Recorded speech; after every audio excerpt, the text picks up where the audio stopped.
I'll get Traci as well. Get her in. I'm sorry. Hello. My life is fucked How are you? I'm Just want to good. make sure. Hey, we're not on our show. Oh, sorry. We're live.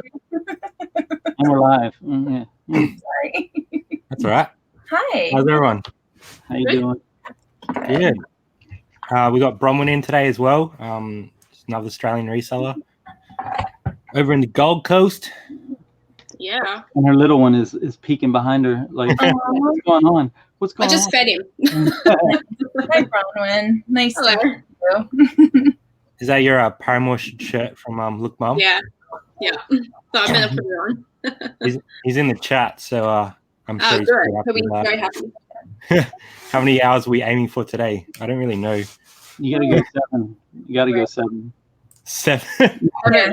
Lucky I'm home all day. Hey, here's some American friends coming in. Yeah. Hi, Like D. we're, Yay. Mom cracks in. What's up, bro? I can't see the. Oh, yeah. I got to look on my phone for the chat. Yeah. I know. That's the only bad thing about this. Yeah. I've got a positive. I know. I forgot all about that. Rod is doing his tax apparently. He hasn't done it for 2 years, but he chose About today to do it.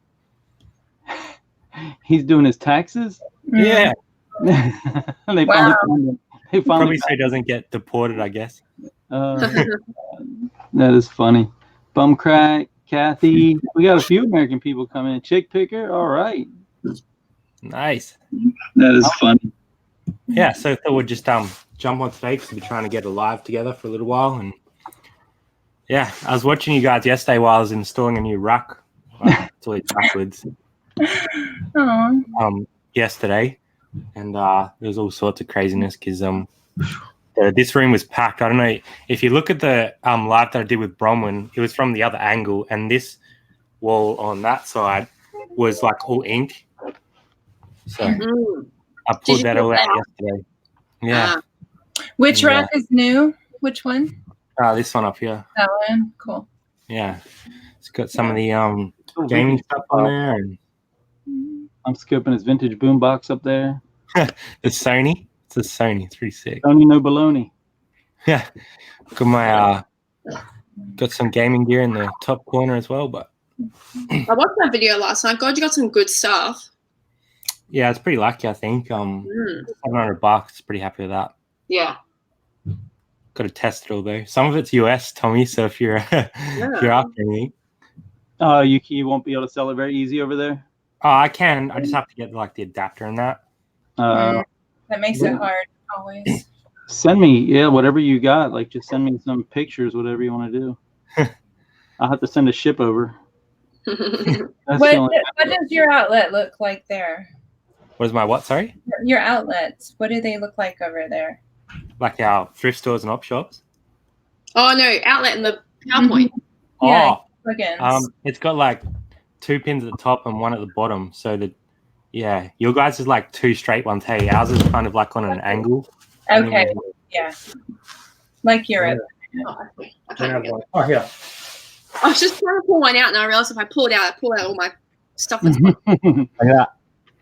So it's just like UK, right? I don't know if it's the same or slightly different, but Oh, I that's have something $2.49. that looks like that, so that's what I have. Great. that looks like our washing machines and stuff, like our big, powerful stuff. I'll be back in 1 sec. It's like your 3-phase or something. Mm-hmm. Yeah, right. Oh, Yeah. he's so cute. Look at that. I'm more intrigued by like houses and stuff over there. I'm looking like scoping everything out. Like, all right, look at the trim, the cabinets. I'm like, check it all out. It's so different everywhere, you know. Yeah, this one's an older house. I think it's like 70s or something. But it's been like, updated and stuff. The paint's pretty gross. Whatever. It's only going to get more ruined with the more reselling shit I shove in here. Right. This is it's so funny to look in the chat to see who's here. Yeah. So So this Kerry lady, she's my auntie, and she lives over in the US in Colorado Springs. That's what I was talking about the other day. Oh, Colorado Springs, awesome. That's awesome. Carrie. Yeah. What brought her over here from? Her husband works over there. Oh, that's cool. Yeah. Yeah. Colorado, very laid back. Yeah. Here we go. Citizen mate, I'm bulletproof now. See, he's happy to be in the chat, but he doesn't want to come on live with us. Let's get back to your tax. He's probably got all the grannies over for lunch. Probably. I also messaged Drew from, as in Drew's reselling, not the real Drew, the other Drew. So I'm hoping he pops in at some point, but I haven't heard back from him. He says he's doing his tax, but I can listen. I sent a message to some UK people, but it's like 1:30 there. You know, it's in the morning, so we'll see how long we go, and if they happen to wake up, they're more than welcome in. Yeah, pretty cool. I really wanted to. It's Sunday there, right? Sunday, 8:30 p.m. my time, Eastern time. Tracy's 7:30. 7:30 here. Yeah, it's 10 a.m. here, and it'll be 10:30 there, bro. Yeah. It's so weird, right? So I'm sorry. 12. It's cool that we can catch up though, because it is hard. Drew? Hey, Drew. Here he is. Real Drew, pretty stand up. I sent Drew a link as well, so hopefully he'll start to jump in at some point. I don't know if he's still sick or not. Yeah, I've never come into a StreamYard through Instagram, so that was weird. I couldn't figure it out for a minute, so I emailed it to myself. Apparently, Drew's doing tax as well. Like the one day I ever get off during the week, and they're doing tax apparently. Right. Hey, Valerie. Hi, Valerie. I watched Valerie for 9 hours today while I was listening. Nice. She did a 9-hour stream. They do a listing challenge every Sunday from like 8 a.m. to 7 p.m. or I don't know, some ridiculous amount of time. And everybody puts $5 in the pot, and whoever gets the most sales that day of what they listed that day wins the whole pot. Wow, that's cool. Isn't that smart? It's such a cool idea. But there's one chick there's one chick on there. She's got a sweatshop of kids in the basement doing like 100 listings an hour, I think. So, Jesus. she has like $1,000 days all the time. It's crazy. Wow. Is that chick picker? No, it's somebody else on there. What's her name again? Bridget? Yeah, Bridget. I can't remember what her username is, but What was the user that you were talking about? She's not in here. Her name is Bridget, but I'm not sure what her username is. Bridget Baker, I think, but I don't know if that's her username. Yeah, right. Yeah. Kathy, I love hearing y'all talk. Oh man.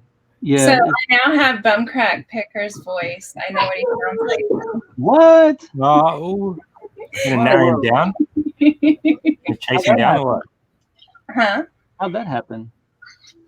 Just did. You had to send him some naughties, didn't you? No, I didn't. Did I? You don't even have Facebook because you're afraid the FBI is going to find him or something.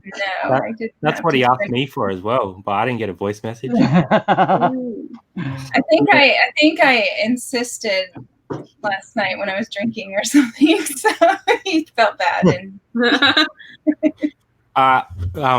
Drew from Look Mom, I'm Hustling was suggesting you should do a shoey the other night. Do a shot? A shoey? What's a shoey? Yeah, I didn't know what that was. So it's like, I don't know if it's just an Australian thing, but do you know the F1 racing? Like the supercar, like what are they called? The Formula One cars? Right, yeah. Mm-hmm. You know the guy from Australia, when he wins a race, he tips his beer into his shoe and drinks it? Oh yeah. Oh, I saw that in the chat and I forgot to ask what it was. That's so funny. I think that's only an Australia thing or a really drunk fraternity thing. Yeah. Redneck backwoods. Yeah. Now, if it was redneck, that'd be Tracy's area. She would do it. It would have to be a boot. It would have to be a boot. Riding boot. Yeah. So you got I haven't watched the video yet. You're still you're impressed with your pickup, right? You're impressed with it? The games? Yeah. Yeah. I've listed probably, I don't know, maybe 4 or 5 things already. Mm-hmm.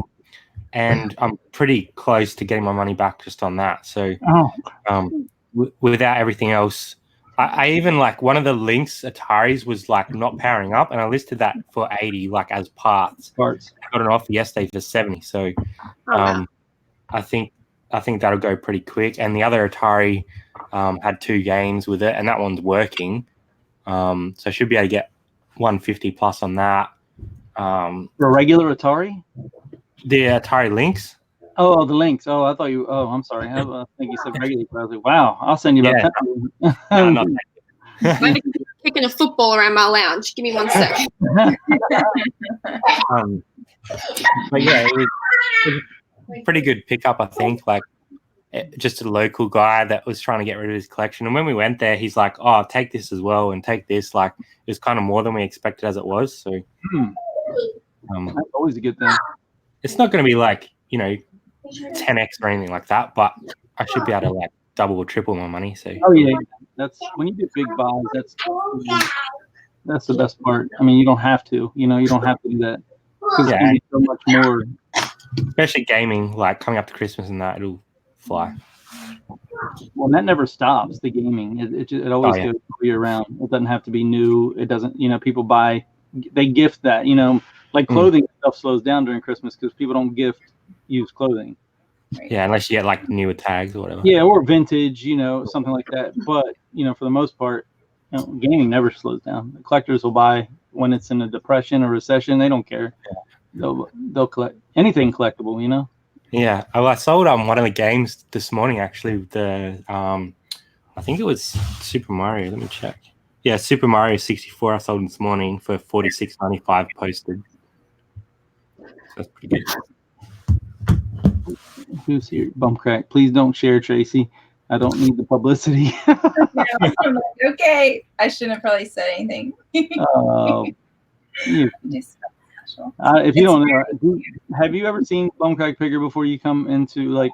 Nah, I haven't. Yeah. But now that I'm aware of him, I've been seeing him in a few places. So you'll see him. He is literally I think he's a mod on 50 channels. But not this one. What? No, you don't. Yeah, hold on. I'll sort that out. He's our muscle. We just bring him with us in case something goes down.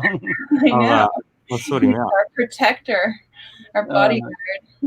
He is he's unbelievable. He never sleeps. Never ever sleeps.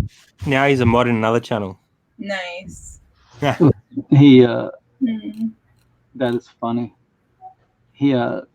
I couldn't believe I remember when I first heard his name, it was just hilarious and people were saying it. Then I started paying attention. I was like, man, he's everywhere. He's like everywhere. Yeah, I think it's one of those things where like you don't pay attention to a name until you know it, and then it's like, oh, you're here. Like, yeah.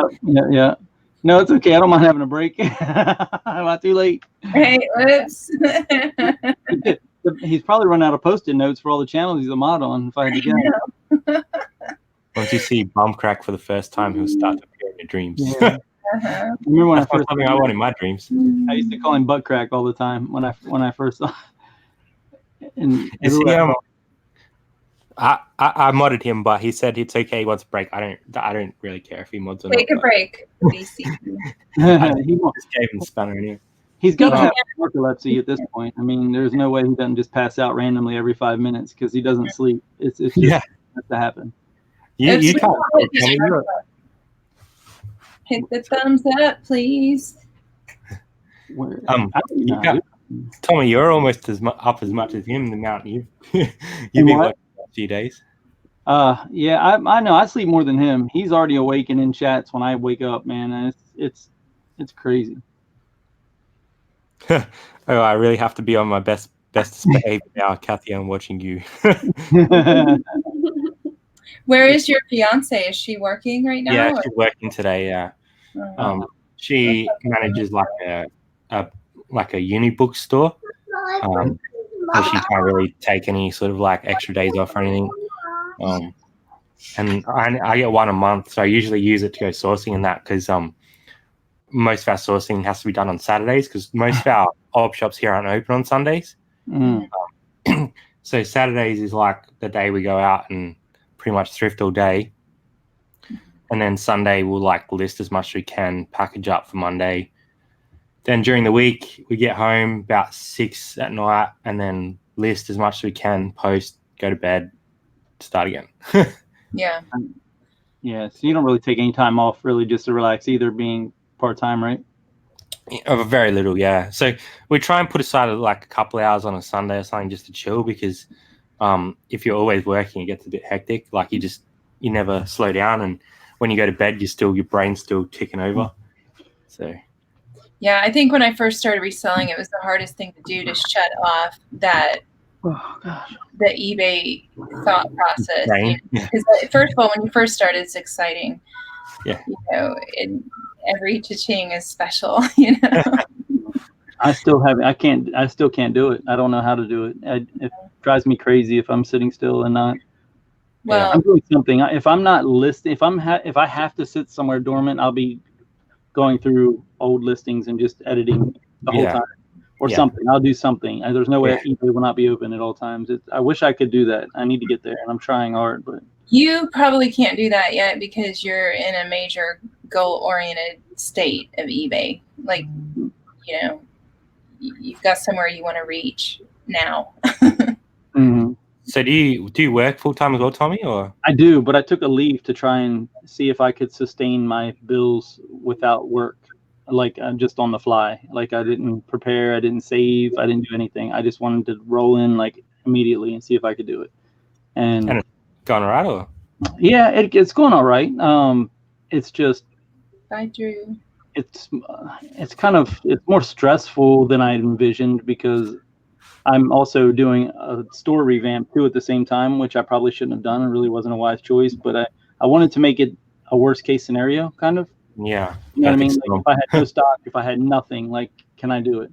And so I'm selling stuff that has been piled for like a year that was bad buys that I should have never bought, and forcing myself to sell it before I buy more. Yeah. And so, I mean, I randomly buy a few things. I bought like 10 things yesterday because I was waiting on my car to get serviced, and but it was junk. It wasn't anything really. I just wanted to. I needed to feed the beast, you know. I just needed to get over it. I think our biggest struggle is because we source on Saturdays. All this stuff behind us needs to be listed. Mm-hmm. So this isn't even our stock room. This is our to be listed room. Our stock room is probably like, I don't know, 3 or 4 times that big. We go out and we pick up as much as we can because we only have that one opportunity to get it. And then you're like trying to get through that listings a week, and if you don't get through that amount, you still want to go out the next Saturday because it's your only opportunity to source. No. So. And that's the biggest thing. I would everyone here has the idea that you need to source like all the time. For some reason here, I hear it all the time, and everyone. Oh, who is that? Aren't you doing your tax? For some reason here, I hear it all the time. And come on, I think you gotta mute your YouTube tab. Yeah. Everyone. Oh, who is that? Aren't you doing your tax? For some reason here. Bro, what have you done, mate? You can right click and mute him, Andrew, until he sorts it out. Yeah, you can. There you go. His YouTube tab is still not muted as it was. I think I think give a thumbs up, Rod, when you're ready. Rod in silence is probably a better version anyway, I reckon. He just dances like he does his dance. Dun, dun, dun, dun, dun. He's asking if you're ready.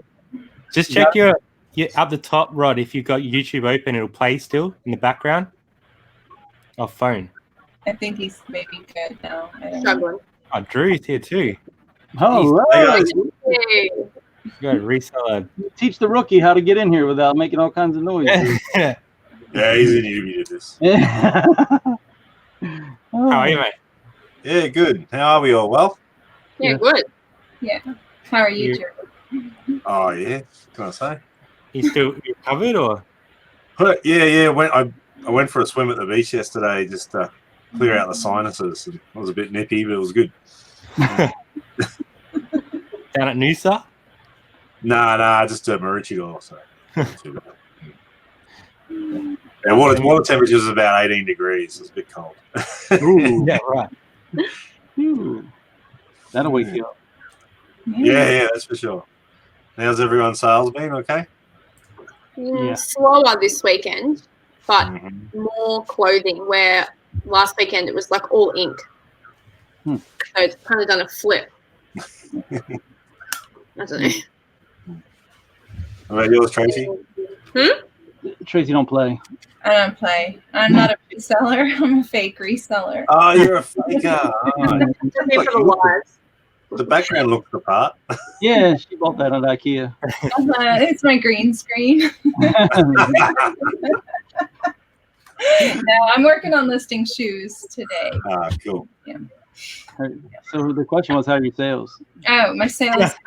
I'm sorry. I was trying to pay attention to the chat so Rod could get back in, but I see that Brad got it, so I wasn't really listening.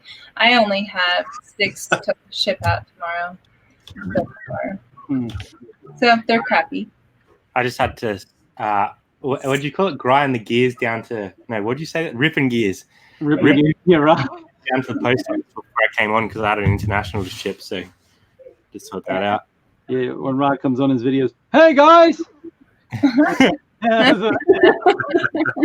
got a hot deal. And he's ripping the truck. I got Charlie Sheen with my pre-AIDS, and we're going to get him for $20. And I'm like, wow.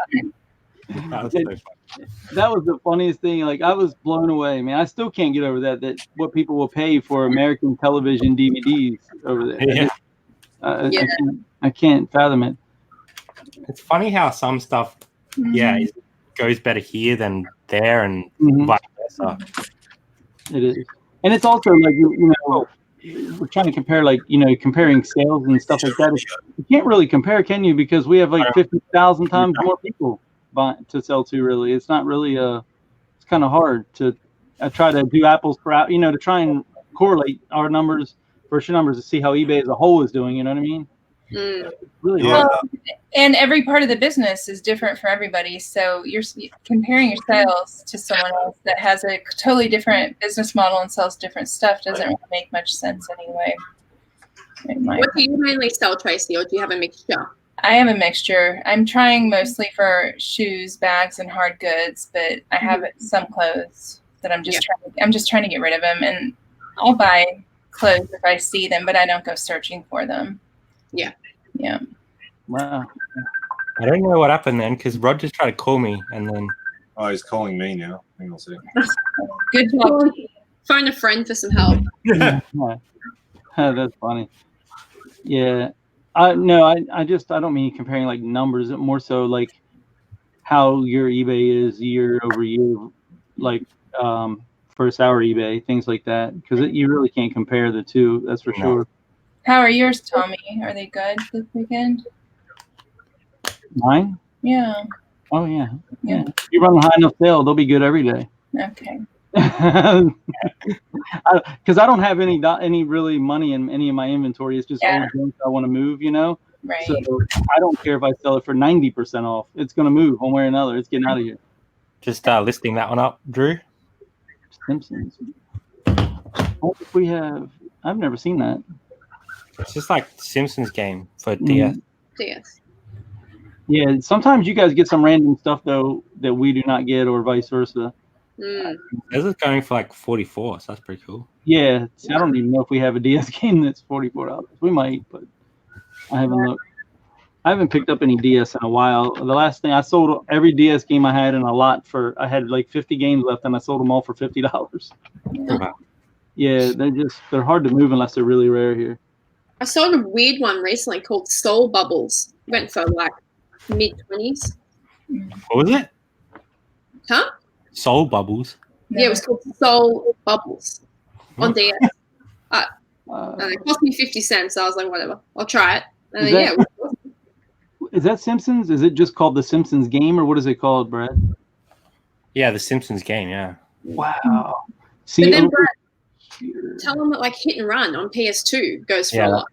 Crazy too, yeah. Yeah, see, like over here, that Simpsons game is showing me for the complete inbox is about $14. Brand new seal's only $29. Yeah, see, Roughly. like comps, there's 3 comps up, and they're all over 40. That's in awesome. Australia. Then So, next, did Rod not get is that the wrong link you put in there by chance? no, it's fun. It is, okay. Barbie, was that Barbie horse riding? Yeah, that's Rod's favorite game. Yeah. He plays it every night, I heard. Horse games are weird, man. They're like one of those ones they don't make a lot of. So there's quite a few rare ones actually out there. I don't know what's happening with Rod Singh because that's like I'm literally copying it from the invite. I was just checking. Yeah, I don't know. Yeah. Is that Barbie Horse Adventure? Is that what that is? Or no? Barbie Race and Ride. Barbie Race and Ride. Whoa. I don't know if do we have that one? I haven't looked up comps on that one yet. I don't even think we. Oh yeah, here we do. It's not great here, but it might be over there because the PAL version, even here, the PAL version in America is worth more than the NTSC. Yeah, right. So that's a good sign for you.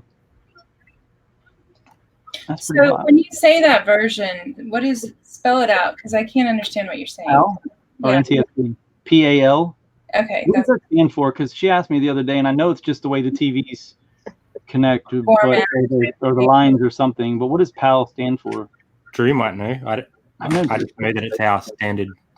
Yeah, it's just a European/Australian standard. I think like Japan and America uses NTS. It's just the scan lines on the TV. Okay, it's the way they go like vertical or horizontal or something. Yeah. So what happens is when you have NTSC video games, okay, which is your video games, they don't work in our systems because all our systems run a PAL format. So it's a bit like a DVD region thing too, in a way, where they can kind of stop that intermingling. Yeah. For what reason? To monetize? Money. Yeah. It's just a stand. Like we run 240 volt through our house, you run 110. Mm-hmm. It's just one of those things, you know. It's just different. You have different type of wall plugs to us, you know. There's no standard, and I think what happened is, being a Commonwealth country from England, we basically adopted everything they had, and because you guys hate the English so much that you went the total opposite. Like you drove on the other side of the road, you know, you did all these things, because the English were villains. Except for our mail carriers, they drive like the English. Mm-hmm. They can drive it any second. They do. It's so weird. Yeah. He said he's here in text to me. Well, we have some toast. Hey, Rod.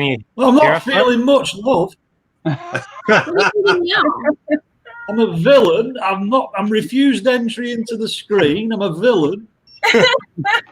You didn't get your taxes in on time. That's right. We educated you all. Remember it. Anyway, how are you all? He's delayed for me. His speech is delayed. Is that right for you? Oh, not again. That might be his muffin. Uh, It's all right, Rod. We'll take it. We'll take you however we can get you. Yeah. Yum. How are you? Can you hear me? Yep. yeah. Your thing's I'm like very quiet. We were waiting for a grand entrance. Oh, no. I like your shirt, Rod. Sorry? I like your shirt. Not in the shirt that's causing the interference.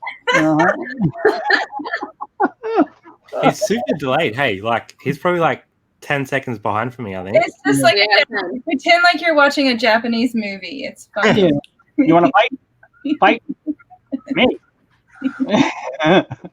I'm on high-speed broadband now. I'm all right. Are you looking at the StreamYard tab or the YouTube tab, I wonder? I'm looking at StreamYard. Okay, you're good then. Maybe look at YouTube and it'll reverse you. Get him ahead of time. Took me all my time to get here. I'm surrounded in a sea of bloody tax. What makes you do that? The tax? Well, the tax man for one. Yeah. The objects have to pay tax, Rod. What are you doing? You're doing something wrong here. I thought it was all my I might have to go back. What I do if I go back, I might have to pay them then. Is it nice in America at this time of year? Yeah. Go You're over there. allowed back in, bro, or what? I'm running out of countries. New Zealand? It's too hot here right now. It's hot. It's like Haiti here right now, Rod. 80. What's that here? Haiti, the country. It's like Haiti. Hot as Haiti. That's one of our slang terms. It's hotter than Haiti. Oh, Haiti. Oh. Yeah. I thought you said 80. Yeah, same. You're like 80. That's like winter there, right? That's beautiful. That would be wonderful. Yeah. I don't know Fahrenheit. Yeah, that's the Are big you, thing. is your microphone on, Drew? You've gone very quiet. He's busy. Yeah, sorry. He's making money. I was just trying to. I was going to say something, but yeah, our tax time's like June, July, where you guys are, I think, are in December. Is that correct? We have to have them in by April 15th. Yeah, but it starts from December onwards, isn't it? Starts January 1st. Like Yeah. That's why we're trying to do our tax, because we're kind of midway. We said our government aren't hard asses like yours. Like you can do your tax for almost. I think once I didn't do my tax for 3 years, and they just said, "Oh, just don't do it again, will you?" I said, "Okay." I did that before. I've done that before, and but they owed me money, so they didn't care. Right. You know, it wasn't. I didn't owe them money. If I'd been in the clink still paying $1 million in debt, you know, because their interest is a compounding interest you can never defeat ever in your life once they tax you back penalties. It's like most people can never get caught up. Yeah. A good lawyer, unless you have a really good lawyer. I got a notice yesterday or on Friday, I think, that said I have to now pay quarterly in advance. Because you're making so much damn money. You seen him build? You seen his numbers? I mean, Jesus. You got to pay provisional tax. That sucks. Yeah. So they want, I think, $3K a quarter or something, 3 or 4K. Yeah, that's absolutely. That's what Clive Palm was trying to stop. He was trying to stop because what happens? All these companies were paying it in advance, so you pay your tax even before you earn it. So they're estimating that he'll have to pay $12,000 in tax the next financial year. They want it in advance in 3-month quarterly. They do that here too. We just paid our quarterly. Like we waited, and so we had to pay 2 quarters at one time, which sucks. I don't know. Like Delaware does not make us do that, or they have not made me do that for some reason. I can pay yearly. I think that's a choice. So if it's a corporate thing, though, really. Oh, okay. But over there, I guess it's not. Yeah. I think it depends on how much tax. Yeah, right. How much you made the prior year and how much they expect you to make. So if it's sort of like, not close to that 70,000 mark, they might the first year they didn't even ask me. They just said pay next year. But I think they're worried that I'll have to pay them another 10 grand next year and won't have it or whatever. Queen Mom. That's what I mean. They're trying to make you pay up before you even earn it. And that's wrong. You should only pay tax on what you earn, not what you think you're going to earn. Yeah, I know, right? Like if you had no sales on eBay for the next, say 8 months, whatever, you've still got to pay that $3,000, and then they keep that money for that time. Then you do your tax. They go, "Oh, you didn't earn as much this time. Let's give him his money back." So what would happen? What would happen if I not that I plan on doing this, but what if you stopped reselling altogether and you still got to pay? You go to your accountant, you tell the taxation department you're no longer doing this business anymore, so therefore you just shut down the business and you'd be out. Right. Now, can you guys get a refund for paying too much in like we can? Yeah. Okay. Yeah, I think paying too much tax is a false economy because you're actually giving them the money to earn interest on, and then you get it back as like a forced savings. I mean, you're better off, you don't want to stock exchange or go buy some stock from an op shop and invest in that than you would be. You would be amazed how many people here look at that as a savings account. It is the dumbest thing I've ever heard, really. I know, It's crazy. Your goal is to pay zero. It's just a stupid false economy. But some people just can't save. They've got money in their bank account, they just blow it. And that's fine. If that's the only thing they can do, I can totally understand that. Yeah, exactly. And it's Tommy looking colorful today. Have you already seen the grannies for the day, Rod? Or no? You must be getting ready to go out and flog them with that shirt on, huh? I did have some cakes to take him, but there's nothing like a nice sliced finger. Sliced finger. Oh, well, your finger's moving, Rod. Finger's got the wiggle. And Rod's on a diet too. Yeah. Seafood diet. Seafood needed. I'm on a diet. Working wonderfully. Are your fingers sore from all them DVDs you've been listing yet? Oh, my eyes are. All I can see last night when I went to sleep was barcodes. How far in are you? Are you close to the end of it? Nowhere near. No way. Okay. No. Halfway up the mountain. Yesterday I scheduled 100 to go like this week up till Thursday morning. At the last lot, go live 9:00 Thursday morning. So there's 30 going on today, Tuesday, Wednesday, each day. Do you have the same fees there that we do when you schedule a listing? Our fees are completely different to you. I don't know much about them. Andrew knows all the fee structure. Yeah, he's probably going to bill for $1,000 this month. I know. I was like, dang, just let him go. Yeah, we don't schedule here. No scheduling here. If we do an auction, unless it's in a particular category, it's $3 before you even put the thing on. $3.30. Wow. Is it? Oh, has it gone up? So I think our basic store gives us 600 listings, and it's about $26 or $7, I think it is, a month. Plus, I think your end fee's about 8% or something. And then you've got the next store up, which is $57, gives you 1,600 listings. But as you say, we can't do auctions. You do an auction.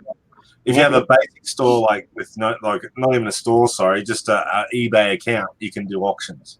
But you can only list, I think was it 10 or 40 a month? 40 on basic, but some, like when you first come in, like when you're very new, it'll limit you to 10, even though you have 40. Well, now here you can call every month and get increases on those numbers. Like, Yeah. I mean, mine are, I can list like $720,000 US a year or something now. I wish.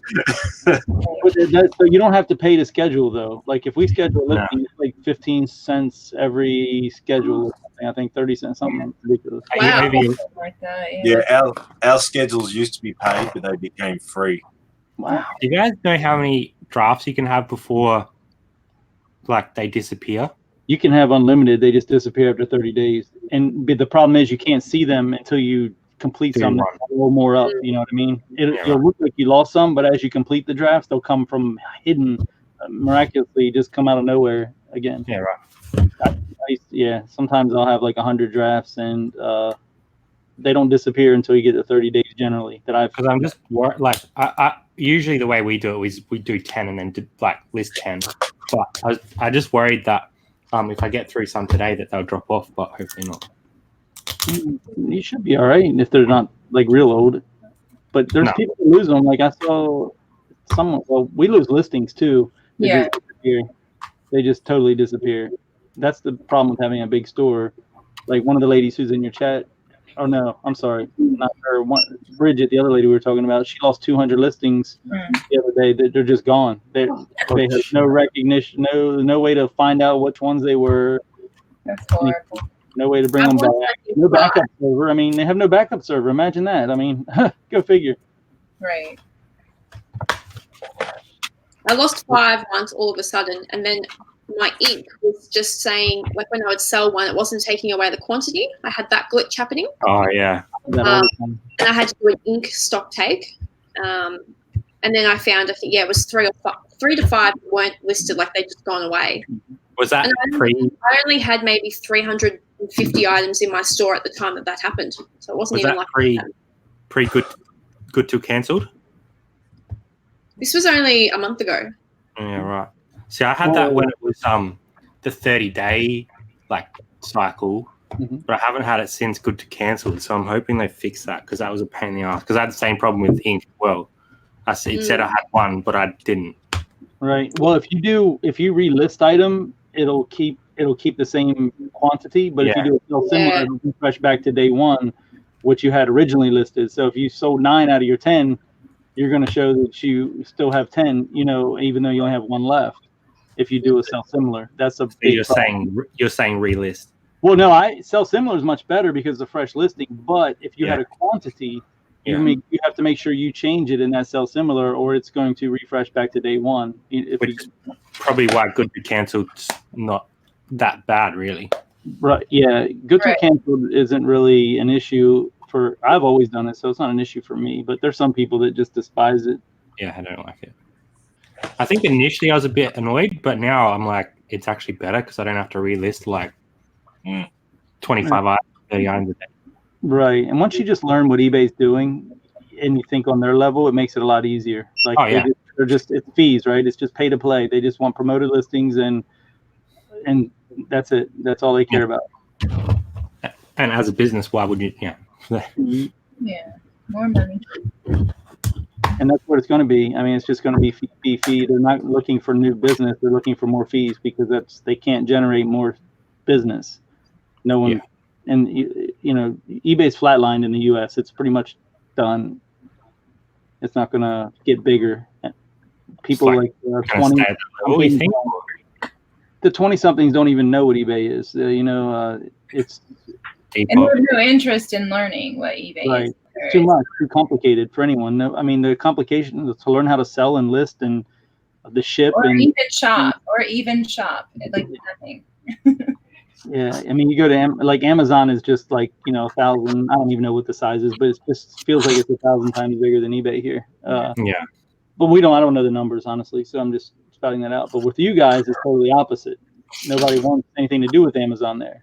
Yeah, I think Amazon will end up just wanting big corporates, and they'll get rid of all the sellers. They'll just start gating. Like you can see, they've gated Nikes, they've gated Nikon, they've gated this. They'll just keep gating everyone out of every category till eventually it's just the big corporates selling on Amazon because they don't want to deal with the dodgy crap. They don't want to deal with secondhand stuff.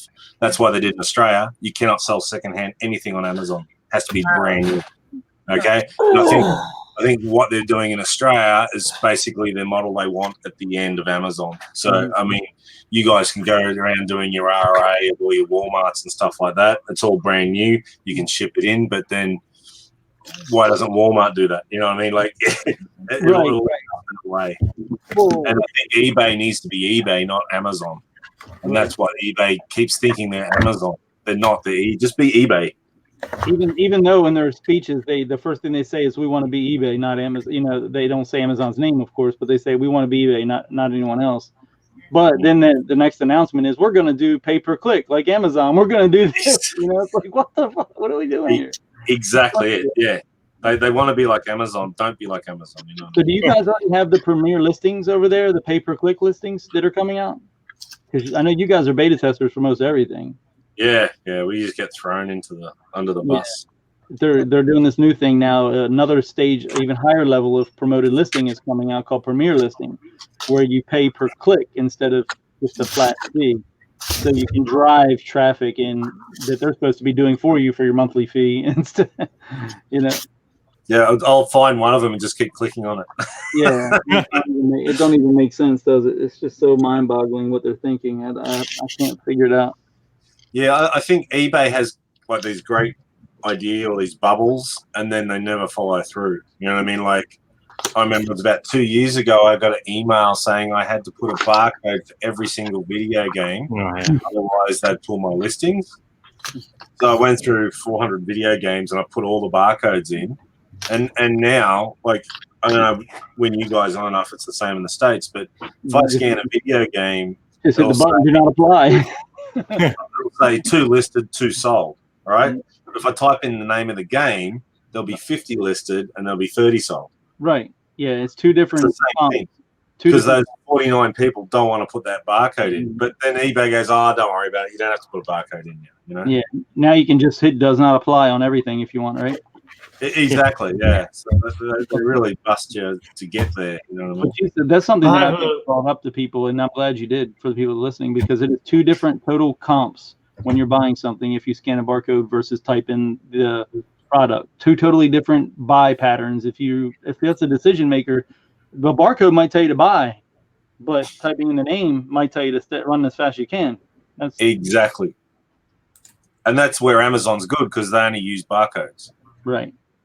Yes. I have a question for this guy, Mr. Ken Skeets. Adding all them DVDs. Are you using photographs or are you using the stock photo? Because I started using the stock photo, and then I started taking photographs because I had a few people moaning that the DVD wasn't visually in the condition that the stock photo was in. In eBay's policy, you cannot use a stock photo on used items. Yeah. Yes, but they still allow you to. And I've started using my photographs. They allow me to do variations. I don't have to go and change yeah. eBay will tell you when you call in. Like I got suspended 3 times for doing variation listings on video games, right? But it's in their template. The template is there. I did it live on our show the other night to show people it's still there. I can still do it. But yet I got suspended 3 times, and I had almost 2,000 listings at that point, all yanked down. Mm-hmm. The amount of traffic that was being driven for having several hundred video games in one listing was amazing. Like I was showing them, like, I was just going through all the numbers that they don't even know how to read on their own end, showing them, like, look at the impressions, look at the the views, look at everything. But they say, well, just because it's there doesn't mean you can use it. And I'm like, what do you mean? That was their answer, literally, to me. Just because we have shipping options you're not allowed to use. I'm like, well, I'd like to know because I might use one day. I don't even know what they are. Don't make them an option. Right, exactly. And it's still there almost a year later. And the same thing, like Rod said, the stock photos, they clearly say in their policies you can't do it on used items. But when they lose your photos, they revert to putting a stock one in there for you. And then it's your fault, right? Because that happens a whole lot on video games I've seen. Yep. How many have you sold this weekend, Ken? What's that? I can't see the chat here, so I'm having to look on my phone. But I'm just wondering how many he's sold this weekend, DVDs. Because he's talking to him on the waffle, aren't we, Andrew? He seems to be picking up video games and DVDs left, right, and centre. Yes. I can't see the chat either. Hold on. I had a 600 mix one available. He sold 10. He sold 10. All? Thank God for that. All right. He's not hurting your business yet, Rod, huh? He's not hurting you. Sorry, Ken, but I've cake to buy. Keep your prices high, Ken. That's what Rod said. Oh, that's a good one. He sold one for 50. There you go. Yeah, it just blew me out of the water with that, didn't it? Woodstock, yeah. Now, do you ever find NTSC or the region, our region DVDs over there? Yeah. Yes. Are they worth picking up, or are they hard to sell? I've sold all the ones I've listed. Yeah. Just depends. Like we picked up a huge collector a while back, and most of them were R1, and we're selling through them okay. So yeah, I know there's a lot of people that mod their video games, their consoles. I don't know about DVD players and that, but I'm sure it can be done just as easy. Yeah, I don't think it's that hard. And you can buy like DVD players that play Region 1. Like it's not like you can't get them. Yeah, multi-region DVD players are out there. Oh, really? Okay. Can you play Blu-ray on PS3? Yeah. Yeah. You can? Yeah, but it's got to be... I bought a PS3 that was PAL, but it's a UK one. And then when I put an Australian DVD in or Blu-ray to test it, it said, sorry, you've got the wrong country because the UK is Region 2. Oh, dear. Yeah, so I've got it plays all the Australian PAL games. That's fine, but I won't play... Yeah, so... Now, you should be able to change that in the settings, though, right? Change the region? Nope. No. No, that's locked to Europe. It's like I'll be getting a few Blu-rays back then. Yeah. So, yeah, I'm kind of... yeah, so now I've got this kind of white elephant. It does play games, won't play DVDs or Blu-rays. Unless they're... list it like that, right? You should be able to list it like that, right? Or are you going to keep it for yourself? Yeah, but it makes it worth nothing, though. Oh. Yeah, I just kept it, yeah. I don't know where it's somewhere. It's in a stack somewhere. Well, now, as far as the backwards compatible, are they worth a fortune over there like they are here? Yeah, the ones that got the 4 USB ports. 4 USB, yes. Yeah. I think they sell for about I think. I mean, PS3s aren't worth much these days anyway. But I think the last time I looked, I think they were getting about almost $200. Yeah, they're about 150 here, which is pretty About insane. Regular PS3 is about 80 or 90 here with free shipping, which doesn't cost very much. So,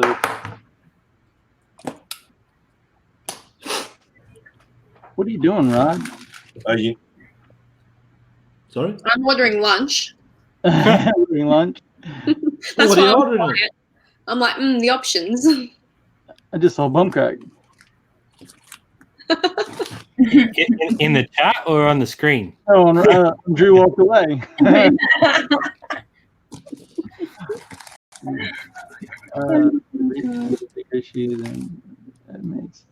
Taxman don't need to see these ones, do they? No. One for me. Oh, they're for the fire. Yeah. Man.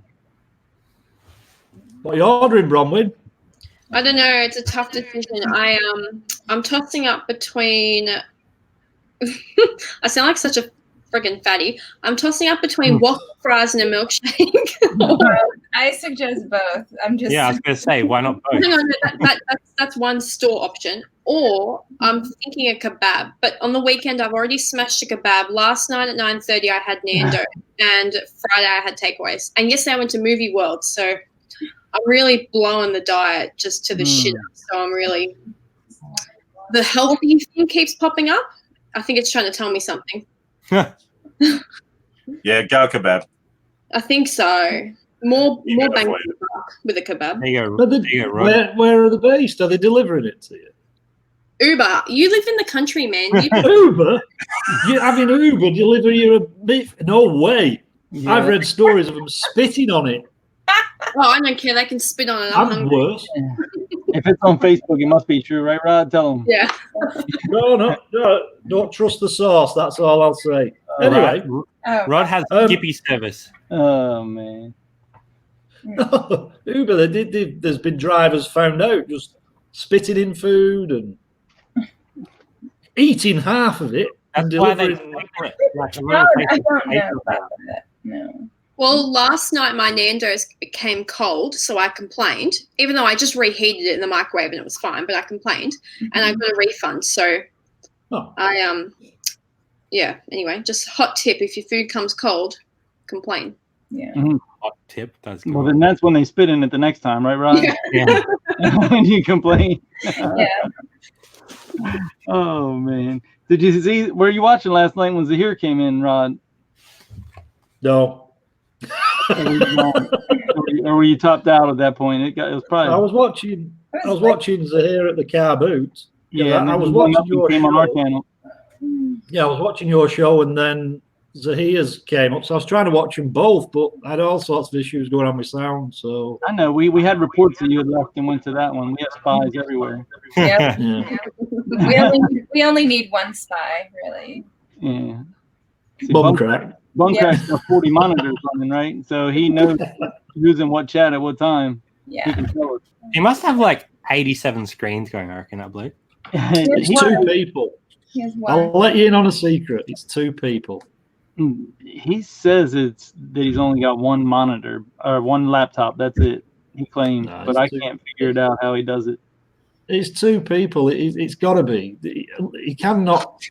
You need sleep. Correct. Do you hear this nonsense? Rubbish. Bumcrack, if you need to hunt him down, I'll send you his address. It's in the bush. We're trying to figure out about Bumcrack, man. He's a mysterious person, and it's just he says it's him by himself, but and the thing he puts links in and everything. How fast he does it. I thought he had maybe like a list, a notepad. You could just pull them over. He says he goes into YouTube and searches each channel when he does that every time. Like, what? He must be like working for NASA or something and has a super speed computer. I don't know. I think he's on those drugs, those PEDs we told you about, those performance enhancing drugs. The steroids. That's what he must do. He has to do steroids to be able to stay up, sleep, jacked up, mod 100 channels, mod to the stars. Yeah. He is. He's modded some of our like biggest channels that are just amazing. And yeah, Steve and Steph. Have you ever seen them? The Resell Killer, Steve and Steph. They have like 2 channels that are 200K subscribers. They just go in dumpsters now, don't they? Yeah, they go in dumpsters. Yeah. The only thing I know about dumpster diving in general, I understand the good nature of people, but when they go in a dumpster, they find all this stuff, right? And then they all turn around, they make a video, they end up with all these subscribers and make lots of money from YouTube. Then they blame the company. How dare they throw this stuff out? What a waste. Why don't they donate it? And all that. I just find the hypocrisy between them. If they didn't, they wouldn't have a channel, right? And that's the only thing that grates me. But yeah, I mean, I am subscribed to them and I do watch them, but sometimes it just gets my goat. Oh, how can they throw all this out? And it's just not them. A lot of people do that. So. We went dumpster diving, didn't we, mate, when I came up to your place? Yeah, that was fun. We got what a letdown that was. What'd you find? Cabbages. Oh, wow. Andrew went, I've got the video footage of it. Andrew went looking, I was sat in the car because it was raining. And Andrew went looking in this dumpster and he's mooching around. I said, you can go in the next one. All I found was rotten food.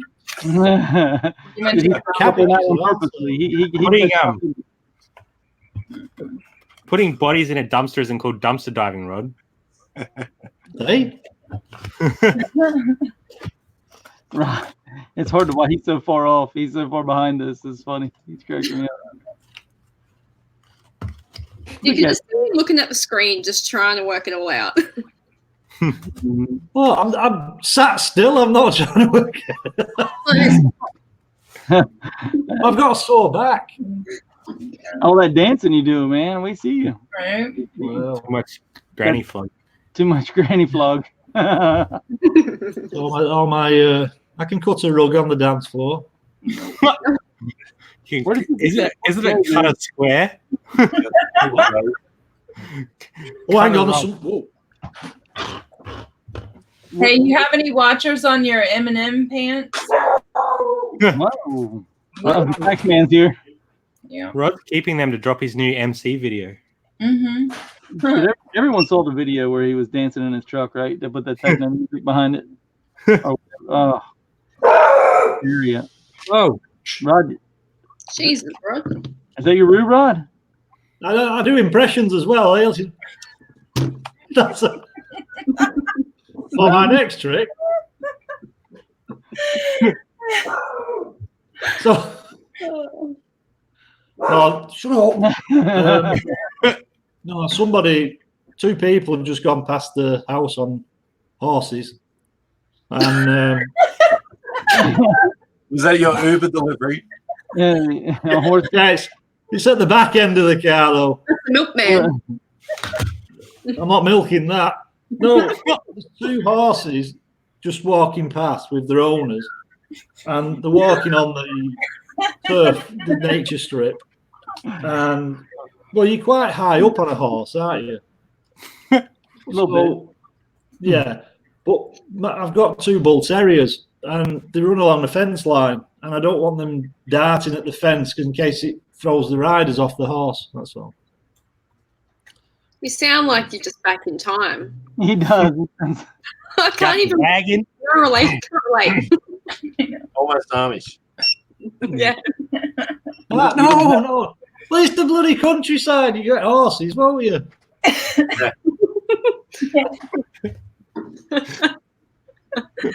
I can't do I'm it. just waiting for You're supposed to be representing Australia, mate. You should be having kangaroos Traci, you'd have marriage. horses your way, wouldn't you?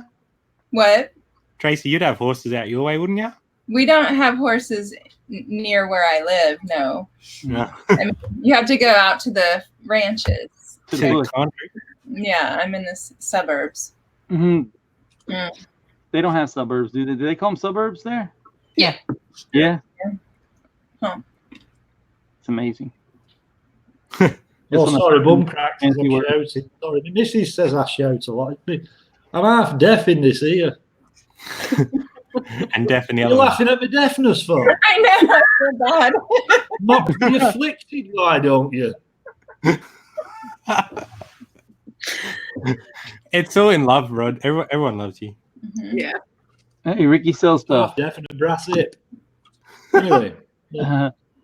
Oh man, Oh, bugger, I missed an hour.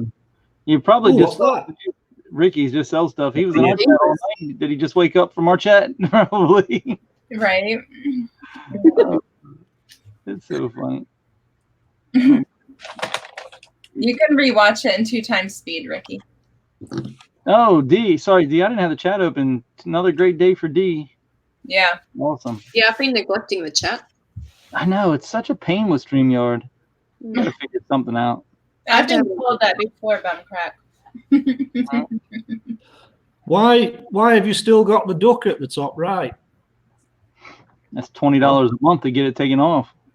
No, they've took it off everyone's StreamYard as a trial period to let you see what it's like without it. I Yeah, don't Mine still got it. You got to sign. You just got to go into the trial, like 7-day trial or whatever they give you. Yeah. I don't really mind. I don't Isn't it $20 a year? $20 a month. month. Yeah, it's a month. A month. Oh. $20 to get the duck off. Yeah. Yeah. Definitely. Well, you can have 10 people in as well. Who And- wants that? Nobody. And I believe you can put backdrops behind you Yeah. with Yeah. it. And that's the only Well, difference.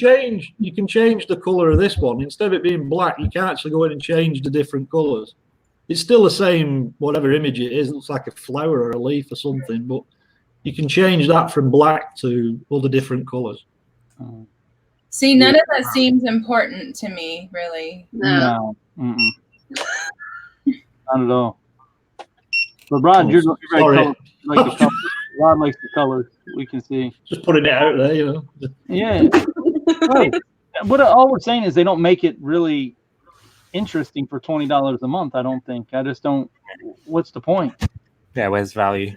If the quality was doubled, the chat came back into everybody. That might be worth it. Yeah, but the advantage it has is it's easy to use. Them other things me and Andrew were trying, you need a flipping degree in rocket science.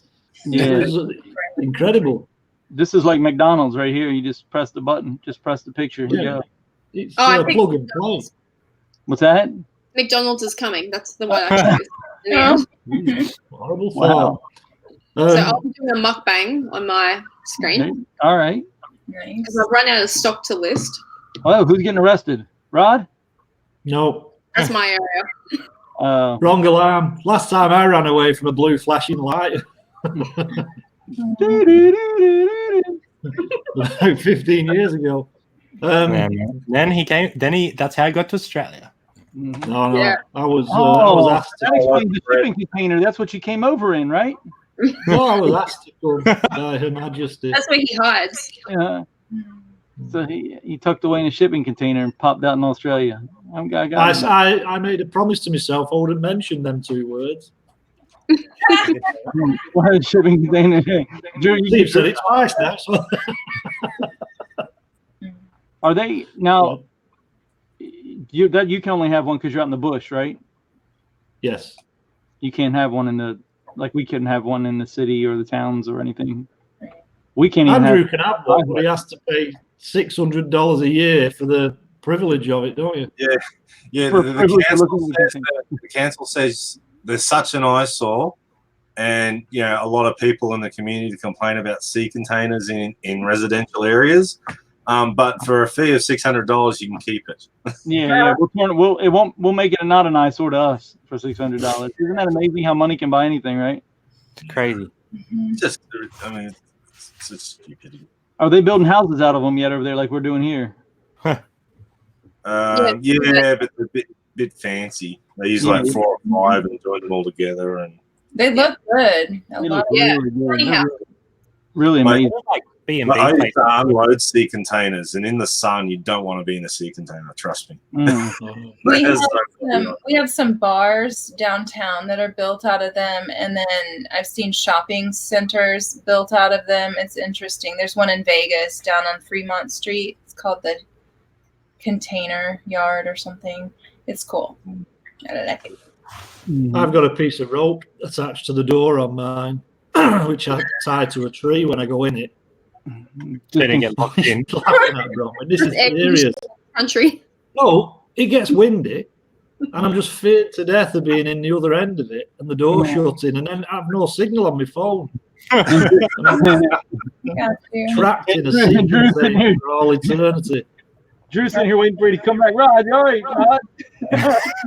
Rod? So, but they do get warm. Yes, they do get very warm inside. It's lovely. He's sitting there with a chair. It's nice, and you bit of, When that your stock, how do you keep your stock from, I don't know, going? I don't know. Oh, it's got a whirlybird on top. A vent. Oh yeah.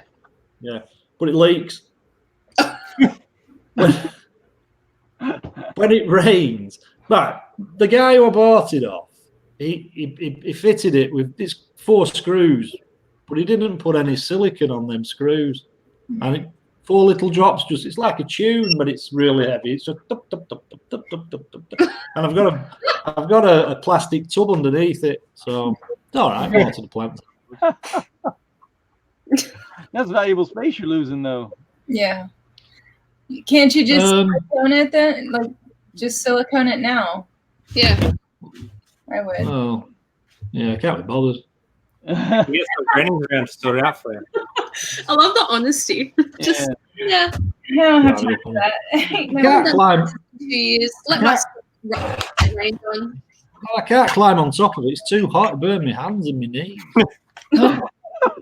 Send one of your lads up. They won't go up. Yeah, mount one of them horses. Out of bed. Sorry? Mount one of them horses and hop up there. I don't do horses. My sister had a horse in the UK years and years ago. And I like horses. They're really nice, but I don't like getting too close to them. I tried feeding one a carrot once. Have you ever... You just gotta watch it. Right, yeah, it's a serious question for you. Have you ever fed a horse? Yeah. Right. My sister says, put the carrot on, and then you kind of as though curl your hand back. How the hell can you curl your hand back? Like this. When a horse comes onto your hand to eat the carrot, its face kind of goes in like it's eating a huge lemon. And it goes like this, doesn't it? And it's teeth. Sorry, can you demonstrate that again? We didn't quite get it. I was looking away. Its teeth just like pick this carrot up, but feared to death of losing a finger. I feel like you could explain anything basic, and I'll piss my pants. Yeah, I don't. Why? I mean, other than legal reasons, why aren't you on TV, right? There's no reason you're not on TV except for legal reasons. That's it. Have you guys in the US seen what are those pickers? And they're in Canada, and there's what are they called? It's a picking show. American Pickers. Yeah, American Pickers. I would love to see a Rod and Drew version here. Yeah, they should do that. That'd be a hit. Yeah. They did an Australian picking one, but it was just an exact copy of the US one, and it did even to the characters. It didn't look right. Yeah. I need to get you guys. And you don't have as much. There's a show in America. I loved it over here, but it's not on anymore. And one of them's dead. He used to play a banjo. Beverly Hills. He had a beard. He was called Neil. Turtle Man. Turtle Man? No? Yeah, Turtle Man. Turtle Man. Yeah. I used to love that show. I'll be back. You'd make a good It appealed to my childlike mentality. Turtle Man didn't die, did he? No, his mate Neil, the banjo player, did. Oh, I was going to say he only had like one season, didn't he? Or 2 seasons? No, I think he had 2. Did he? Oh man, there was one. I've never even heard of that, honestly. Oh man, there was a couple. Oh, Google it. Oh yeah, he was funny. He proper redneck. Oh my god. I got told off where I was working at the time if I carried on doing the catchphrase, I'd be asked to leave. I did get a bit carried away with it though. Yeah, what I can't imagine that.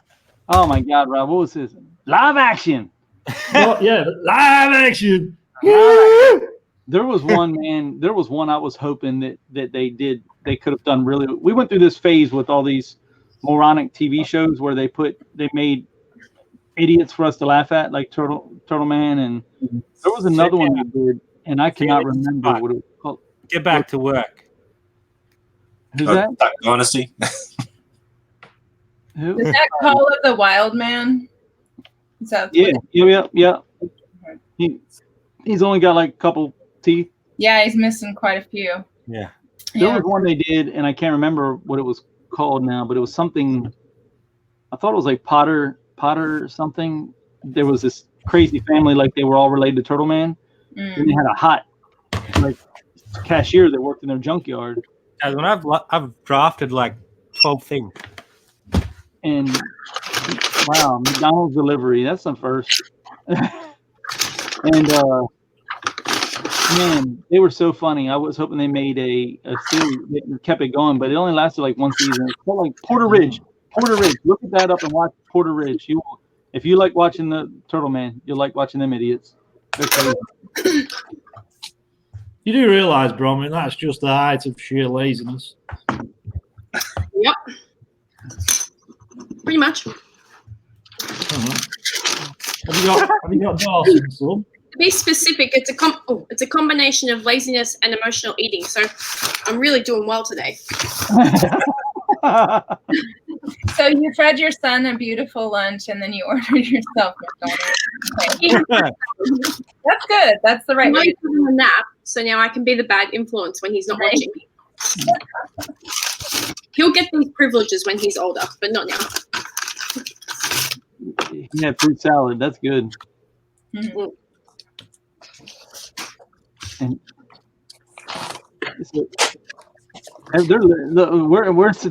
we got two eating, two working their asses off, and us over here like, what's going on? No, I'm just trying to come up with decent excuses for the tax office.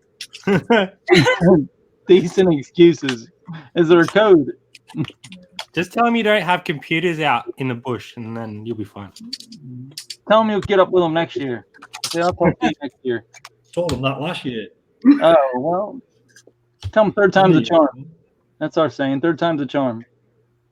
The problem is, my accountant went all hippie on me, and she decided she's a really nice accountant. She used to be a mad Doctor Who fan, and literally about 5 kilometers from my house, there's a TARDIS in someone's garden, and she just decided after all these years of doing accountancy, that's it. She's going to go tour in Australia, and then 6 months in, she come back and started just chilling out, not doing any accountancy. So I've had to find another one, and I don't really know how to explain the chaos of it all. Is her name Ansley by chance? Yeah. I was hoping you heard that, Tracy. Of course. One of our friends. I miss her. Just sounded just like her when you were describing her. She's just so fly by. Ollie G. There you go. This is Rod with his pants on. Wish I had his money. Is he still relevant over there? No, I just got a DVD. Okay. I haven't heard anything from him in probably like 10 years, I feel like. Well, he's that other one now, isn't he? Ainsley's one of the Bush people, isn't she? Well, shall Oh, God, bum crack. Only you would remember that. Top Gun. Bush people. Yeah. Drew's listening to the games too, wasn't he? Thank you.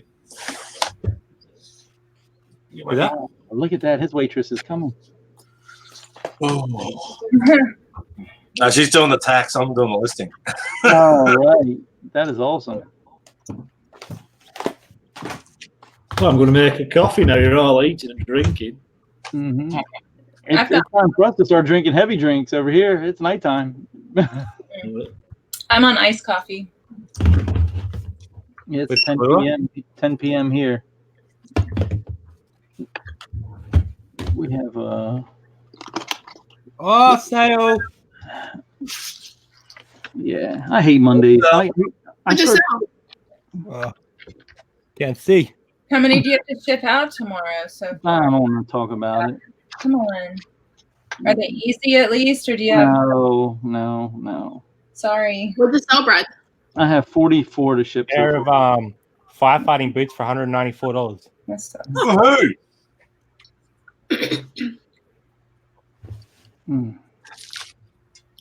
What's that? What is he trying to show? Turn your brightness down, Brad. It'll pop up. Oh, there you go. $194.95. Oliver. All right. Go get it. There you go. That's how you do it. Oh man. Boom goes dynamite. How many do you guys have? Do you guys have terrible Mondays as well? Do your weekends just pile on, or can you send them out through the week? Like, can you send them out on Sundays or no? No. Oh, every morning I get up and I go get coffee and I go to the red mailbox and put all my posts in it. But every day, if I have to put something that needs to go into the post office, like a box, I'll go in. But I go most days. So you guys can post on Sundays? No. Only to the the red box. Red boxes. That doesn't give you any you can't have the box scan your package or anything, right? Not until they pick it up. Yeah. What about Saturdays? See, our Saturdays are only like a quarter a day or half a day too. Yeah. Yep. Same.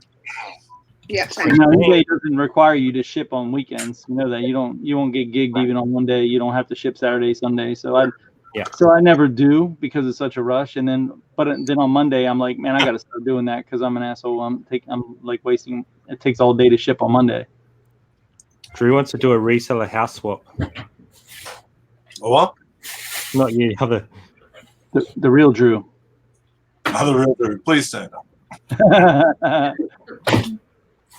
That Sunday's looking mighty good.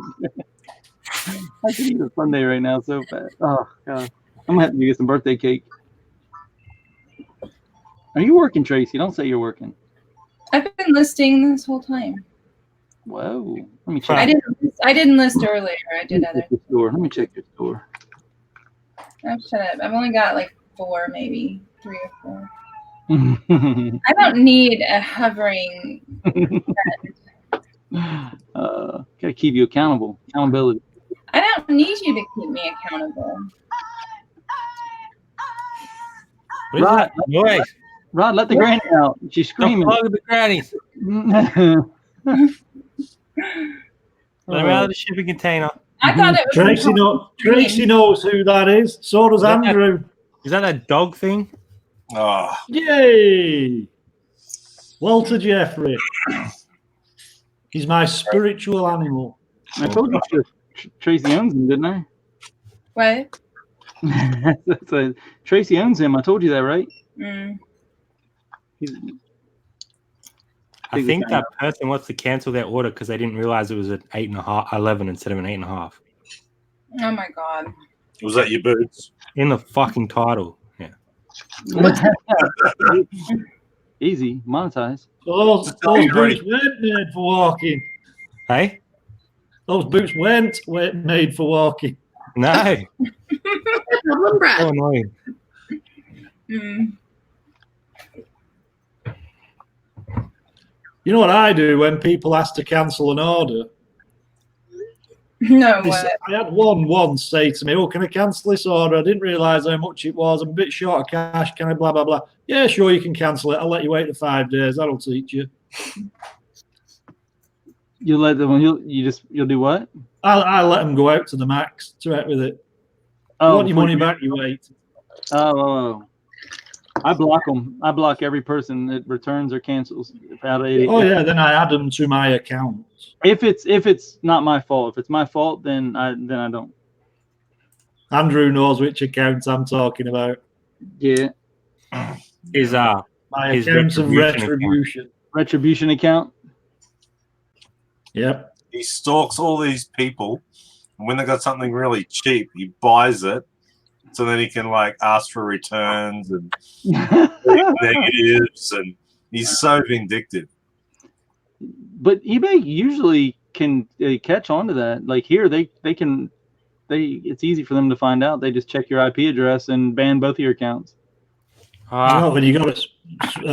I think American eBay is very heavy-handed. Like as you said, you use a stock photo, and you got suspended. You used a multi-listing for all these different games, right? You got suspended. Where here they send you a message. We've taken your listing down. Please don't do it again. Thank you. Mm-hmm. Oh, they send you that message too after they pull your listing down and suspend you. Then they send you that. They're a lot worse here. But also you have a lot of people that run around and report people here too for competition and stuff like that. Yeah. We don't get suspended like that. That's good. If you did it again, you would get suspended. If you sell outside of eBay, where you send the details, they contact you, come pick it up. eBay will suspend you for that. Hey, Rod. Oh, he's not here. Oh, did they get Rod for that? Yeah, Rod got done. I did a pair of shoes outside of eBay, and they just sent me a warning. Yeah. I had a guy recently buy ink off me, and then he sent me an email like asking for a discount on all these different inks. And he said, like he'd already paid for the first one that he bought, and I'd shipped it out. And then he said, if you do it outside of eBay, you won't have the fees and this and that, so it would be better off for you. Like he was trying to talk me into it, and I said like, no, like I don't want to do that. And then I just didn't like. I was like, no, I'm not doing that. And then he gets his order of the one I sent, and he sends me a photo, and he's like, it was like 3 inks, and he goes, one's leaked in postage, and I was like, that's fine. I just gave him a full refund, said don't even return the others, just keep everything. Then he leaves me bad feedback, said something like really unprofessional seller, and he left me bad feedback. Anyway, and then I reckon it was because he was pissed that I wouldn't do his little deal. Anyway, so then I was asking Rod, like, what do I do about this guy? How do I block him? So anyway, in my process of trying to block him, he bought another ink off me. Anyway, I don't know if I was supposed to do this, but I cancelled the order and I blocked him. And then he messaged me and said, like, what's your problem, rah-rah? And I didn't reply. And then he left me bad feedback on that ink, even though I cancelled the order. So I have 2 negative feedbacks from this one asshole. Just send eBay a message on Facebook for business, eBay for business on Facebook, and show them, and they'll read the messages personally, and they'll remove them. Okay, because I don't know what to do about this guy. Now I've gone from 100% feedback to 99.2 because of this particular guy. Right. Yeah. They'll be able to see the whole transaction. Because he's trying to do business outside of eBay, which is against their terms and policy. Go to eBay with that information and say, hey, this is what this guy did. This is why I cancelled this order. I refunded him this. He's left these. Please remove. And they're pretty good. If you can show them like evidence, they'll read the messages. You don't even have to show them. They literally will go in and read all of your messages back and forth in chronological order and see the whole event, the whole event. And then they'll understand, as long as you, like, I even get nasty with people and they still side with me. I mean, I get real nasty with people sometimes first, and they'll side with me, like, as long as I did everything by policy right. Just because I can tell when you do enough transactions, you automatically can tell by the first message, by the tone, or what they're asking, if there's going to be a problem. I cancel it immediately. Like if someone ordered somebody ordered something Saturday morning, right? Today's Sunday. Yeah. Yesterday morning, somebody ordered something stupid, a $10 video game. Today I get a message asking why it hasn't shipped yet. Immediately cancel. Right there. Cancel. Refund. Done. I had that. Yep. I mean, it's a weekend. It's like, what are you talking about? Another sale. Hopefully, I don't cancel this one. Well, I'm definitely going to contact eBay because 99.2 feedback when I was at 100. That really pissed me off. Mm-hmm. So Yeah, annoying. definitely call eBay. Tell him that he tried to extort and trade outside of eBay, and you refused to. You then claim there was something wrong with his delivery, which I presume was part of the scam. So I just refunded him to get rid of him. In the process of blocking, he ordered another one. I then in turn cancelled that order. Yeah. When you cancel an order, though, cancel due to something's wrong with their address. Mm-hmm. Oh, okay. Always, yeah. So it's like that option. But if you go to on Facebook and you go find eBay for business, type it in, and then you like them, you can message them, and they are dedicated to only business sellers. They're a higher level support. You don't have to go through India or anywhere else. You go. They're going to reply. It's going to take them 24 hours to assign someone to you, and you'll deal with the same 3 or 4 people every time you message in. I don't ever call us. I type out a message and walk away, and then they'll respond when they're ready, and I don't ever have to deal with it again. So it's eBay for business? Yeah. I don't think we've got it here. You don't have it there? No, I'm just getting eBay groups like our Facebook group come up. Let's go through the chat, Bron, and they'll sort you out. Yeah, maybe you don't have it. That would be weird. I wonder why. You would think it would all be linked. I'll go through the eBay. Do you guys get coupons for supplies? No. Coupons? No. I had to order more yesterday. No. We didn't get them. Yeah. Really? So here's what it looks like. It looks just like this. Like when I'll show you. Oh, I'll bring up Tommy. Yeah, like I don't know if you can. Whoa, I can't see. You're wrong person. Wrong Tommy. All right, so see eBay for business. Yeah. Come on, get with it, Brad. Oh, Brad. What it is? Yeah. Brad. So Brad. Just go to Tommy's square and hit the square on the inside of his square. Oh, you can right click on each square too and just hit solo you can. layout or whatever. Yeah. Ah. Oh, there you go. So now, hold on. Whoa. No. No, It went no, somewhere else. that's still it. Though, Oh, yeah. even change pages. Yeah, we don't have. I couldn't find that. Yeah, that's pretty wild. Yeah. Yeah, ebay.com/business is her website. I don't know. That's kind of weird. I don't know. So it works brilliant for us. Maybe it doesn't. I don't know. You have eBay for Aussies? Right. Oh, eBay Ron, for flogging. It's eBay for flogging. yeah. Flogging eBay. Rod, what are you trying to do over there? You're getting a different haircut to run from the tax man. He was parting his hair. Going a bit thin on top, I just noticed. You just noticed. Yeah. You should have asked. We could have told you that a while ago. Look at that. Yeah, I feel the same sometimes. Yeah.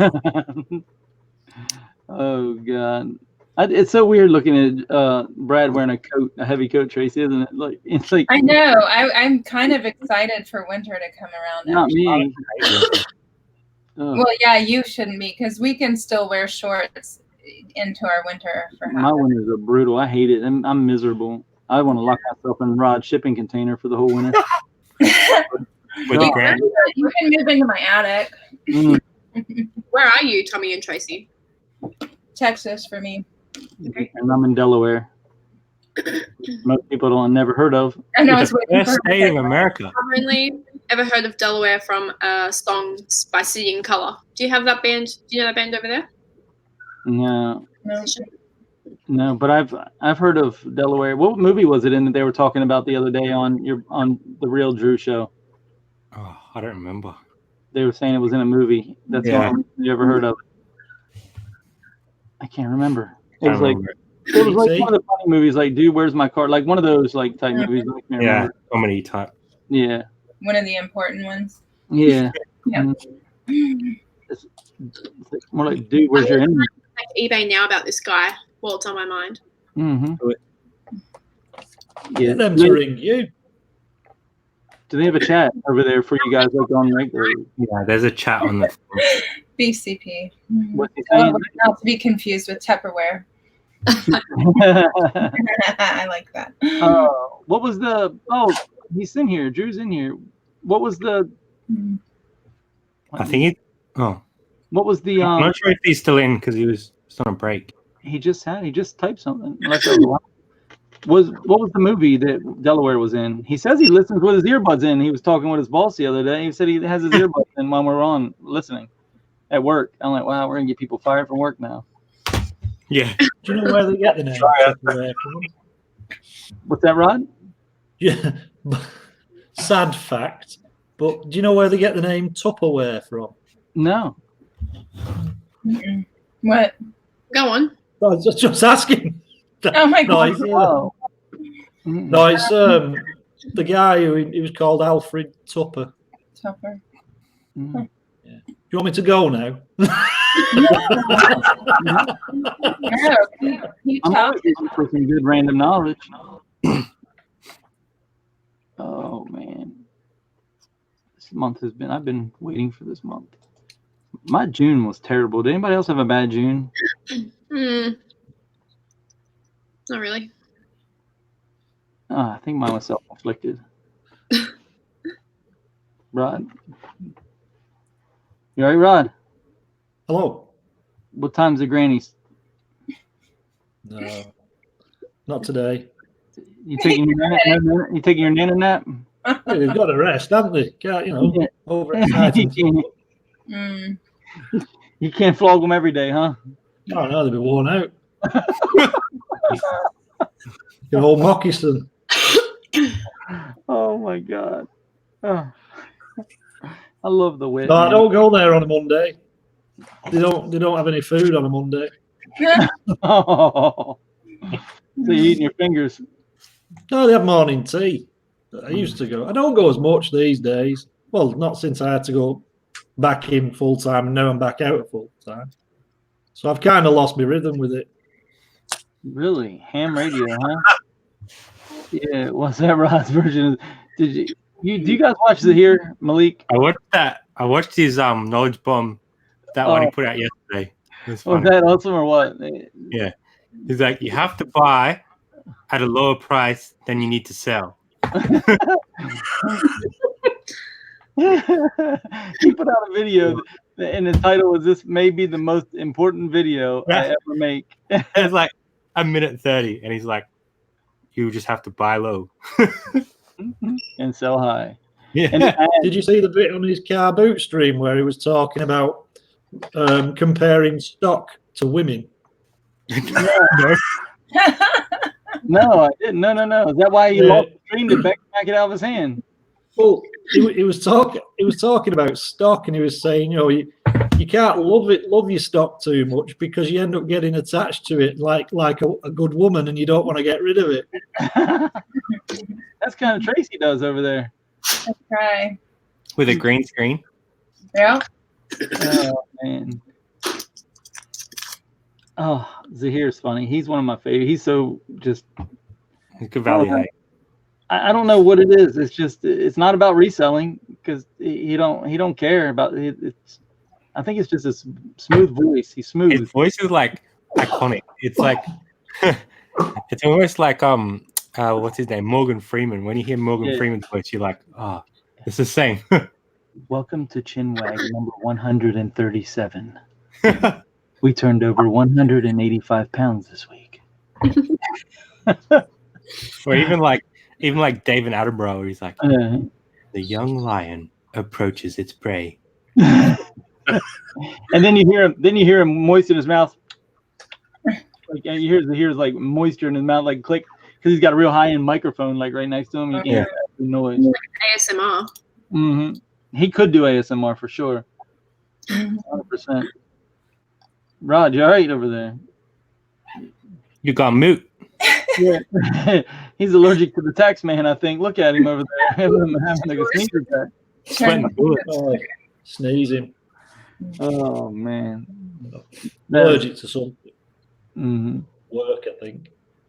Right. We all are. So Drew does this full time, but you're part time. Well, Rod's full time temporarily. Bless you. And Bron, you're full time, right, Bronwyn? Yeah. Well, this is all I do, yeah. But you have your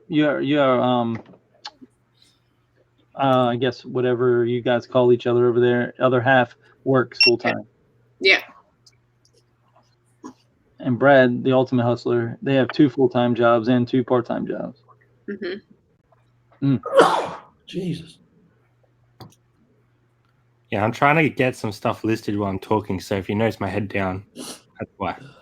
I thought you were just watching a porno. Oh yeah, that's. I knew you were going to say that.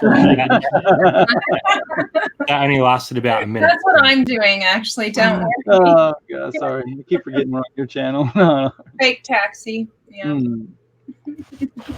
Hey, Brad. Do you and Jazz have do you talk about like time frame on when you guys want to drop off work? I'd like to do it now, but I don't really know. It's a matter of continuing to build, and because we bought this house only recently, we have a pretty reasonable mortgage on it as well. Yeah. So if we can get that down to a more manageable level, then it's going to be a lot more manageable to go full time. But I just got a different role at work, so that's probably going to keep me entertained for a little while. But I don't know. I'd like to put a date on it, but I just can't at this point. Like, it's just a bit. Now, we have a lot of people over here where one person stays in the industry working and one person goes full time for like benefits reasons. But do you guys have social health care like the UK? Not really like that. No. No. Okay. Like, so you have to pay for your benefits. Medicare. Yeah, you get like the.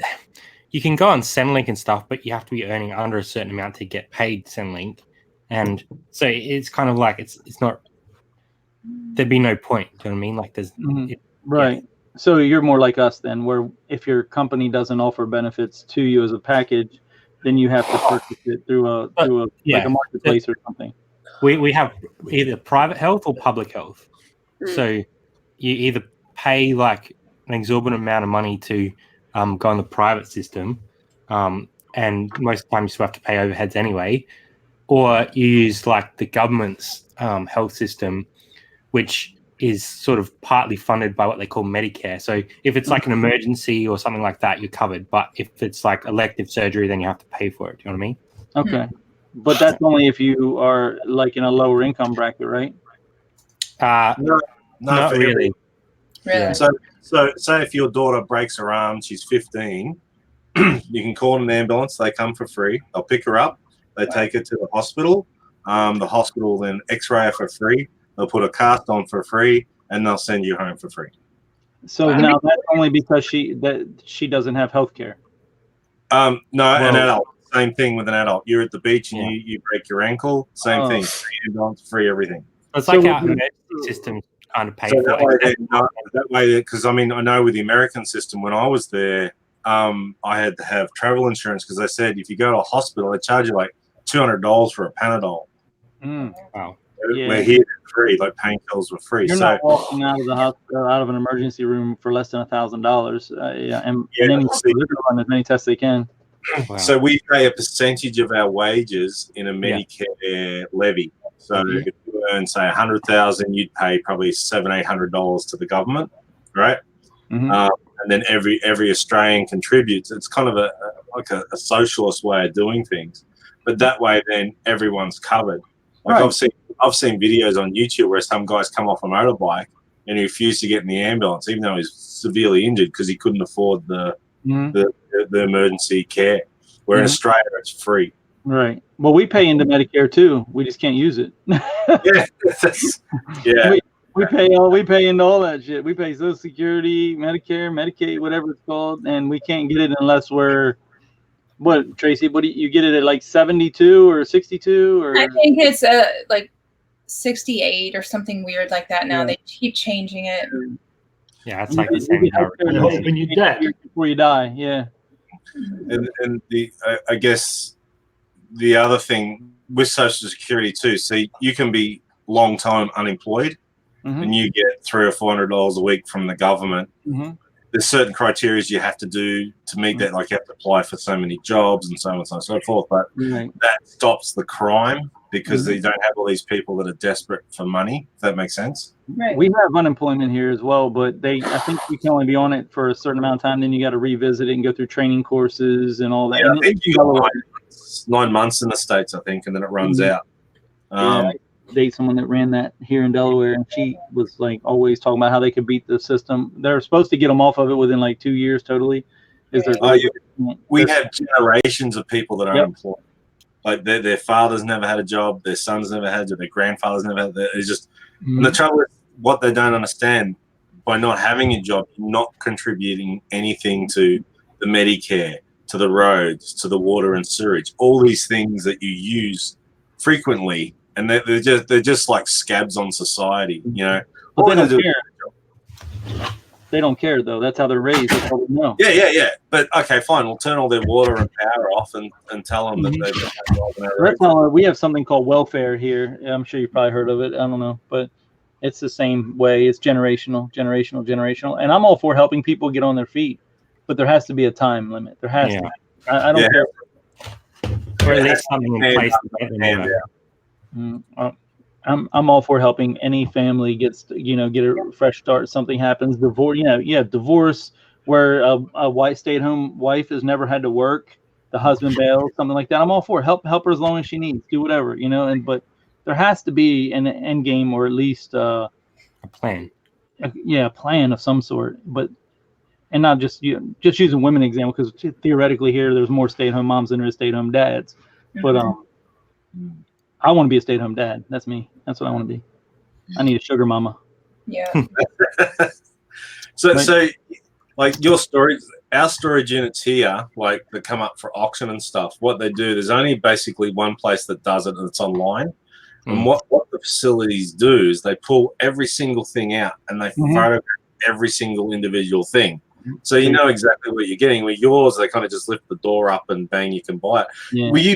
Do you want to get into that at all? No, don't watch any of that shit over here either. It's all fake and phony, most of it. Yeah, I know like the TV shows are all bullshit. Oh no, our YouTubers are even worse. So what about Storage Auction Pirate? I don't know. I don't. Bullshit or not? I don't know. Yeah. You seen him? I don't watch those guys. Yeah, well, see, I normally YouTubers, you can pick the bullshitters. You know what I mean? Like there was some guy called 10K to the Bay or something. He's one of my favorite people actually on YouTube. And he is shit. He is such a friggin' liar. He's a scammer. He's a joke, absolute joke. Like, he goes on. He's trying to sell courses on how to sell crap on eBay. And you go to his eBay site, and his photos are disgusting. It's absolutely terrible. That's how they all are here. 10K. See, his name is Daily Refinement now, and he's actually very smart. He's brilliant the way he breaks down eBay. But just don't buy anybody's courses here. Like don't buy anyone. No. Like anyone in the United States, our courses, their mentorships, their program, whatever they name it to make it sound good, is shit. Because those people are generally only looking for a way to make money, so they don't have to do eBay. So what's your take on like Chris, Bonafide Hustler, and all those guys and doing the green? They see each other and very well. He's a friend of mine.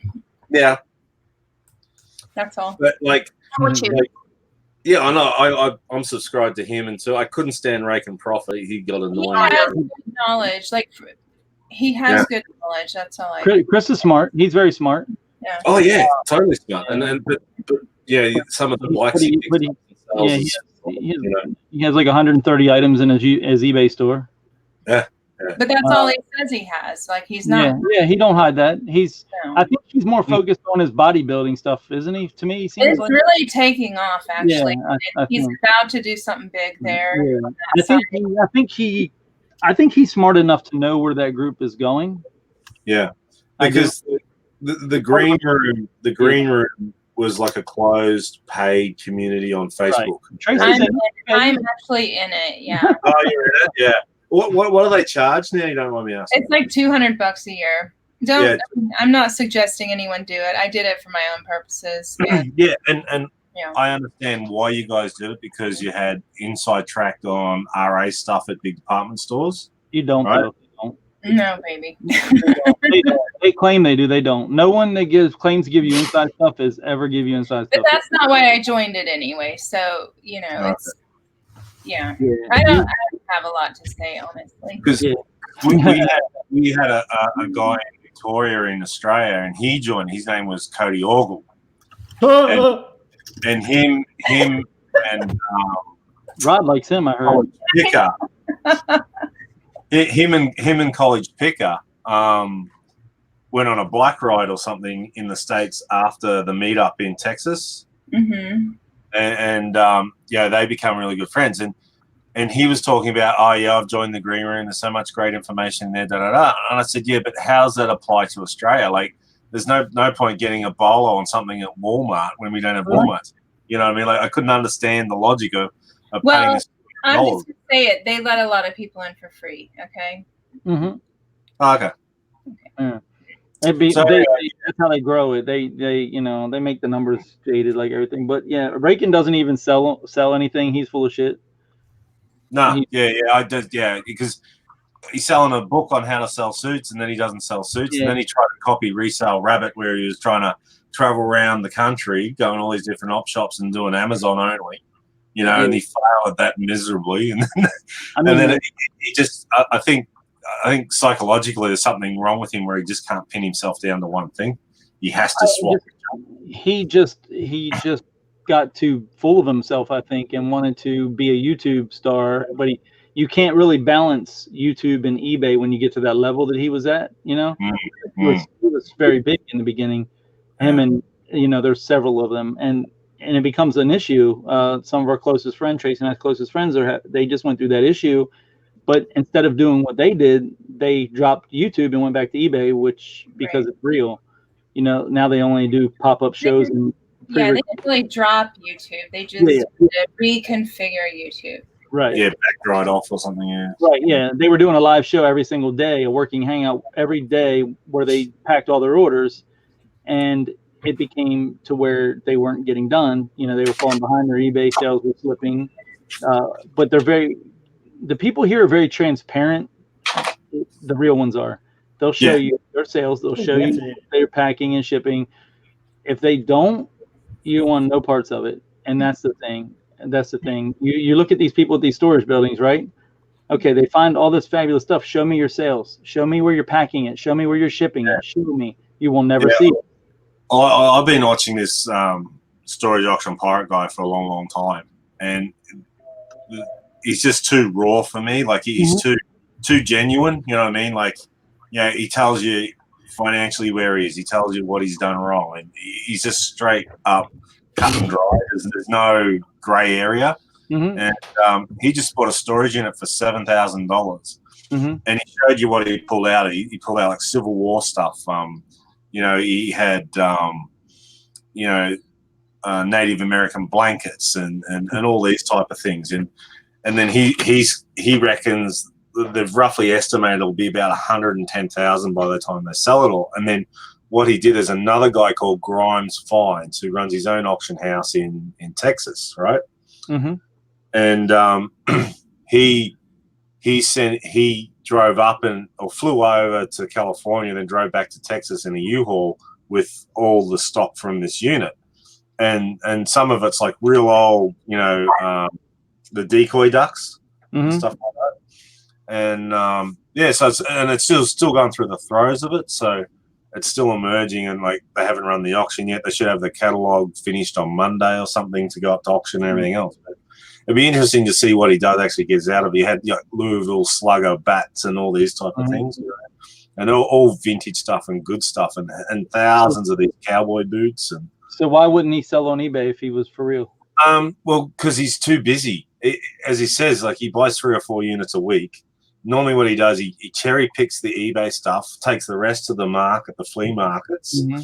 He has about 3 or 4 flea markets he goes to, which he videotapes from, and so on and so forth. And there's another guy called Storage Stalker, which is, he used to do, like, they used to do collabs together where they'd buy units together and sell together. and then they got another guy's spin-off is another guy called Locker Nuts on YouTube. And yeah, he got out of advertising. He's gone to full-time just storage units and stuff. So, but there's as I say, as you know, you watch these YouTubers and then you can see them, they'll trip themselves up on what they say and do. Right. Oh yeah, absolutely. Yeah, I don't watch those. I don't watch any. Like I don't like doing sales videos. I don't like telling you how much I've earned and how much I've packed. I mean, shit. You know what I mean? Like if someone asks me, you don't have to because you're not trying to tell people how to do the business or trying to sell them shit, right? You know, if someone asks me a question, well, what like Brad asked me, what's roughly your turnover? You know, and I told him, you know, like per week what I'm looking at in sales, you know, which has dramatically dropped because I've been crook for so long and I haven't been listing on eBay. And now my eBay's totally tanked. So, yeah, I'm sitting around about, I don't know, just about $1,200 at the moment for the week. So, which is not good. Well, yeah, and I don't even know. I tried to do that with Brad's numbers the other day when I saw one of his posts. I was like, it's hard to relate because, you know, I feel like what you showed on your post is great. That's a great 60-day turnover. And that's why I asked you what the median salary is there and versus here, because it's hard. That's the only really thing because our money's so different. So if your median salaries are kind of similar and your sales are kind of similar, then they're kind of similar in a sense, you know, I guess. That's the only I mean, it comes back to cost of living and what's your cost. So like, now, I know you live in Delaware, but are you in a major city or are you out of town? No. So I have I have a 4-bedroom, 3-bathroom, like full basement, 2-car garage, and it's probably like 2,800 square feet upstairs. But then the basement, it doesn't count into that. So, and that here is like 1,600 a month. That's what's that? 400 a week. See, a place like that in Australia, you'd be paying, depending on, like, if say in my area, you'd probably pay $600 or $700 a week for that same place. We don't have basements, and very rarely we're 2-story. We're all low set single. Right. And what about garage? Do you have like 2-car, 3-car garage? Yeah, so I got like the place I'm in now. We have it's 4-bedroom. One's got an ensuite. Then there's a family bathroom, double garage. Then we have like 2 lounge rooms and a kitchen area with a kitchen table. But to rent a place like this, you're looking at $500 a week. Yeah, and Traci is probably way more expensive than where I'm at, like because Delaware is very cheap. Yeah. Well, our area here has increased in value huge right now, so that's why I want out soon, like before it crashes. But I mean, we have a 4-bedroom, 2.5 bath, 2-car garage, and I think our mortgage is about right under $3,000. Yeah. See, it's a big difference for the similar size houses, not probably the same exact house, but similar size. But it's like roughly here in Delaware. Do you guys use square footage over there for housing, or do you do nothing or no? Meters. Yeah, houses are in meters. So like this home's a 200 square meter, which is that's like 600 square feet, I think. No, 600 square feet. You wouldn't be able to move around in there. That's like my closet. Yeah. Oh, maybe it's, I don't know. Yeah, maybe I'm thinking. So what's a square meter? There is a way to do it, but 3 by 3, so it's 9. So 1,800 square feet. Right. Yeah, that sounds about right. Okay. Yeah. So here, it's about $110 a square foot, roughly, to build a house. Yeah. So you're talking. That's how we figure it out here, roughly. But and then you got your cost of your car. Like what do you pay just to own a car? Like far as do you like your registration, your insurance? Roughly, I've got a. It's basically equivalent. It's called a Toyota Kluger, but it's a Highlander over there. Okay, they rebrand them as Highlanders over there, and I paid. I think my car insurance is $384. That's full comprehensive. So it covers my car and everyone else, right? and For my one registration. car. Sorry, for one car. one car, Wow. and then my registration, which you pay the government, which includes another insurance policy for people. So if anyone gets injured, your registration covers them as well. Mine was $920 in Queensland, which is the state of Australia. And how often do you have to do that? Once a year. Mine was You pay $780. $900 a year. Sorry? You pay $900 a year for your Yeah, $920 a year for registration and another $320 in insurances. That's without turning the key. So we have 3. Well, we had 4 until a couple weeks ago. So our insurance dropped a little bit, but we have 3 BMWs. Yep. 1 is an SUV, and 2 are considered sports cars. Yep. And I pay like $310 a month for all 3. Comprehensive, full comprehensive. A month. Right.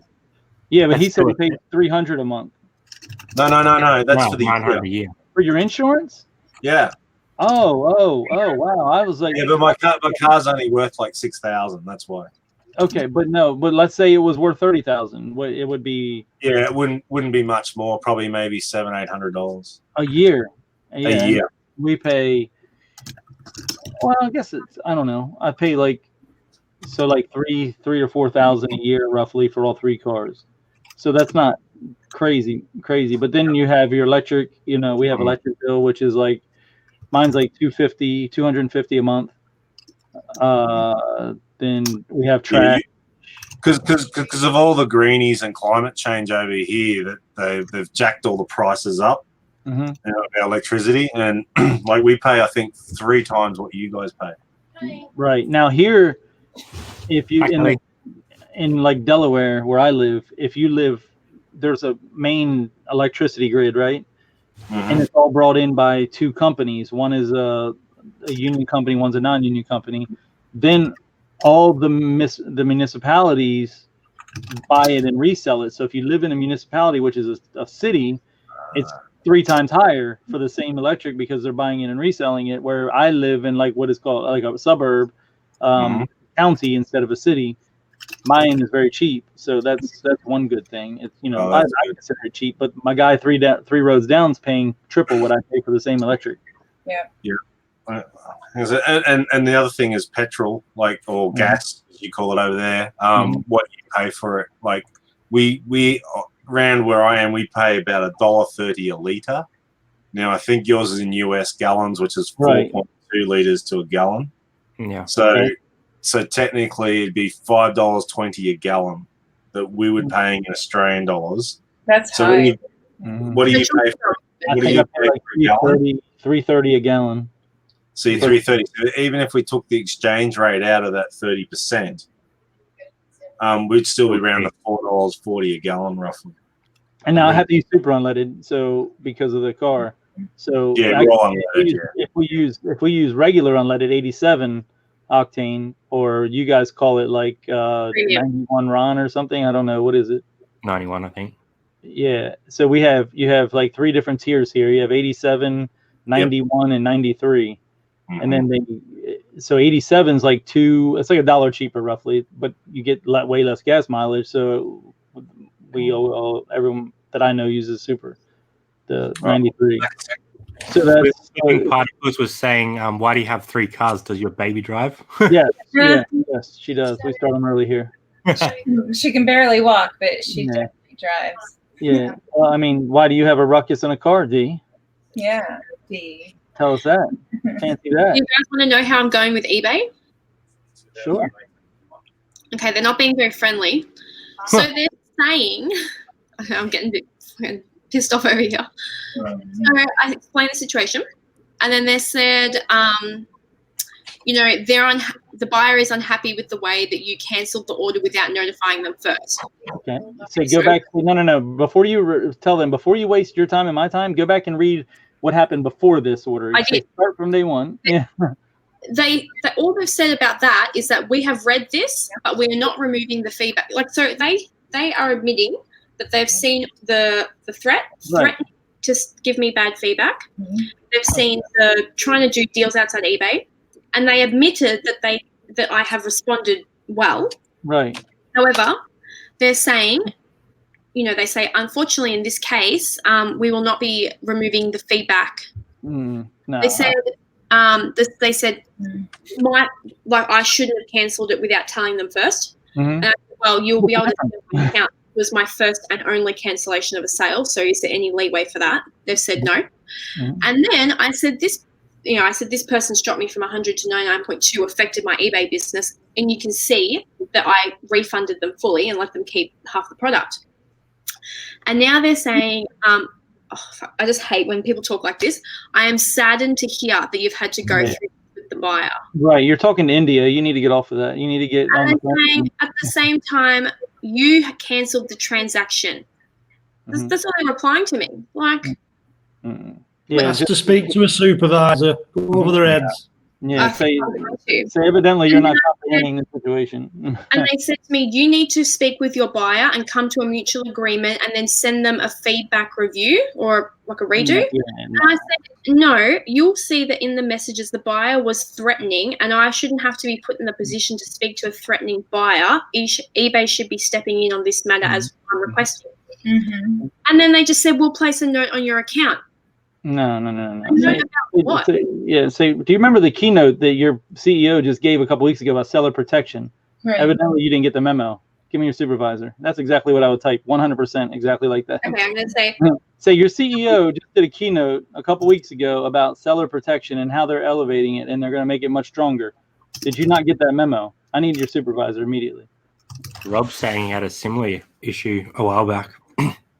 I had a little bit of trouble with them a while back because we had this scammer who actually went through a few other people in the Facebook group because we saw the same ID, and he essentially accused us initially of having a fake product, which we didn't have, and then I said, "Oh, no worries. Well, I'll take it down off eBay because I don't sell fake product," and he's like, "Oh no, I still want to buy it." And I was like, "Well, I'm not going to sell it to you because, I don't want to sell it outside of eBay because I'll get in trouble for that. B, if you get it, you're going to say item not as described." And it was a piece that we had sitting there for a while, so I wasn't too worried about it. But he's like, "No, like I'm happy to pay X amount of money," and I should never have done it, but I relisted it, and I put in the title, what did I put? I put something that was like essentially trying to avoid him putting an item not as described. So it's like replica or something like that, even though I was pretty confident that it was real. And we worked out a price and he bought it. And then he got it and said, "Oh, yeah, I know this doesn't fit. Can I please return it? I'll express it." But the problem is the item that I sent to him, by the time he sent it back to me, there was no money in it. So he knew that. And he was using that, like he was buying really sort of items that were quite cheap and items that by the time you posted it, you're not going to want them back because you're going to have to pay postage.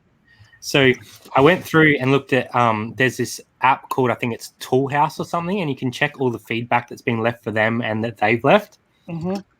And he'd done it to a whole bunch of other people because I've seen all their comments on his history. So I contacted eBay and I was like, "Look, this guy's a scammer." I said, "Look, I don't want my money back. Like, I don't care. Like, it was $20 or something." I was like, "But you guys need to look into this because he's clearly scamming people like on the regular." And they're like, "Oh, look, there's nothing we can do about it. We'll send it to our customer support team." I was like, "No, do something about it. Like, I provided you all the messages. He was sending really long messages to like confuse people as well." And and they were just like, "Oh, we can note it, but we can't really do anything about it." I was like, "Well, he's going to keep scamming people then because you're not doing anything about it." And then about 3 weeks later, someone popped up in the group and they said the same guy, because the same user ID, had done it to them as well. And then so I said to him, "You have to contact eBay and let them know." And they ended up blocking him. But I was like, "You've got a history of this on your file. Why would you not do something about it? Like, you're just letting this person scam all your sellers who are paying for you to run a platform." Like, yeah, it's ridiculous. They don't care. A lot of times it's pretty crazy. What? Who's that? That's messages, man. All my sales are ending. I'm getting messages left and right. Yeah. Well, I had to cancel those boots, which is a pain in the ass. Rod said you got to wait till the end, till 5 days are up, and make them sweat their money out. Yeah, but I don't like to, like, I just want to get stuff done. Like, I don't want it sitting there. Like, yeah, I just want it gone. Because I think the longer you leave stuff, the more frustrated you get about it as well. You just like, I just want to get it out of the way. Hey, Damos. Hello. Okay, I'm trying again here. I paid yesterday. Was wondering when you're shipping. So, oh, sorry, am I cutting in? No, you're right. So I said, I want to speak to a supervisor, please. And she said, you have reached the highest point of escalations. This is the trust and safety team. And I said, well, I don't feel my matter has been addressed and that eBay are working for the buyer in this case. I said, I'm not asking for the buyer to be, because she was, I'm going to make sure that the buyer is spoken to about their behavior. I said, I'm not asking for the buyer to be spoken to. I'm requesting that the feedback that has badly affected my eBay business, eBay store, be removed, even if the feedback relating to the item which I fully refunded and they kept half of the product is removed as a meet you in the middle. And then they just say, I know you're contacting us because you wanted the feedback removed, which has been addressed, and we will be speaking to the buyer. That doesn't fix my issue. How has that been addressed? How? Like, it's like I don't need to tell them off and put them in timeout. I don't care what happens to them. Like Are you speaking to them on a keyboard or on the phone? On a keyboard, but you don't want to get me with them on the phone. I'll just get them to ring you up. Say to them on the phone, are you refusing me? Is this phone call recorded? And they all are. Then say to them, for the record, are you refusing me the opportunity of speaking to a supervisor? And if they say no, so we'll put a supervisor. I've had negative feedbacks removed in exactly the same scenario. Stop, don't mess about with the keyboard, Brom, and get on the phone to them. You must be in India. You have to be. They said this might be unfortunate, but I'm giving you the chance to at least work things out with your buyer. Anyway. You don't work out with just close the chat because they're obviously not getting help. This What's person, their name? Just take their name down and tell them you're going to report them to somebody that in a firing squad somewhere. name's Claudine. So if you ever get her, you know you're in trouble. Report it as Sinister. Yeah, tell Sinister we need help. Stat. Does the buyer sell anything? Oh. Well, at first I checked because I thought that I just realized what you asked. I checked because I thought when he was asking for all these heavy discounts, I thought surely he just wants to, maybe he's a reseller. And he didn't. I said, I will on eBay, and she goes, yes, you can do that as well. Close it. But this person, remember I think I sent it to you, Rod, his thingo, and he doesn't sell. Well, he could have a buying account and a selling account. Yeah. Has he paid you anything yet? Yeah, the first lot of ink that I sold him. Right. So you go into your PayPal account and you get his email address. And then you spam him to every seedy website on the internet. Job done. Oh, Rod, go on, man. I've done that. On the record, I've done it. You won't bog up your roof to protect your stock, but you'll get through this guy over. Now we know his priorities. That's good. Rob will sick his grannies on all of them. Oh, Drew, man. Now I know why Drew likes to sit here for hours and listen to Rod, because you never know what you're going to get, do you? You just have no idea. Oh, he's gone black screen again. At least he doesn't have his kangaroo this time as his logo. Last time. You don't know what I'm doing, mate. This person's got stuff for sale. He what? He now has 2 items for sale, and one's $5. Right, we'll create an account and go and buy it. And then what? Ship it to Rod. No, then you do the deal. You let him bide his time, thinking he's and then you tell him it's broke or something. Yeah, tell him the fake. Payback's a bitch. Rod's like Detective Crime Man. He just swoops in and destroys anyone that fucks him up. Oh man. What was the price of the item? It was $30. Well, how's this, right? Everything about this guy I just hate. It was $45 and I took a best offer of $30. So I took a best offer, sent it to him, free shipping on it.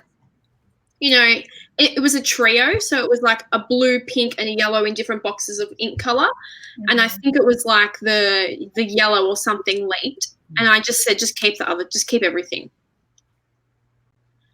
Okay. So, and your feedback is what you're really concerned about here. Yeah. He left feedback saying you sell a decent amount every day and your feedback can come back up quickly, right? Well, I suppose. In my opinion, and this is probably just me and my way of dealing and coping with it. You've already spent too much time on it. I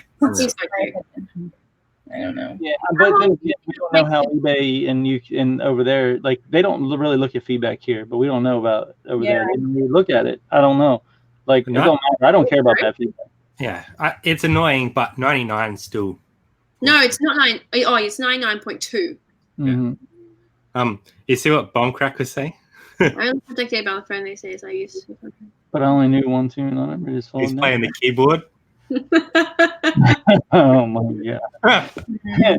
He's always got some. It probably took him a half hour to put that out. Like I don't get it. Does anyone know what country he lives in? Yeah, UK. He's in Newcastle. I think he lives in Rod's old house. Mm-hmm. Probably. Oh. Rod's old. He owns me back rent.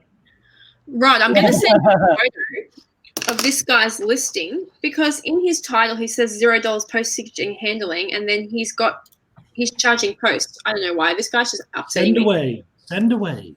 So I'm going to send you this. See what you think. Rod to the rescue. Yeah. Send Rod $5. Let him order it. Yeah, I will. On your troll account. I'll start up a GoFundMe for tackle of our bad buyers. Oh man, I'm so angry about this person right now. I hate that. I don't know why the people waste their time and do that. Like I don't get it. Like how? Oh, he's got it on auction. Oh no, hang on. Can you work it out? Oh, hang on. Right. It's a scam. Look at his title. That's what I mean. $0 postage and handling, and then in the postage he's got $15. Report him. Flag the listing up. I sent it to you, Brad. He's a scammer. Might have a look at that Toolhouse app. So is he hoping someone just clicks by without knowing that they, I guess. I don't know. That doesn't make sense. These people, I tell you. That is wild. That's probably some image he's just cut off Google or something. It looks good, doesn't it? I see you've left his name. All this time we're spending on this freaking time wasted. Yeah, sometimes. And I realize that's what they want, kind of. They want you to be tired of it and just give up. I do. Yeah, they might. But sometimes you just gotta get it out on them, You just gotta. Yeah. Bum crack. But how many listings could you have gotten at right now if you weren't fucking around? We're just having a reseller United Nations demo. Who are you talking to? Reseller Down Under. His name's Damo. He's in our Facebook group. Well, he's a admin on the Facebook group. You're not supposed to be friends with anybody else that resells in your country. That's the American way. I think that's what the good thing here is. Yeah, he's got tons of neg feedbacks. Where? Oh, Paul. So go. There's a tool that you can use on your browser. So open your browser. Yeah. Actually, I'll just forward it to you. Okay. And I had a look, all his everything he sells and buys is ink. This guy was just trying to. I reckon he just resold the things I let him keep. Anyway, I'm trying to find to see if he resold them. Yeah, I mean, just copy your title that you sold it to and put it in eBay. Yeah. Exact title. He leaves a lot of negs, actually. I want to see what he got received.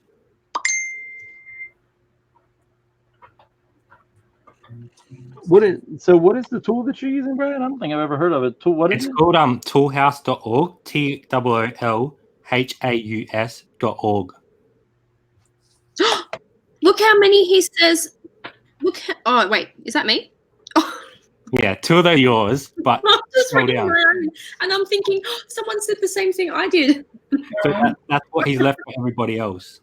And then you can go receive by. So he's left a ton of neg feedback. He has. But he hasn't received a heap. But they can't. They don't get to receive. Well, No. the oldest, so older accounts have neg feedback because you used to be able to leave them. Right. Yeah. Hey, Paul, I put a message in Lonnie and John's Facebook group about where we were going to be. I figured that was the biggest one. Have a chance of getting to everybody. Cool. Yeah, thanks for everyone that's come along. Still ticking along in the chat. Yeah, we got quite a few Americans here. We have Traci, uniquely me. So it's probably a bad time for the Paul, Aussie. Marie. It's all right. We don't know what Bumcracker is. Are you saying, Brad, that all these are the ones given against him? No, he's left them. Uh-huh. So you can see that he pretty regularly leaves neg feedback.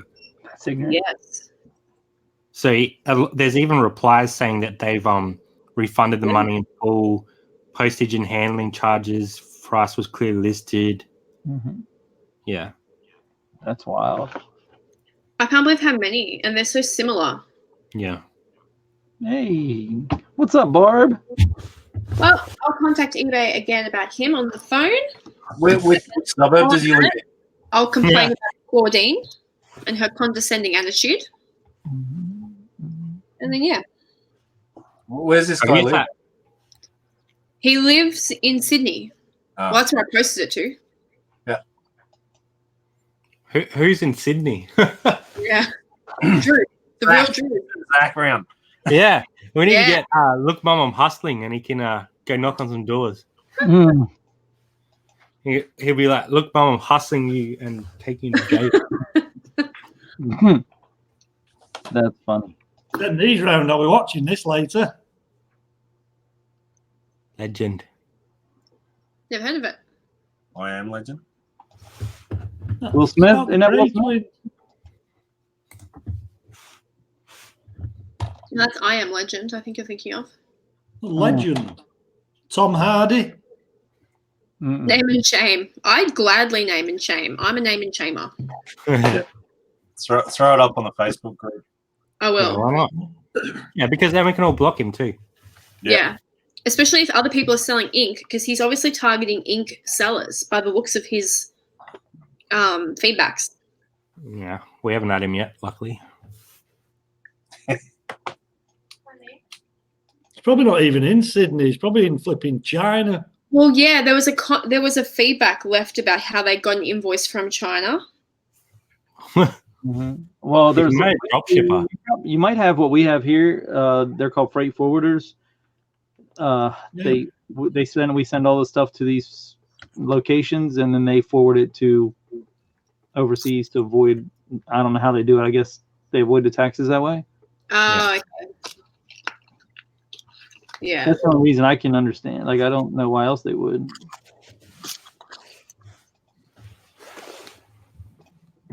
What times are there, Tom?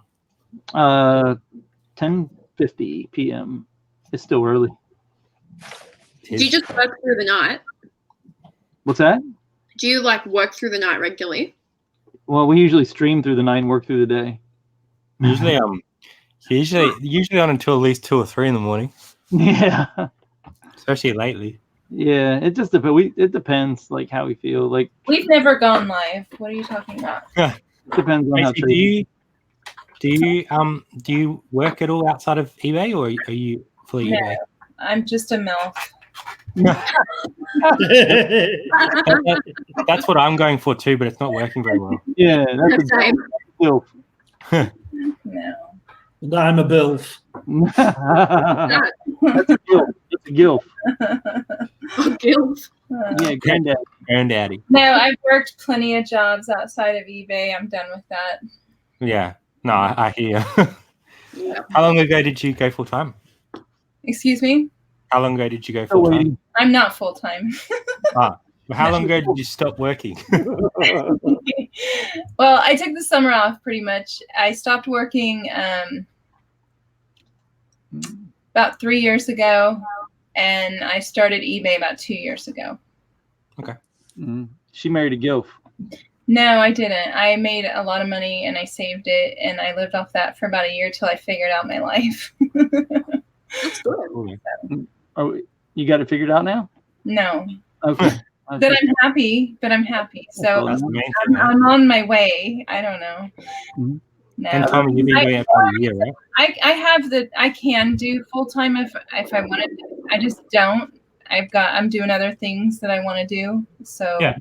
one day, I mean, my goal is to one day do it full time and live that retired type of life while doing this, you know. Yeah.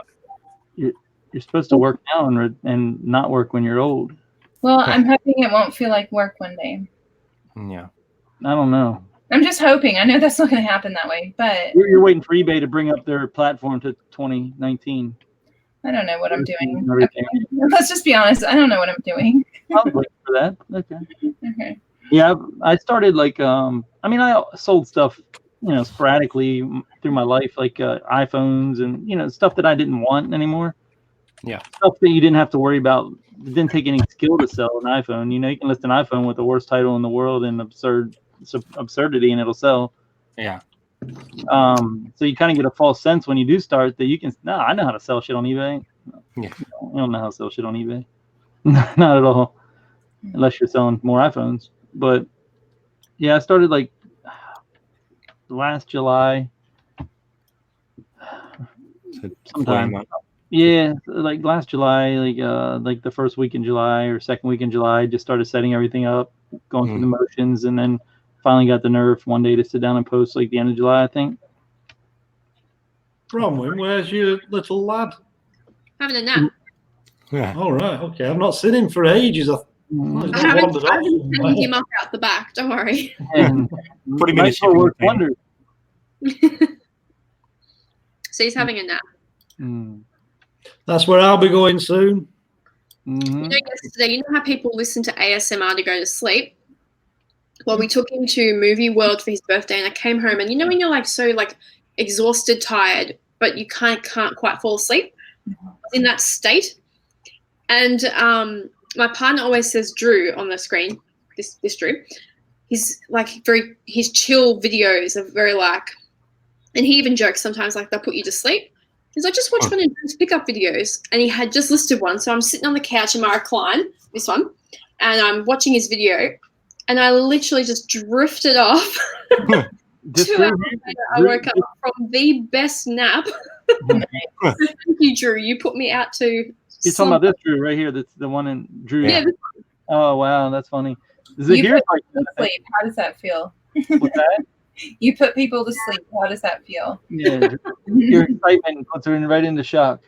I think that's Drew's goal. Like, he's always saying that his videos put people to sleep. I know, that's what I mean. That's why my partner said it. He was like, just watch one of Drew's, and I was like, oh yeah, and it was just so peaceful. He got He needs to go to tags. He got an awesome score. Yeah, this week with that Adobe 5. Yeah. We picked up. Yeah, it was actually a Mac version too, so I listed it for 700 today. Yeah. Oh. You can't even get them here. They're only for sale in Australia. Like if I look them up here, it's usually pre-owned or in Australia new. There's one in I think Amazon UK has them for £542 new. Wow. You're keeping that one on the keep an eye out for. See, Rod, that's why you can't. All amongst the jigsaw puzzles. Rob was taking a nap, and you were making $700, huh? Yeah, $2 I paid for it. So look at him. He's ready to take a nanny nap now. Mm-hmm. I think he is. Yeah. God, he's still alive. Blink. doing Singing me a lullaby. There's a pussy on my head. First time for everything. Oh man. Well, I woke from my nap yesterday, and then I put Tommy and Tracy's video on, and they were talking about something. Wake up! Yesterday probably wasn't the best time to get that in. was my favorite one ever last night. Yesterday was a roller coaster, man. Like we went into some deep, dark shit, back into sexual I being. think I turned on when pole dancing or something came up. Perfect. That's like every hour. Yeah. That's like the intermission. Yeah. Well, it started off like I didn't. You know how we don't really we don't make an agenda. We just do like Rod and Drew do. We just turn it on and whatever happens happens. And so we decided to have one of our favorite people on the last minute. We weren't even going to go live because every Saturday night, the guy that was on last night, Dwayne, he has a auction online every Saturday, and it's very popular. He's very well loved in the state, and he had one of our best resellers on last night. And he's got John's got like 50,000 subs on each account, I think. Wow. He's one of our most beloved resellers in the States. And so the auction went by in like a quarter of the time because John's like just regimented and prepared. Well, and the bidders were really good about it too. Like he had good products, so they just bid it up like it should have been, Mm-hmm. Yeah. Hey, Judgment Care's here. Steve's here. He found us. Yeah. So he's one of the main. He buys a lot of stuff in the auction. He's very active there. But so we decided to ask Dwayne if he wanted to come on and go live with us, have like an after party from the auction, in which it just turned into the first an hour and a half turned into some like really deep conversations about mental health and things like that I was not prepared for. Oh, I need to jump back in and watch that. Yeah, it's very interesting, and it's kind of like, because we did this kind of just to have fun, and not really talk about reselling too much. Right. Because you can get that all day long. So we wanted to just have fun and kind of unwind. And so it's kind of weird how a couple times it's taken that turn into mental health. It's like a second time that's happened to us, which is fine. Mm-hmm. But I'm always like, man, I don't know. I don't have a PhD in any kind of anything, let alone mental health. It was perfect, really, because you might as well hit every aspect of our daily life, and that's part of it, is where your head's at, Mm-hmm. And usually resellers have a reason that they're resellers, and it was just, I thought it was great. But what is interesting is that, like, the last time it happened, I think it was about substance abuse or alcohol abuse or just abusing some sort of vice, Yeah. And it was so amazing how many people that we talk to every day come out and had problems in the past, or are still fighting them, or whatever it may be. Mm-hmm. And it's just like mind-bending and just made you like think a different way. Well, then last night when we were doing the mental abuse, we went down that. Then the other half of the people we talk to every day come out, and it was like they have these same issues, and you're just like, oh, this is a mind fuck right here, literally. Yeah, like it's like that's like that the live that me and Bronwyn did. Like the amount of people in the chat that identified with what she was saying was like. It was like 3/4 of the chat. Right. And I could be wrong. And hopefully, did you see you're bipolar? Yeah, I've got bipolar. I've got borderline personality disorder, and I've got diagnosed OCD. Okay, well, that's exactly how it started last night. The person yeah. So if you replay last night, the guy's wife, I think you'll see like he told her she was bipolar, and that's what started the whole thing, and it went down this big rabbit hole. And it's just, I don't know. And I had seen her story before. She did, and somebody interviewed her to discuss specifically her disorders. And she's just really, it's hard to be open like she is in front of people you don't know in such a large audience. That's an uncomfortable feeling, but she's very open about it. And it was pretty liberating for a lot of people that watched her first interview. So I think this was just an addition to that was needed for a lot of people to hear. Yeah, because they're very highly regarded in the community. You know, people look up to them. You know, so it's probably for people struggling. It's nice to hear that they're not alone. You know. Yeah.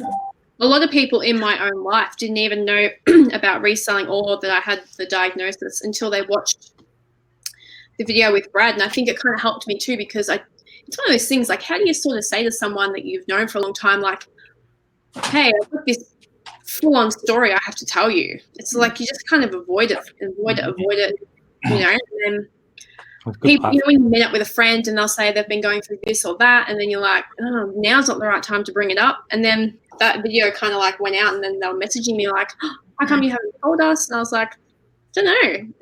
It was weird to find that in the reselling community, I felt more safe to talk about these things than in my own community. Is that weird? It's so weird, right? That's not normal. Well, I'm not normal, but like, you know what I mean? Yeah. Right. It was a great like story, and I'm glad that you're able to share it, because, I think a lot of people definitely resonated with what you're saying, so it was really good. Mm-hmm.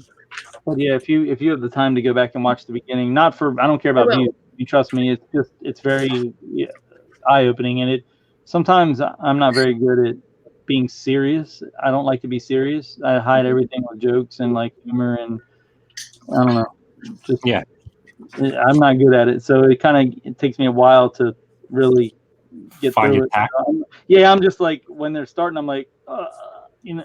I think it's hard too. Like, I think that talking about it, I think the worry of always bringing something up is that people are just going to think all of a sudden, like, I don't know, like before I even knew what it was, because I've never been hospitalized for it in the sense of inpatient mental facility. People and I, before knowing, would think, oh, fuck, they've got bipolar, straitjackets, needles in the ass to put them out. Like, I don't know, you know, really scary stuff. Mm-hmm. And when you learn about it and realize it's more of a day-to-day thing, I don't know. I think the more people talk about it, the more people will be less afraid of it, type thing. Yeah, and I think, Tommy, you handle it better than you think you do. I don't know. I feel like so uncomfortable because I don't know what to say, and I want to like comfort people, but I also don't want to leave like the joke side out, and I'm trying not to make a bad joke on top of something that's very serious, you know. And it's kind of but they're the kind of people that you can be like that with. Yeah, so, I feel like I'm doing a higher act. If it were somebody else, it maybe would be harder, you know. But and people already know like your style, you know what I mean? Like they're not going to expect something that. I mean, I firmly believe that my you guys call him partner, but I firmly believe she's bipolar. I think she's more like quadpolar, honestly. Like, I think there's a such thing. I don't know, but it's kind of wild because I feel like I get to go to bed with a different person all the time. You can look at it. Partner? What's that? Is this your partner? Yeah. Oh, she's got bipolar? I don't know. She's not diagnosed, but I think she is. I mean, I mean, if the wind blows the wrong way, it can be a bad day. Yeah. And I have to, and it's hard because at first I would, you got some luck. Lucky. That's probably your guy buying more stuff. Yeah. It isn't. But first, you don't know how to deal with it. You're just like tiptoeing around, like you're trying to find the triggers. Really, you just got to find the triggers. And then after a while, you learn the triggers. And now I know what the triggers are. I don't have to tiptoe around it anymore. And that's the best thing you can do is to not try and like, I don't know. This sounds good. Like you've worked her out. You've tried to. I just broke down her mind. Yeah, I just broke down her mind. What I know is going to make her go in a different direction. You know. Yeah. And also, but then again, and I don't know and I'm sure there's different. Like I think Traci said last night, there's different functioning levels as well, right? And then when you said there's high functioning, things like there's that. Medicated and unmedicated as well. Right. But I think with her, she has to hit that low regardless. If life and the moon and the stars and everything is aligned perfectly, she still every so often has to hit that low just to get there and then come back. To feel the high. It's almost like an endorphin or something releases to bring it back up. I don't know. But I know when it's happening and I can see it. And I just tell her, like, literally to her face, "Oh, here we fucking go." I literally tell her, "Here we fucking go. I'll see you on the other side." Like, you know. It's very unpredictable, but then it's also predictable, if that makes sense. Yeah, I don't know exactly when it's going to happen, but there'll be times where I'll be like, "All right, we haven't had it in a while. It's coming. It could be today, tomorrow, next week." You know, I feel like it's about like once, if I had to guess, like once a quarter, like every 3 months or 4 months, maybe she needs a good day to wake up in bitch mode and like angry and mad at the world for no reason, and just she don't shut down. She's just a different person. Like that's all I can say. I don't really know how to explain it. That Rod spelled "I am" wrong. What? I am a psychopath. Yeah, my ex was psychopath. He spelled "I am." But he's a psychopath. I am a psychopath. Man, what's he doing? Is he getting in his sleeping? Yeah, he's probably using that enough. Have you ever watched ads in the UK? ADZ experience? I've seen a bit of his stuff. I haven't seen a heap of it. I've probably watched 3 or 4 of his videos so far. Yeah, he's one of the ones that take like after it takes a few times to understand him, like to really understand what he's doing. Yeah. But I fell in love with him, and like the first time I ever saw him, he had a sleeping cap on, like an old school, sleeping cap on, and and I was like, wow, this looks guy, like an elf. Yeah, he just like I love people that don't care. He just don't care. Like he doesn't care to tell you I'm eccentric, I'm out there, and I don't care, and I love that. And you need that. He wanted to come on tonight if he could stay awake with us. And he's more. Yeah, I knew. I figured I told him to message me if he was still awake. So I figured he. It's 1:30 UK time. Must have his sleeping cap on. Well, he gets up early too. He's pretty regimented, which is cool. He's got he gets up like 5:30, I think, in the morning, and then starts his packing and shit. He listens to us for a little bit in the morning when he wakes up. And then he does packing and shipping and breakfast and all that. And then, is he full time? Yeah. I think he lives with either his parents or his grandparents. He has CP, I think, right? Yeah. Cerebral palsy. Cerebral palsy, yeah, because Traci called him and had to get him to do jazz hands. I didn't mean to, but he was really cool about it. I didn't know, and she didn't know, and she asked him to do jazz hands on the screen. and he brought his hands up and did jazz hands with one. He said, I can't do it with this one. I got CP, and he tried really hard, and it was really cool. He really took it well, because I was like, that was literally my first time in his chat, I was mortified. I'm like, oh, here I gotta bring the damn angry Americans over here to make fun of somebody with CP. Here we go. You didn't warn me. I didn't know. I had no idea. I don't ever go around asking people to do jazz hands to know. That's the first thing I ask people when I meet them. Yeah. Rod, can you do jazz hands for us, Rod? He's good. He's good with it. Don't worry.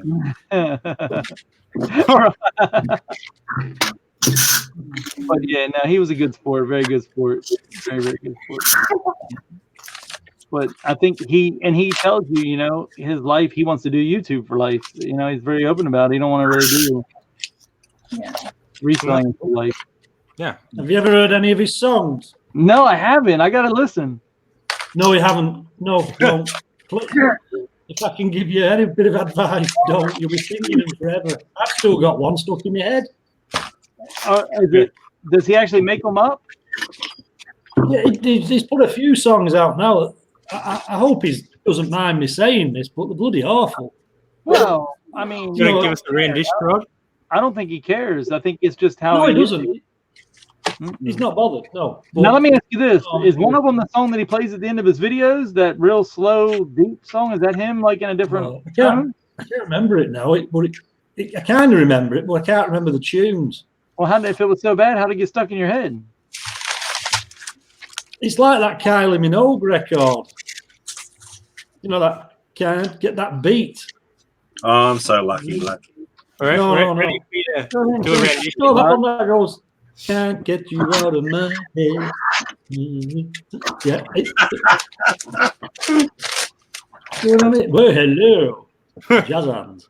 I'm not singing. Oh, I need a shave. Look at that. thought we had an exclusive there. Rod doing a rendition. Right. No, I'll only sing if Kylie's with me. Oh, thanks, Judgment Care. I missed the first Dancing around in a little goal. for the replay. I love people that comment on videos. Go to Adzy's channel and look at his Christmas. He did about 3 songs just before last Christmas. Can I ask a question about Dymo? Yeah. You guys I'm have not scared. Yeah, that's all I use is Dymo. Oh, okay. So when I print a label, right, at the moment for this satchel, it's $7.55. Now, if I had plain satchels and I printed a Dymo, is it the same price as this paper situation? The price has nothing to do with Dymo. That like you buying Just that through your postal service. So why are people buying Dymo label printers? Dymo's a label printer, so you save money on ink and stuff because you don't ever have to buy ink. Oh, you have to buy ink? No, it's a thermal printer. I'm buying one of these things. I'm thinking, what's the difference? I'm thinking you have to buy ink for the Dymo. No, it's a thermal printer. You just got to buy the rolls, and you might even, I don't know if you can get them from UPS over there for free like you can here. Like some people, you can get them through certain carriers for free. So the rolls. But because someone in my area on Facebook is selling a Dymo for $50, and they normally $150 used here. Huh? They're like 150 used here. Pre-owned. Oh, I'm buying this thing. Okay, because I've got it in my watch. What Dymo is it though? 4XL, right? It's like $200 because I looked it up. Make sure it says 4XL. Is it the 4XL? Let me write different ones. I've got like a 2 one over there. Let me double check. Has anyone managed to list anything? I think a few of us have been drafting, but no one's listed yet. It says Dymo label rider, right? Oh, hang on. 450. 450? Does it say XL next to 450 on the picture? Scroll.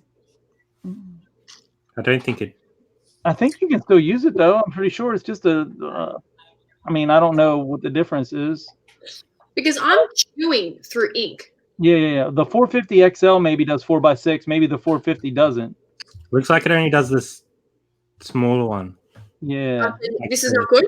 So you need the 450 XL. It does the 4x6 for postage. Okay. 450. Price out your labels first, Bronwyn, because the labels in Australia are quite expensive. Well, that's what I was thinking. When is that from, Rod? Do it. Right, I'll play it. Are you listening? Hold on. Okay, Drew. You won't get a copyright strike? No, it's his own song. Right. Here you go, ads.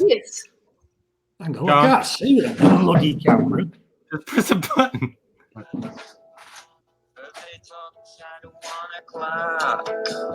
Sit right down, don't be a cop. That's what he has at the end of every video. It's always hot. I'll give you what I got. The alcohol of that is flowing wild. So grab yourself a can of mild. The energy you get is great. Yeah.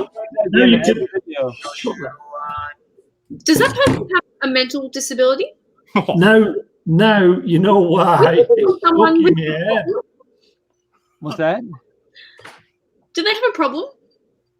No, he's a self-proclaimed very eccentric. He's a bit out there. I like ads. Yeah. I it's stuck in my head as well. Yeah. If you search, go in his playlists and search for his songs. The nice thing is, like I like to do it when you guys are live. If anyone's ever told you, I'll stream you guys live on our channel.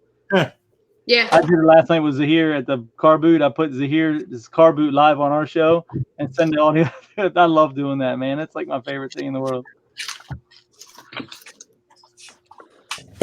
It's stuck in your head again now. Yeah. So now, well, you can get pre-owned 450 XLs on eBay there, I'm sure. Okay. Yeah, I just had a look, but there wasn't many. No? What do you use, Brad? I just got a normal printer. Oh, like what I'm doing? Yeah. Yeah. And I'm telling you, you will not appreciate it until you get it, because the sticky, Well, one, you don't got to cut labels anymore. You don't got to tape labels. You don't got to, you just ching, ching, ching, ching. And the money is so worth it. So worth it. I mean, how? Oh, yeah. But the stickers, I'm pretty sure, because I don't know if you've got Officeworks, but we buy from, like, well, I'm assuming I'd buy them from Officeworks. You just buy the labels from eBay. You can buy the labels from eBay. They're like rolls of like 200 or 400 or something, and you just pop them in there. They're like $10 or $7 a roll or something. Okay. So you can see they look like they're 20-something. Yeah. I've already spent like over $100 in ink for my printer, and I haven't even had it. I haven't even been doing this for 6 months. Mm-hmm. And paper and, you know. Yeah. And you got to take not including the time to tape it, print it. You got tape. Yeah. Right? And then you got to tape it, and the time to do it is pretty. Although I've seen some a tape off between Rod and Drew that was pretty impressive the other day. The tooth versus tool tape off. He just likes leaving his DNA everywhere. I know. I was like, Rod, I need to buy some sellotape today. I forgot. You just reminded me. I have to get going in a bit. What's that? What's sellotape? Sticky that tape. sticky stuff you put on envelopes. Yeah. Yeah, one of that. Without the gun. Mm-hmm. You just have a gun. He does it with his teeth. I know. Yeah. Rod's not allowed guns. Rod, no, I'm not allowed a gun since I was anyway. More a game changer. I'll tell you what a game changer is. If you do a lot of parcels, It's my mojo. a 3-inch tape gun will change your life. Like you got to do 1 strip of tape versus 5. I mean, it's a different world. You get 3 inch mouth. I can't get my mouth around a 3-incher. No, I don't think so. You're gonna have to get the grannies to come back with you. They can pull their dentures out and get right in there. No, I was going to say the teeth won't be any good. You won't be able to chomp down on the sellotape. They'll have to gum it to death. Mm-hmm. Hey, Brad, I hope you enjoyed your subs while you had them. Yeah, they're all gone now. Yeah, you're down with my levels now. Oh, man. We have loyal people, though, man. It's pretty crazy. Like, we started, I had like 100 subs by default just from being in chats for some reason. Like Bumcrack, he has 500 subs, never made a video once, right? Pretty impressive, or near 500. I had like 100 in 3 weeks. I think I'm at like near 300 right now, which is without any promotion or advertising. We have some pretty awesome loyal people. Yeah, that's cool. That's one thing about eBay, the US, the people do become very loyal to people there, like the YouTube world. It's pretty wild. It's how people learn different people, like different people, and then just become loyal to groups or certain people. Yeah, we get around a bit on chats. Well, you only have like 5 people over there, right, on YouTube? Yeah. Judgment Care. He's got a hack for everything. He lives like an hour, a little over an hour from me.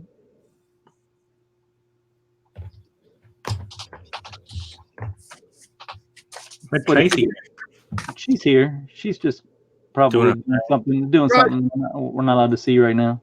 When are you going on your thrifting day, your sourcing day? Me? Tomorrow, no? Yeah, same. Have to be tomorrow now. I literally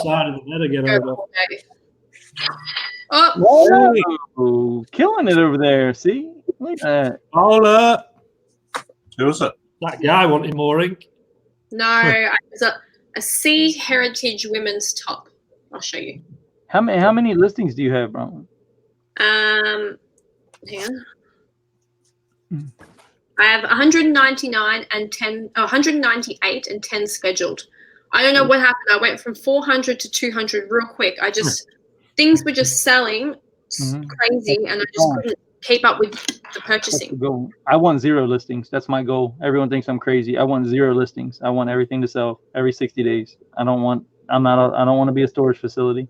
Well, I can't because I live in a 2-bedroom apartment. So yeah, no, I don't want it. I try to buy only things that'll sell for my profit margin within 60 days. And that's what I try to look at. I mean, unless it's something really, really good, then I'll wait, because I just figure I don't want to tie money up sitting here that I could reinvest it 4 or 5 times in that same time frame. That's my theory. There's no right or wrong, and that's just how I handle it. Drew from Look Mom Hustling says, how many items do you think you'll have waiting to be drafted listed? I'm out of stock, and I've got 10 scheduled. So well, this whole room is too big. You don't have any back stock at all. No. That's awesome. That's the goal. That's my life. That's what I want. But I have like 10 years of back stock. So me and Drew are on the same par with about would you have 14 square meters or something, Drew? Yeah, I think it worked out to be 4x4 by 2. So you want to see some mess? Yeah, I'll show you some mess. I don't usually do this, but look at this. 60 meters of stock I got a list. Oh, back there. Can you see that? Is that is half that listed, or like what you listed? None of that is listed. None. Make Tommy big. Make Tommy big. Can you see all the consoles back there? Oh yeah, hold on. I'll make it big. Okay. Go again. There we go. All right. So how did you get all that stuff, Tommy? Were you accumulating over some time? I bought 2 video stores out in the beginning. Okay. Oh yeah. See all the consoles back there? Yep. What are they? There's more shelves behind there. There's three more shelves like that behind that deep full. Those are all like lower end Sega, PS1, PS2, and Xbox 360. Yep. That's all that's back there on those shelves. All those clear bins are controllers. Those like bins there are controllers. There's like hundreds of them, and then there's thousands of games back there on the shelves. This is all, hold on, this way. This is all like listed stuff this way. Like when you come down these shelves, that's listed, and then there's another set of shelves behind them that mirror that where my shipping station is. That's a big space. Yeah, this is my basement. So it's a mess. I'm redoing it right now. Like that's why it's such a mess, but because I'm kind of OCD about wasted efforts. I got a compulsion with wasted efforts, and it's kind of really, really dumb. Drew's giving you sass in the chat. Tommy, yeah. Getting some items up. I know, man, but my AdSense is fucking rocking, man. Like my AdSense is on fire. It's an addiction, though. Really, I really do think it's an addiction. I never thought I would. I was petrified to go live. Petrified. I wouldn't have done it without Traci. If I didn't have a set of boobs on the other side, I would have never done it. That's never would have done it. And she made it easy. And now it's kind of an addiction. It really is. I mean, you guys enjoy it, Rod and Drew? Drew don't give a shit. I don't think he just sits over there and works. Rod's the one going live every week.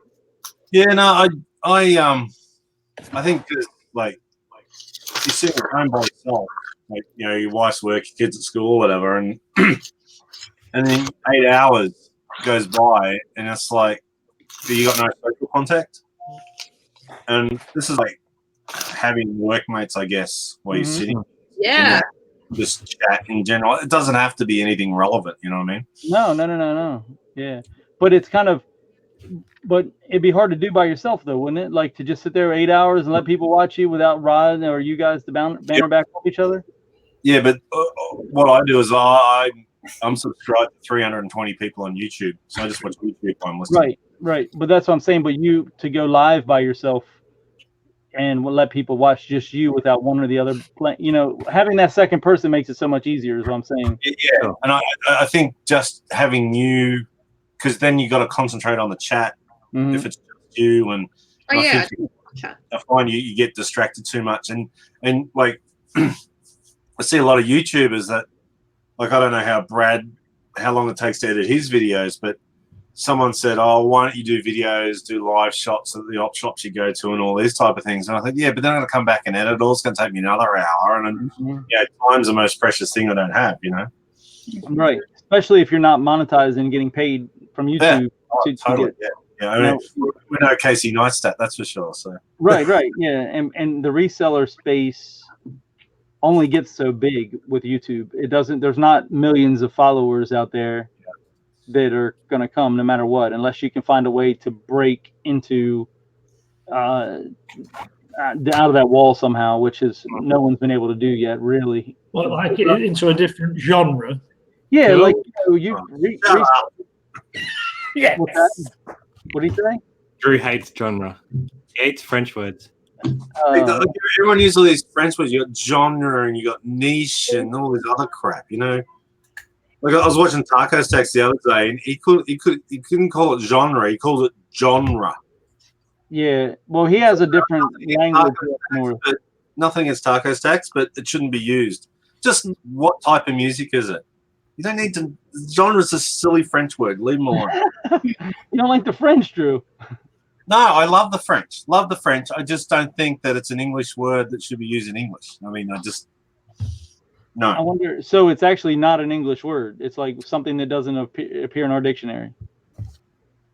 No, well, it's a French word. Right. Okay. So what do we have for that? We don't have a word for music categories. Yeah. What type of music is it? Musical category. Musical category. Right. Category. All genre means is the type of music. Mm-hmm. Or no, genre doesn't even mean music.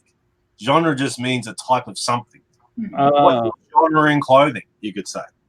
Right. Okay. Or alcohol.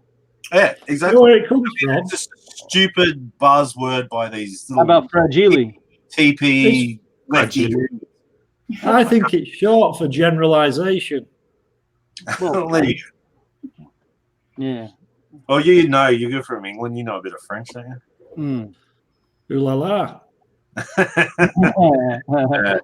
Well, yeah. So it's just all these stupid buzzwords that people use, and I don't know.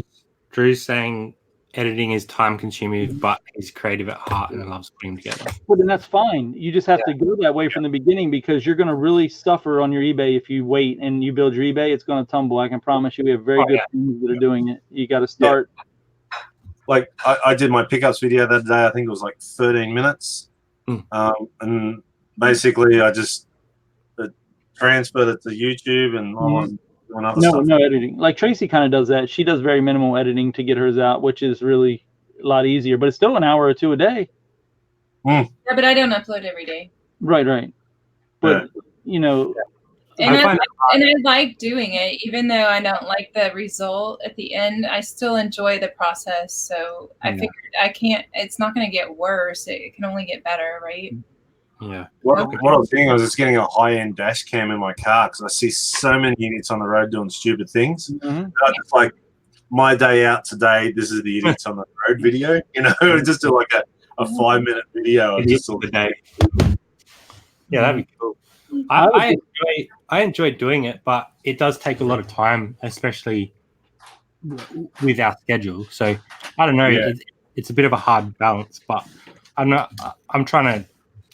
Yeah, I don't know. I want to keep growing in the space as well. So yeah, you got to do what you got to do, and I'm not saying there's anything against it, but no. Like, when you got kids, your wife, and some kind of life, I guess you got to live it. So yeah. And there's a balance. There's a point to where you can go so far. Now, if my eBay was super successful and I had, all this expensive stock that everyone wanted and it's easy to sell, I'd make more YouTube videos. But that's not the case. You got to grind out these video games, these DVDs, this clothing, and all this other crap just to keep it all momentum. Yeah. Well, you guys have a lot less to find there. It seems the more I pay attention than we do here. It seems. But then I mean, I see sometimes like the YouTube videos over there where they'll walk in and out of shops and come out with nothing as well too. It depends. But we have these are the people that don't want to adapt. That's all you see them people. They just don't want to adapt. Like, I don't know if you watch Thrift School, do you? No. Not at all. Okay. Oh, he's a YouTuber. I think he's in Connecticut. Yeah, look at his eBay still. We'll never listen again either. And he's just a young kid, and he does Amazon and he does eBay, and he sends all his video games to Amazon. Thrift school here. We're going to go to the Goodwill. I never have cell phone service. I can't look anything up, and I'll never buy anything. I'm just going to show you what I would buy if I had the money in cell phone service. Something like that, yeah. Yeah, exactly. I don't. He's got like 180 listings on eBay with the god awful worst pictures you'll ever see. I don't watch him. Yeah. Not a fan. Not a fan of him, mate. Yeah. No, he's. I don't. No, you don't ever see him shipping anything, do you? Yeah, but once again, I mean, you know, I take it. He's too consistent with the same things over and over again to be, you know, youthful. Like he bought a ton of DVDs like Rod did, you know. And I said, "Oh, Rod, check this guy out because he's doing very similar things to you." That should have made you turn away right there when he did that. We've just blacklisted half the reselling community, so that there's a couple less subs for Brad. For what? These are talking about thrift school. Yeah, just blacklisted half the reselling community. No. They're just like, it's hard, man. Just it's hard to listen to when people it's hard because I see them every day. And but Brad, that's not your audience anyway. I wouldn't think about it honestly. I'm not. I'm joking. Yeah, it's hard to be over here. Like I could if I like someone over there and it's easy for me to fall for someone in there that is full of shit because I don't know them, right? Yeah. You know, but you're being over there and knowing the ins and outs of how everything works over there, you're going to understand a little bit more. Yeah. And here, it's the same way. There's very, very few people in the reselling community that show you the real deal. And that's the only way to put it. And that's why their subs are just blowing through the roof because people find them and they just keep seeing it, noticing and understanding. But most of the people that are doing this stuff are doing it for YouTube, not for eBay or for help. That's the problem. But I look at Lonnie, all right, and Lonnie's been trying to do a video every day, all right, and I look what he buys, and I look what he lists. Mm-hmm. Does he have a really easy life for eBay, or does he have another job or another side hustle? No, Lonnie works all night long till 3 or 4 in the morning every single day and lists all night long. And Lonnie's probably one of the best there is in reality here. I mean, he's like a big teddy bear, right? For that specific business model, for sure. Like there's always Pete, the Craigslist. There's other models, but for that simple model, and Lonnie's like, I don't know. It's hard to talk because I know him personally very, very well, and I know his business inside out, and I don't want to really talk exact about it. But what I'm trying to say, he only seems to be showing you 10% of the business. That's what across to me. Well, no, he's pretty open, and I think he shows most everything because he wants to show you the $2 sales and the But Lonnie doesn't always have a great day, even though But when he has a great day, like the other day, he come in, he had like a well over $1,000 day, and then the next day he could have a $200 day. I mean, but at the end of the day, he makes enough to make a very good living. And you got to realize also, with his subs and his views, he can make a very good living with the combination of the two.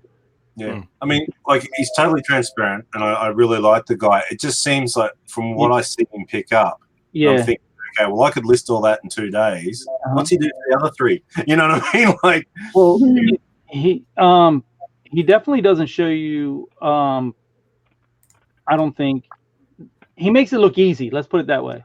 Yeah, he makes it look easy, but it looks like to me he's got a side hustle, or he's got some wholesaler that's feeding him. Or well, he has YouTube, which is definitely like a couple hours a day. That's one thing. Yeah, good point. You got all that editing. He has a private person that sells to him big things too, like collectibles. I saw that there. That's a lot of stuff to list right there if you list it very well. Yeah.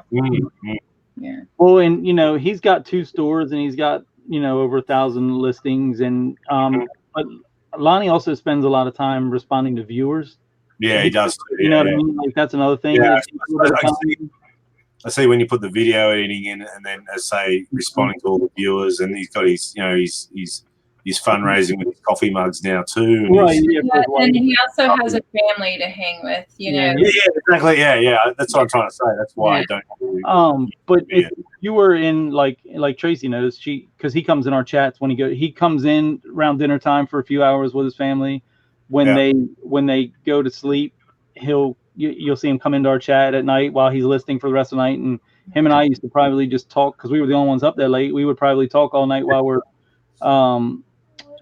listening till 3, 4 in the morning. Then he gets up at 7 to take his daughter to school. Yeah.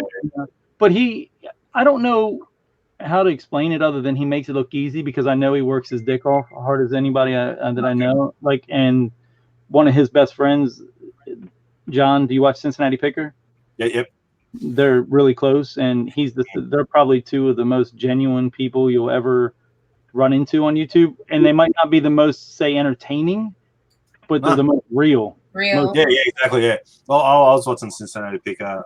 I watch his videos all the time, and it was one he was going through a drive-through. He'd ordered some food, and he actually paid for the car behind him. Yeah. Pay forward. We do that. And he's so generous, like with his church work, I think, and also like he does foster care. Yeah, foster care and stuff like that. I mean, he's got a heartbeat on an ox, really. Yeah, nice. He was on the auction last night. What I was telling you about, the guy who does that every Saturday auction. That's who the reseller was that I was telling you is a very beloved reseller. Yeah. So the auction went, through the roof because they know he's gonna send them their value. Yeah. And, they're just great, like great people, and they get a lot of hate and a lot of troll and a lot of jealousy. And I mean, there's keyboard cowboys. These keyboard cowboys are everywhere. They're all yeah. Well, it's other creators that are too consumed with them growing versus trying to do the same thing, and they get jealous, and that's what the problem we have in the United States with the division of people. They don't want to help people rise. They don't want to help. They want to hate instead of, like, you guys all come together. You're all in the same damn country. There's only 10 of you on all of YouTube, right? I mean, that I've seen. You're all come together. There's enough for everybody. In the United States, there's plenty enough for everybody, but everyone wants to work against each other and keep the other one down. Yeah. That's a small-minded attitude because they put so much energy and effort into it, right? That they end up losing. Mm-hmm. I mean, like, if they're going to spend hours on bagging someone in a YouTube video or Instagram or whatever the case may be, they've taken their eye off their own ball. Right. Exactly. And that's why it's hard sometimes when people bring up other people to keep your mouth shut and just let them believe things, because I see behind the scenes what's going on. Just love your haters. You got to love your haters. That's it. Well, they're giving you views, right? They're giving you views. They're giving you interaction. They're making you money. I mean, they're making absolutely, yeah.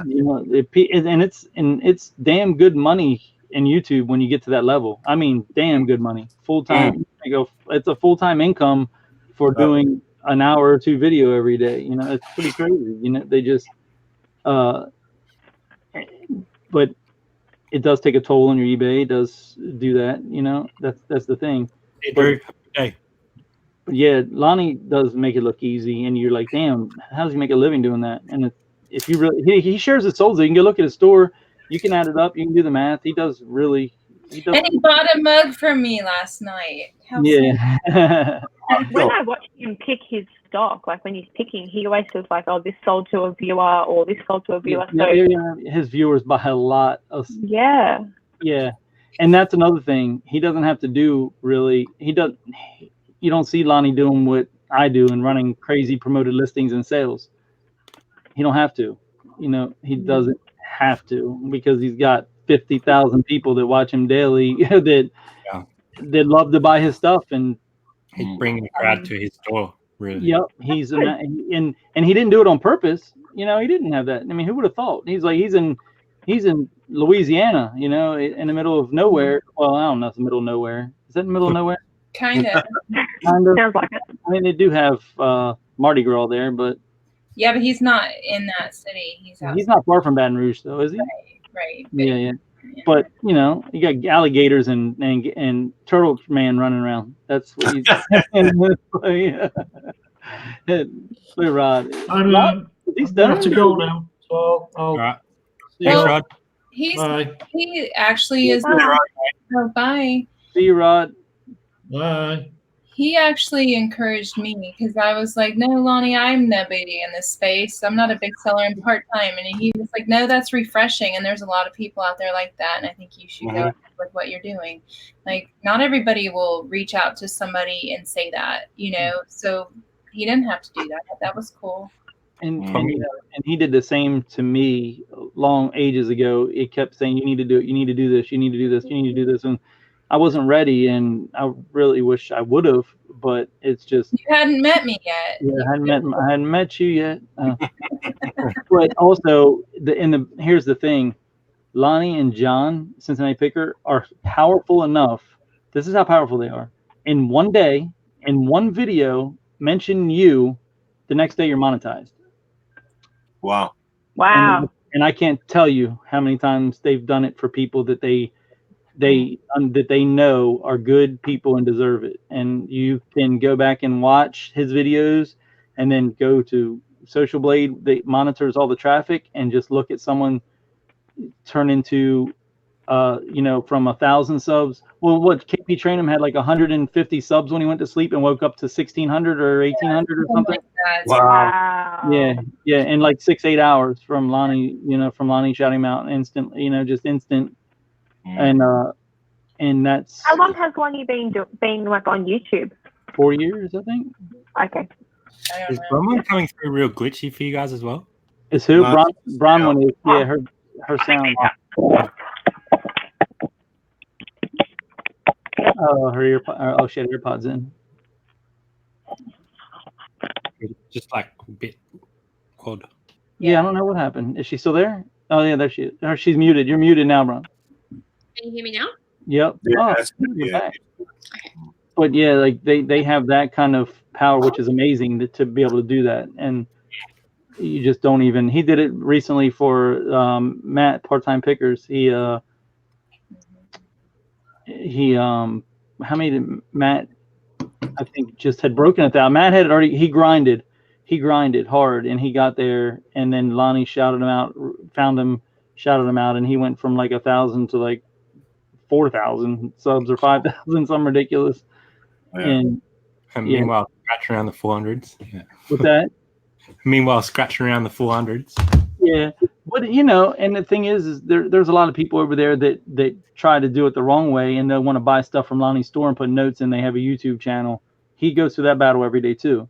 And that's a bad position to be in. You know what I mean? You don't want to, but you don't want to put your name on everyone's channel that buys something from your store because you know it's for the wrong reason.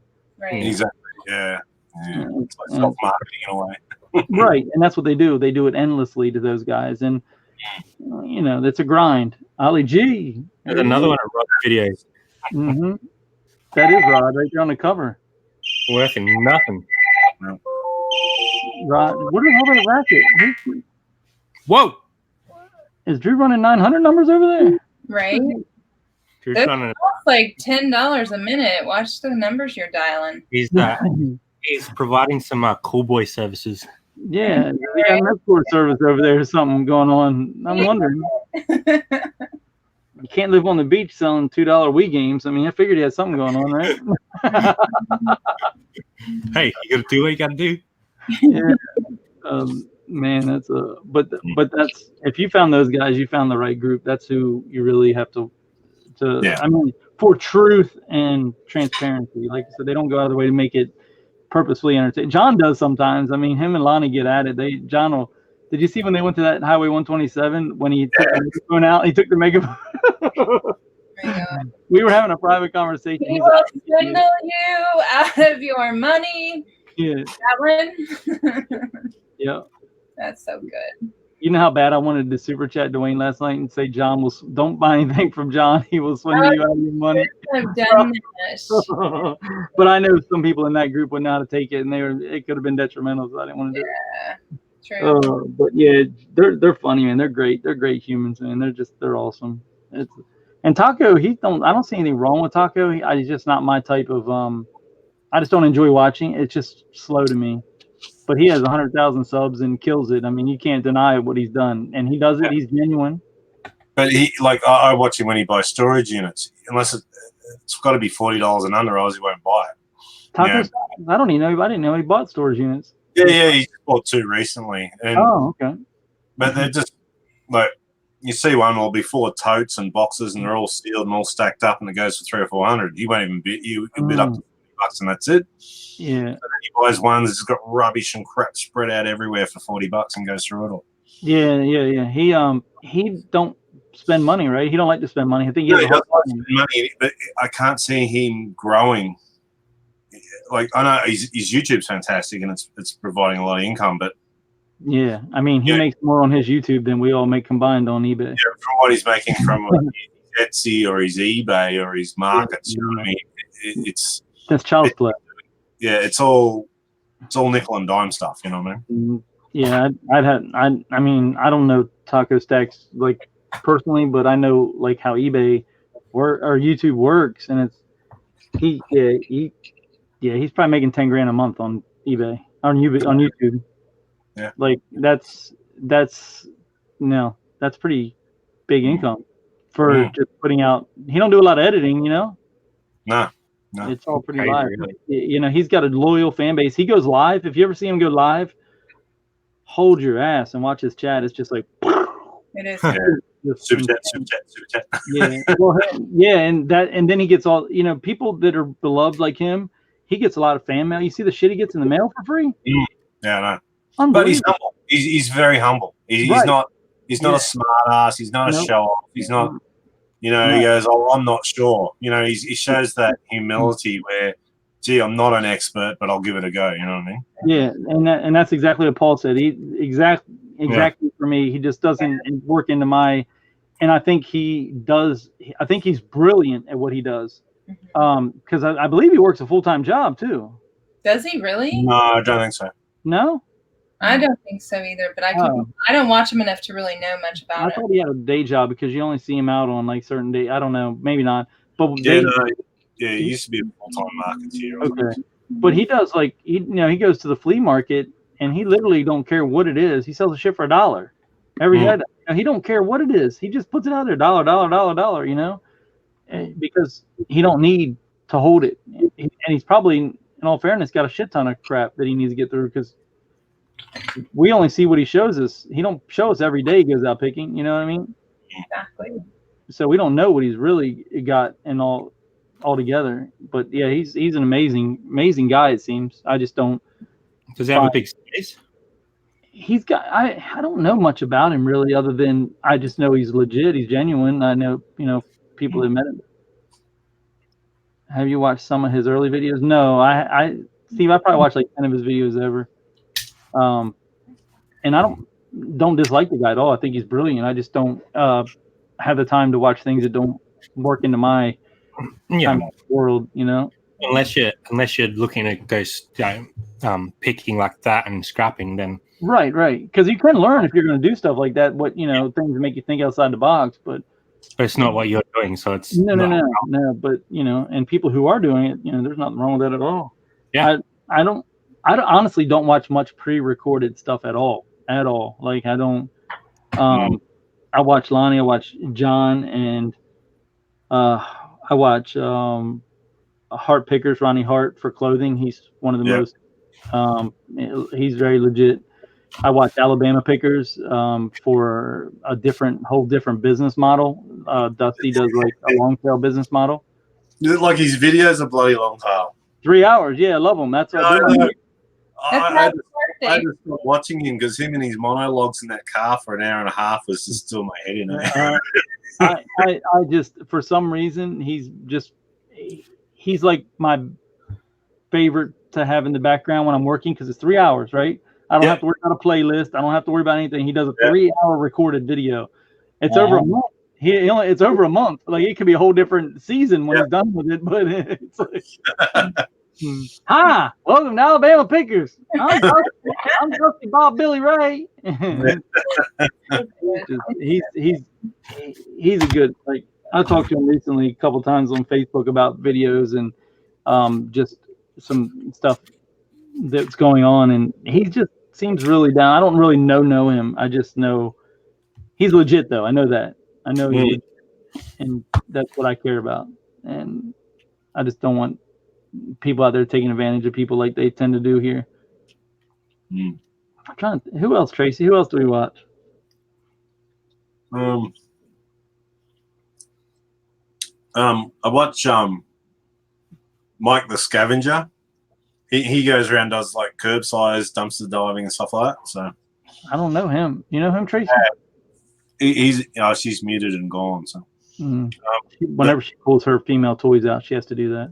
I was looking for batteries, dummy. You what?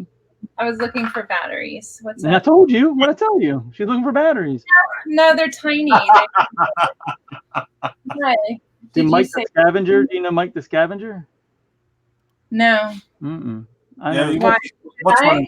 I think he's in Dallas or Austin or something. So Really? Really? Yeah. Can I just sub to him, maybe? It's probably her ex-boyfriend or something.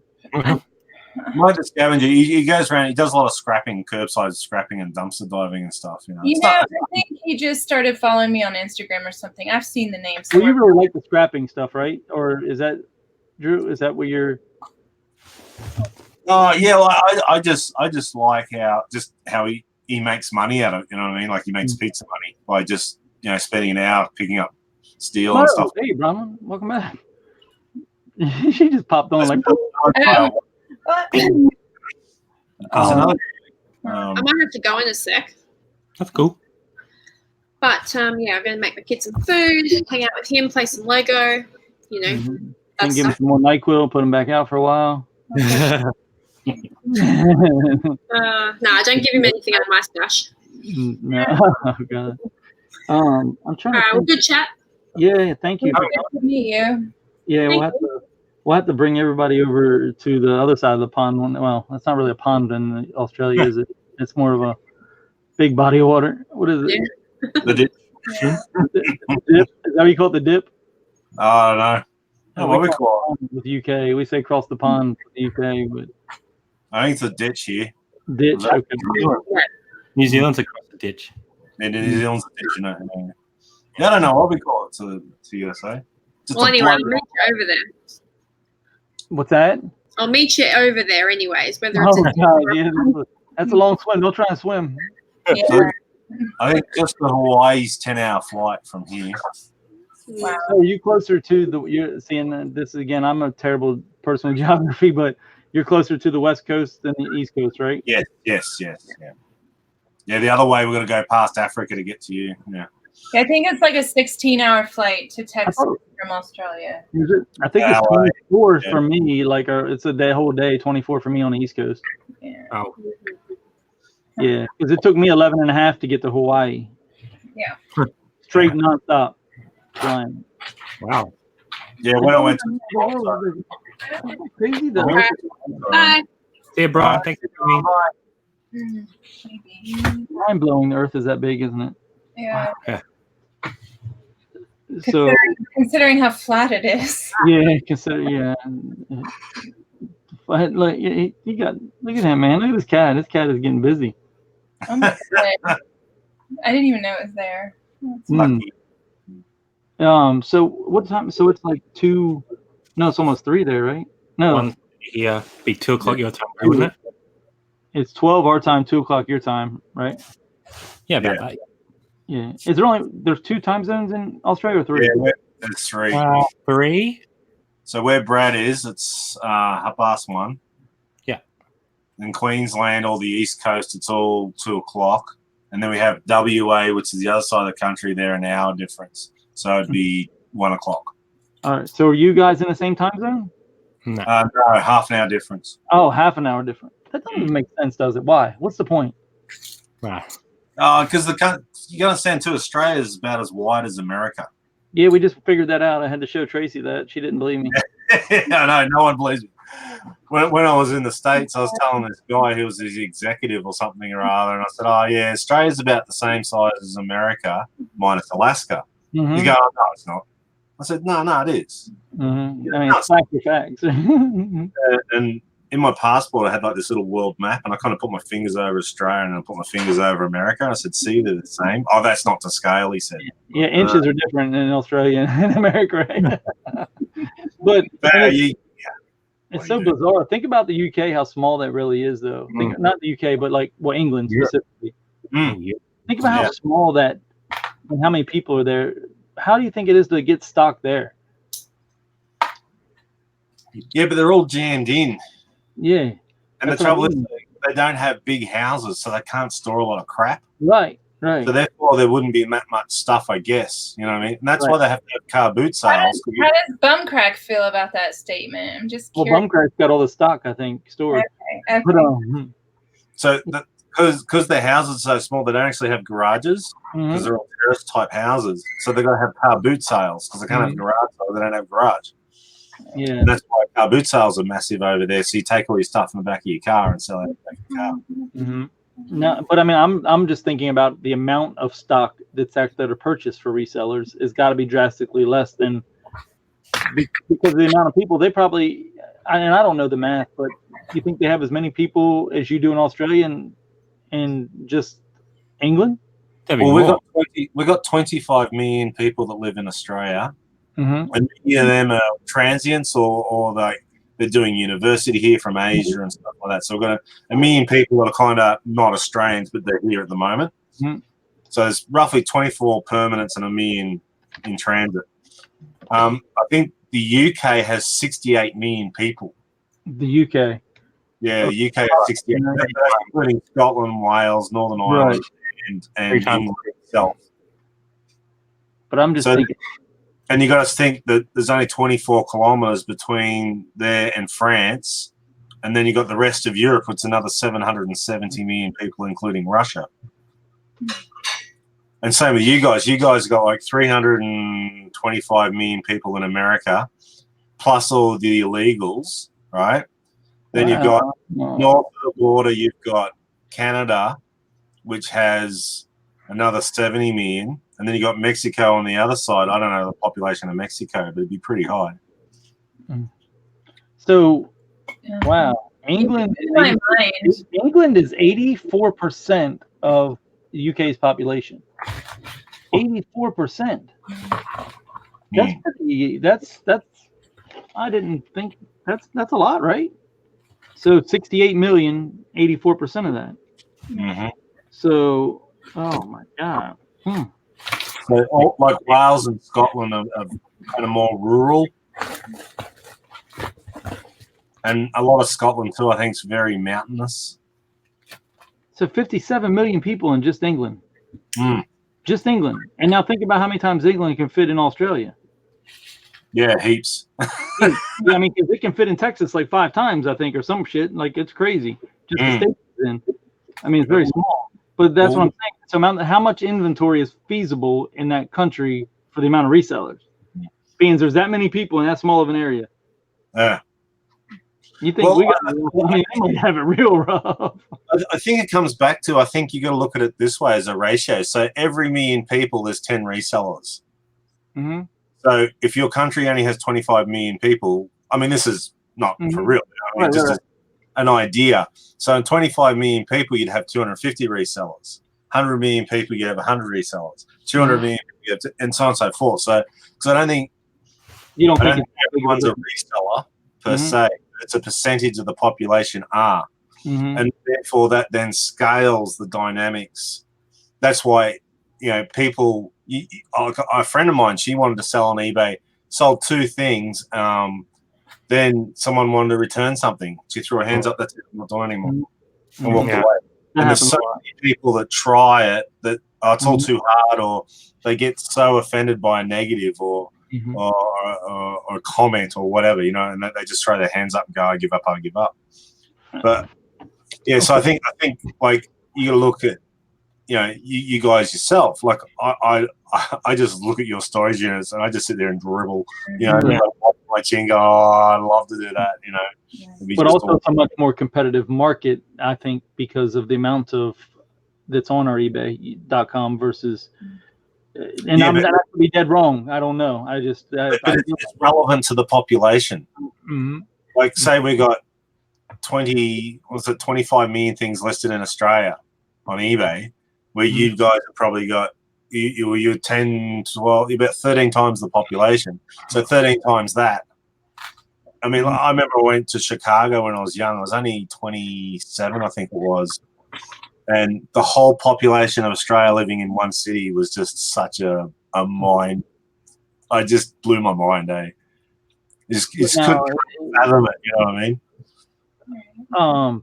Yeah, it would be interesting to sit down and you can actually do comps on our .com versus your UK and see what stuff goes for. That would be interesting one time to see, like, you know, just to see the differences. I mean, and not taking the money, you know, the 30% difference in money, but still at the end of the day, cost of living, your median income versus your Australian dollar is the same as ours, I think.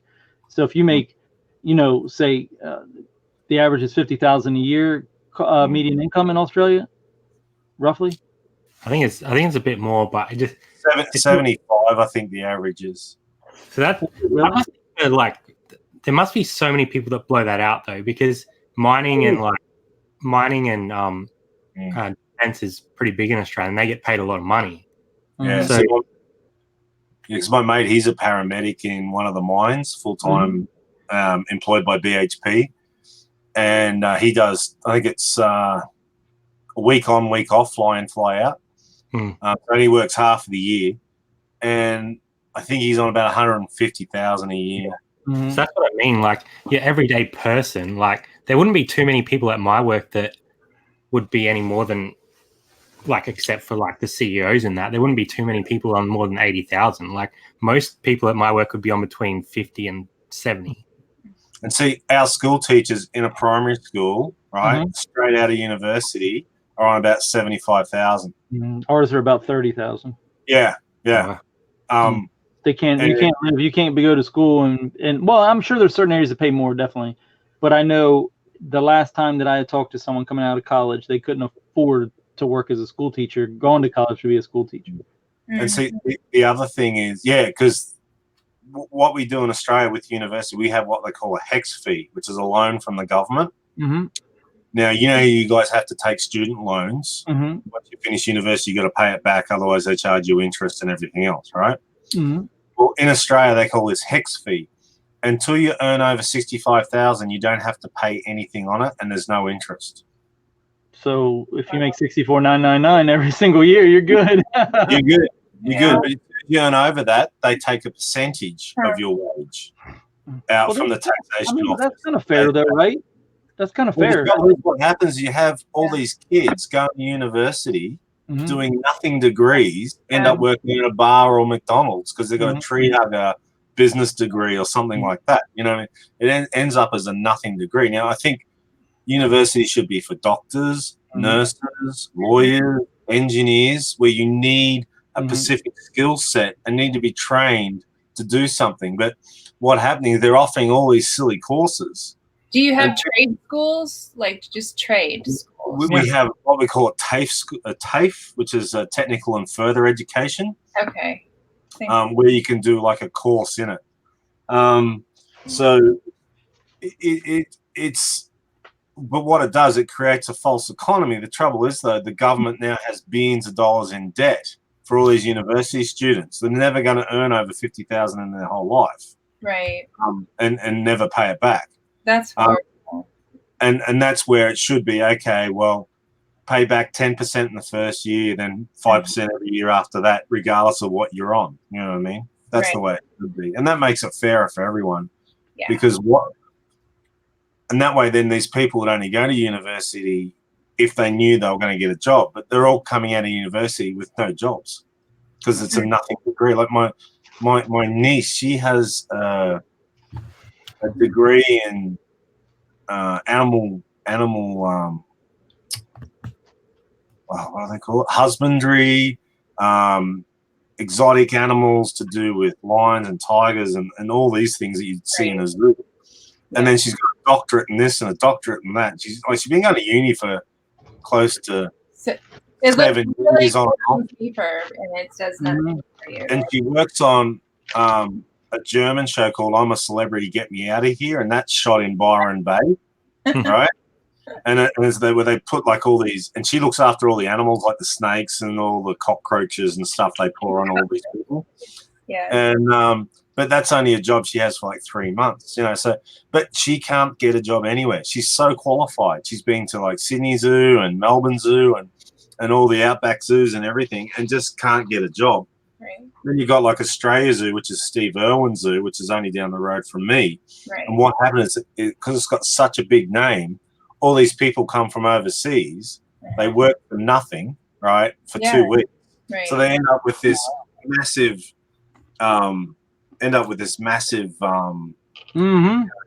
queue of people that work for free. So they only need like managers to manage these newbies, and these people. I mean, it's great for tourists because they can come and work at Australia Zoo, see the whole thing, and say they've done it, and put it on their, you know, their bucket list, which is a great thing, you know. So I've been ignoring the chat for so long, I just realized they're still here. Bumcrack is really letting it have. Are you having a Pop-Tart? No, I'm having pistachios. Oh, yum! I wish I. So, you want to hear my brilliant theory on school, on college? Yep, go for it. Mm-hmm. It's a government sinkhole to make money off of people. They want everyone to go to college for these bullshit degrees, so they'll be in debt for the rest of their lives. Yeah, exactly. Yeah. And that's how in the U.S. because we don't have that same. Yep. If you make less than X amount of dollars, you're no matter what, you gotta pay it back because it don't go away unless you're disabled. Exactly. And then what happens is you leave college, you have to take an X amount of job, right? That's underpaid. Because you need back the student loan and you need the health benefits. Right. And so what happens is then that way, and then you're stuck in that job forever and ever and ever, and they treat you like a slave. You have to work 14, 15 hours a day. And that's corporate America. I mean, it's corporate America. All right. It's plain and simple how they do it. They invest in you from K through first through 12th grade. They invest in you.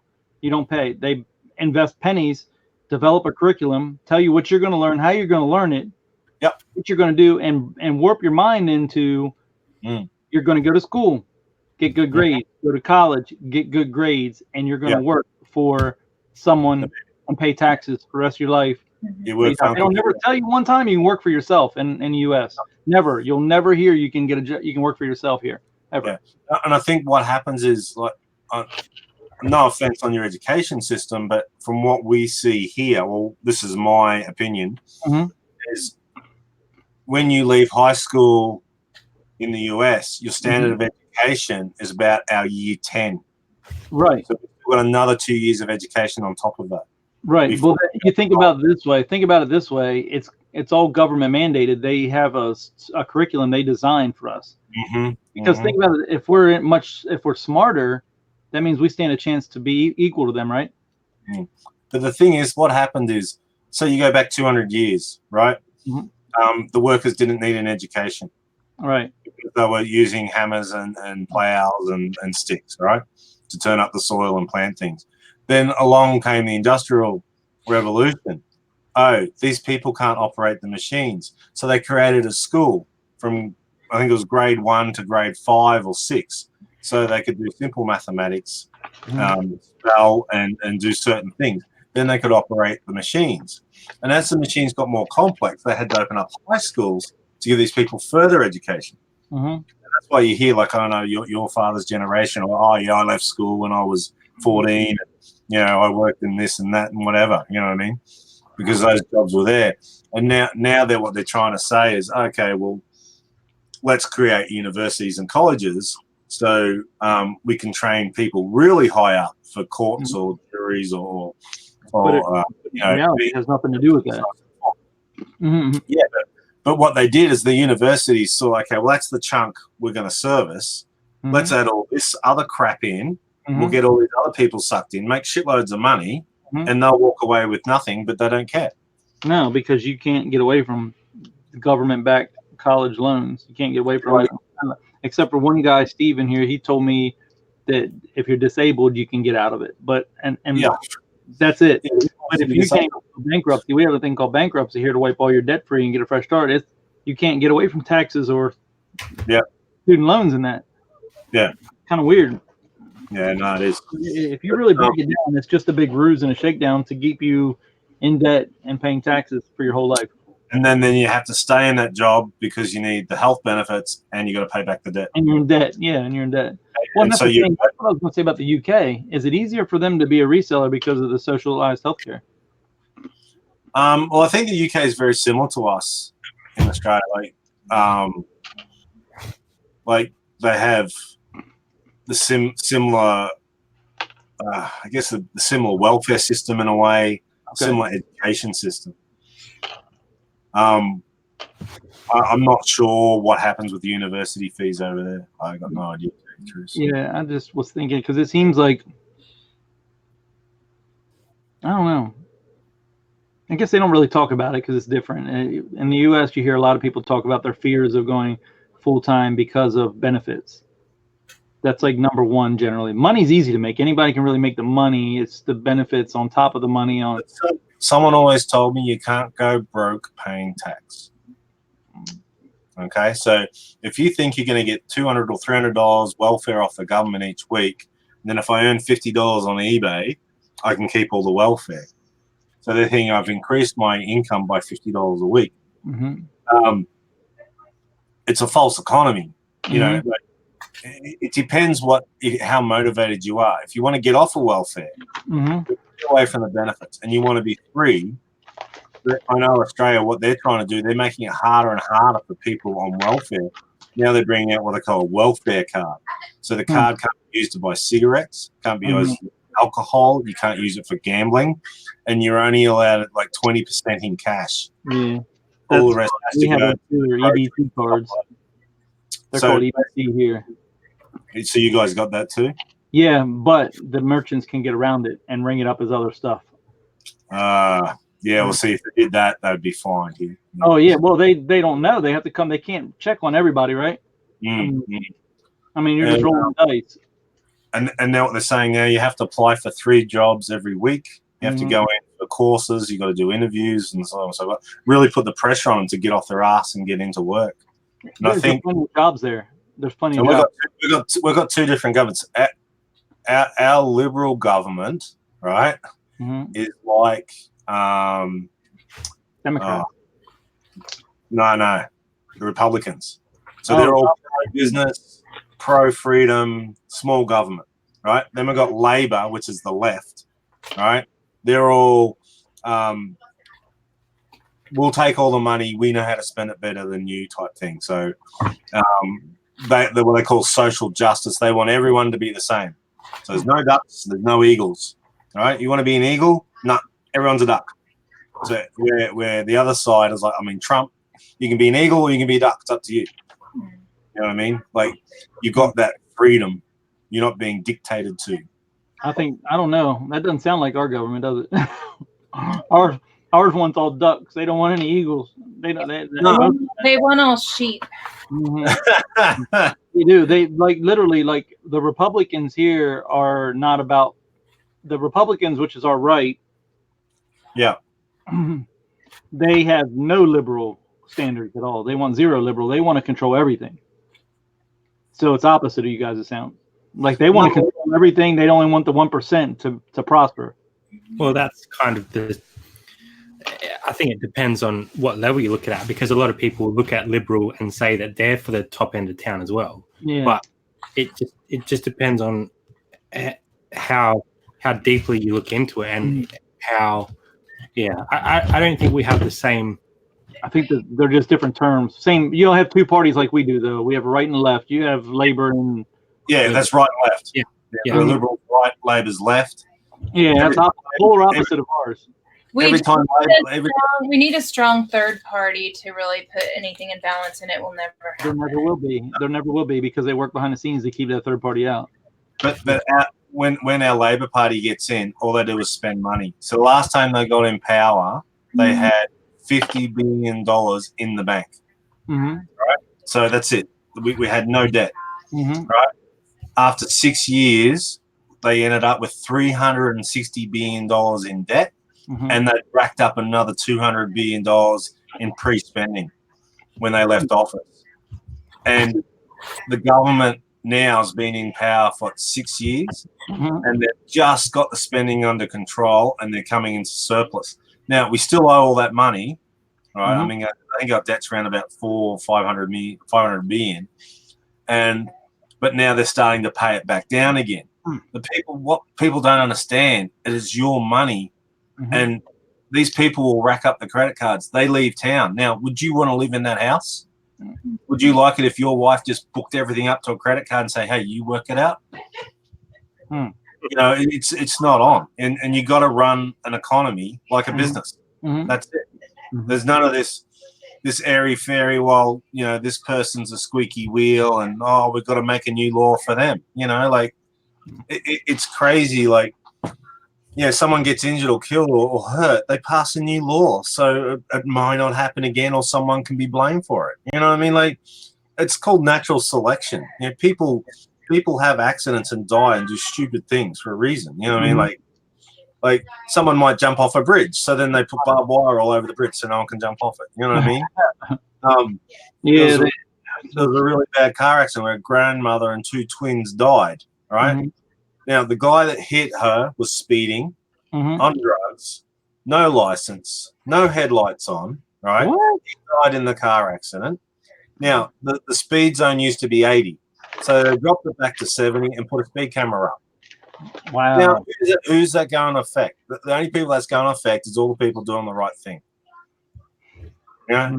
It's the courts that got to deal with it, and they don't bloody deal with it, and that's half the problem. It sounds like all the governments are kind of the same in a sense. It's all a big shakedown. It's all a big money grab, and we're just minions here working for it. I think the biggest problem with America you've got is someone, I don't know, made you the world police. You're not the world police. The trouble is that you're all paying for it. You're paying trillions of dollars every year to run your Navy, Air Force, and Army, right? So you can go over and defend some sheik's bloody oil well. Well, we only go places that have oil. We don't go anywhere that doesn't have oil. If you don't have oil, you're fucked. We're not coming. If North Korea had oil, they've been fuckers have been gone decades ago. Exactly. Yeah. I mean, that's the truth about it. Yeah. I mean, we do not. Syria's got no oil. Right. So we let them kill each other, right? Yep. We let them kill each other. Amazon's on fire, right? Oh, we ain't got no oil, right? We don't care. Yeah. But like the Amazon on fire thing, it's all propaganda. You watch the pictures, and it's all farmland behind the fire. It's not jungle. Oh, is it? Yeah, I don't even know. I haven't paid attention. I just hear jibber jabber about it. Well, how about something even closer? How about Puerto Rico? That's our own fucking place, and we let them just flounder around like fish when the hurricane came through. Right? We didn't do anything. We didn't get them power back. But didn't they ask for some autonomy handling of their own money, and they screwed it up big time? I don't know. This is a report I saw that they were bagging how Trump had done nothing, and it was all in ruins after the hurricane, and all the people are standing there. And then some Congress guy gets on, I don't know who he was from, and said, well, look, they asked for autonomy for their money. We give them this much money every year, and what they've done with it, we don't know. Oh, so they get an allowance.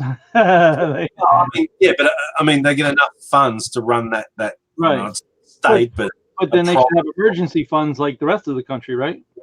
Yeah, well, it should be. It should be. The National Guard should be flown in there. They should try and do everything they can to rebuild it, get all the services back up and running water, power, and electricity, whatever, and then basically let the insurance companies deal with the rest.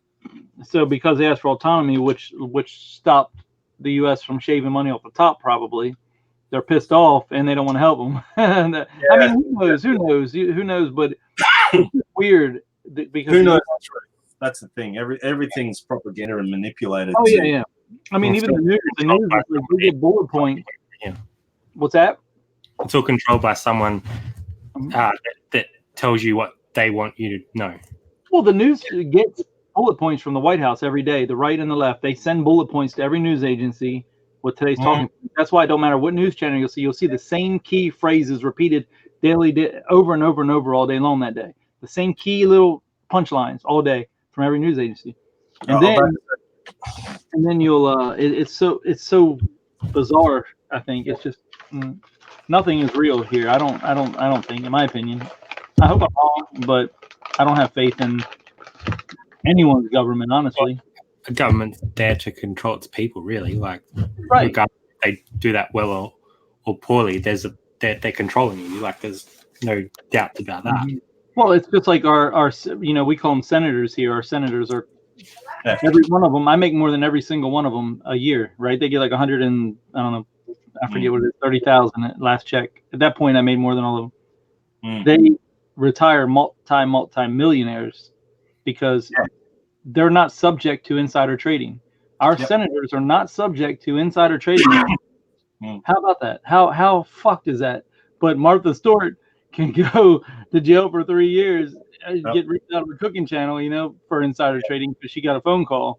But they tried to investigate the government for insider trading, and it got squashed. It totally got squashed in 2012. Yeah. They won't I mean, there's corruption all throughout politics, and you see it like they'll have a job in a ministry or whatever, and all of a sudden they leave the government, and all of a sudden they're on a board getting $400,000 a year. Because they've done side deals while they're in government. You know what I mean? This classic one. There was a Labor minister in Victoria, and she was renting a house, right? Didn't have much to her name, and she got elected and went into the state government, not federal government. So it's just for the state of Victoria. She was only in there for 3 years, and when she left, she had a $2 million home in Toorak or something. Lonnie just dropped the video. This eBay sale shook the shed. Oh, that's a good one. He's always doing something crazy. I love it. Yeah. So he's up listing right now and dropping his videos, and it's 1:30 or 12.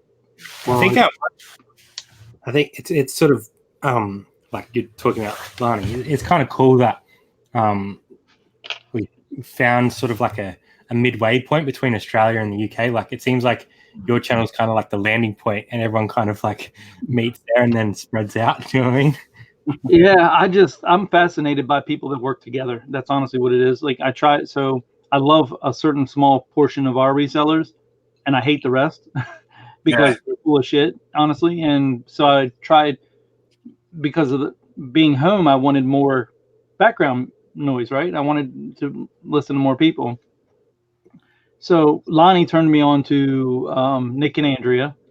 Of course, everyone knows them. They're like the UK Godfather and God, right? And then and Zahir. And do you watch Zahir, Drew, at all? Yeah, I do. And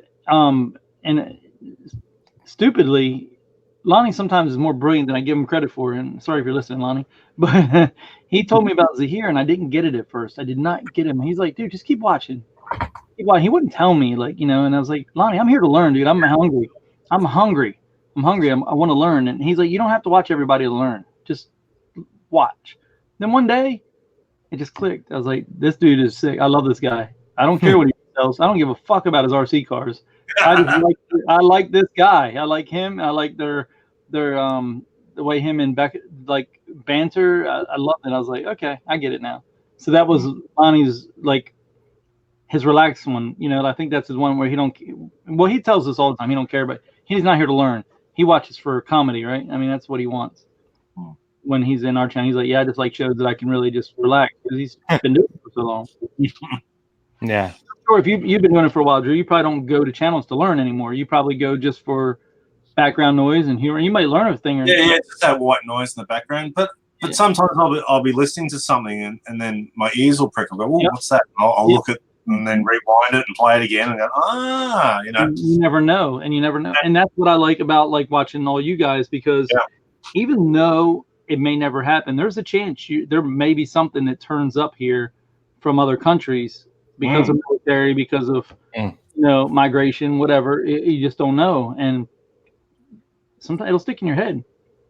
But even Rod was saying the other day, he bought this big vibrating thing, a massaging medical thing or whatever it was. Big Bertha. Yeah, Big Bertha. And then he was on someone else's channel or something or other, and some guy in Canada had one. Yeah, our buddy Cliff, he was on our channel, and we were showing him. He was showing it on our channel. We brought it up, and Rod was like, blah, blah, blah. Rod sort of like $300 and some dollars, right? But Cliff had a different problem. Yeah. Cliff only got like $70 plus shipping for He his. had a dent. That's why. He had a dent. Yeah, but Cliff had well tested. He had tested in his, And he didn't have the accessories either. yeah, but it's funny. We kept putting it up on the show every night, like for a week, and So, yeah. we love Cliff. He's like he has 35 people in his whole town. This guy in Canada. Wow. Except on bingo night, it gets up to about 150. and we always tease him. He's such a good guy. We always tease him about that he's got people locked up in his house and shit. Like, but he's not. He's just a big sweetheart. He's just like, I don't know. We love him. But he's interesting. He's so interesting. He could be the Truman Show. Have you ever seen the movie The Truman Show? No, I don't like him much. But yeah. It's but you could really watch his life because it's so intriguing to watch someone who lives amongst 35 people. Yeah. And how they deal with life, right? I mean, he's got to drive like an hour and a half to go source anything. It cost him what did he say? $12 to mail a DVD to his next door neighbor. Mm-hmm. What? $12. Yep. But the kicker is he's got to drive 20 minutes to mail it to his next door neighbor. That's crazy. It is. It's just so, and I think I'm more intrigued by just learning the way of life in different areas. You know what I mean? Like it's because I look at Drew and I swear I think he's in Hawaii. Yeah. I always do. I mean, because of the way that's how I envision Hawaii here. Just the beach, suntan. He's out just loving it up, and then I see Rod, and it brings it all home. It's like it's a whole different world. It's just you guys are in all different areas. And The best climate, I guess I could say, we're like Miami. Best way of saying where I am. It's subtropical. Right. So in winter we get to what's it in Fahrenheit? Yeah, like Miami doesn't really get below like 50, does it? Tracy, you were there. It can. Okay. Yeah, it can. I mean, I thought it was weird when I was buying myself sweaters living there in the wintertime. Really? But it's not like an alien thing. Not cold. It's just the tropical storms are weird. How about Texas? Well, you don't get snow or anything there, do you? Snow. No. Usually, like once a year, we'll get a light snow. Sometimes we'll get it, a couple inches, but nothing major. But see, how many days out of the winter do you think you have freezing temperatures below 30 degrees? Maybe 20 on a bad year. Okay, I can't move there then. It's 22 many. It's 12 degrees here at the moment, which is like 53. But it's accepted. Like, I like that. I can handle cold if I know it's not going to stay cold. You know what I'm saying? Like, it's fun to go, I can't leave the house. I'm going to sit by the fireplace all day with my laptop. You do that for 3 fucking months and you want to beat your head in the wall. You know what I mean? Like, it's terrible. No, I couldn't do it. I lived that life when I was growing up. I hated it.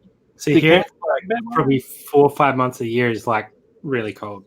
Really? Like, To me. No, what about freezing, but cold. I never see Drew in a sweater or a coat like you guys. I always see him like he'd come off the beach. Yeah, he's about 3,000 k's south. Yeah. So he's closer to the South Pole, where I'm heading towards the equator. So it's about 60, 70 degrees. That's our winter days. You don't get snow or anything like that, really? No snow here, no. Wow, that's where we got to go then, Trace. We're out. Okay, let's go. Yeah, Queensland's a place to be if you want to be warm. What is? Queensland, okay. Yeah, what about Perth? I used to live in Victoria, which is down south, kind of on the same plane as Brad. And the only reason I moved to Queensland is we had 45 days that either rained on one or both weekends for 45 weeks in a row. Right. So screw this, I'm moving to Queensland. When you're a picker, right? You're out like trying to source. Yeah. I mean, like, do you guys have garage sales there or no? Yeah, garage sales, markets, auctions, and stuff like that. So can you garage sale all year round where you're at, Drew? Yep.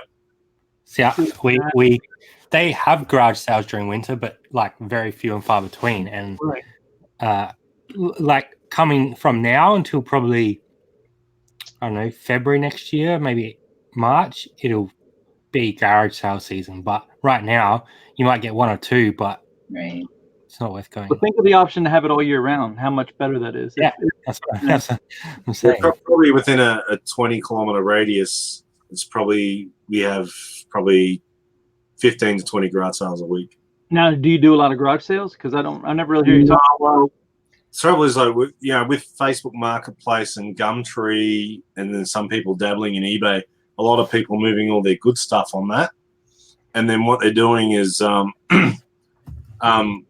just having, you go to garage sale and it's just glasses and dishes and just bric-a-brac. It's just all heap of crap. And it's just not worth going sometimes. But I did go to one about 3 or 4 weeks ago. I got a big tub of video game stuff for $70. You don't think there's a lot of people that don't know the value of stuff there? You think that? Yeah. I mean, a lot of people will look it up, but a lot of people just want to get rid of it. Just go.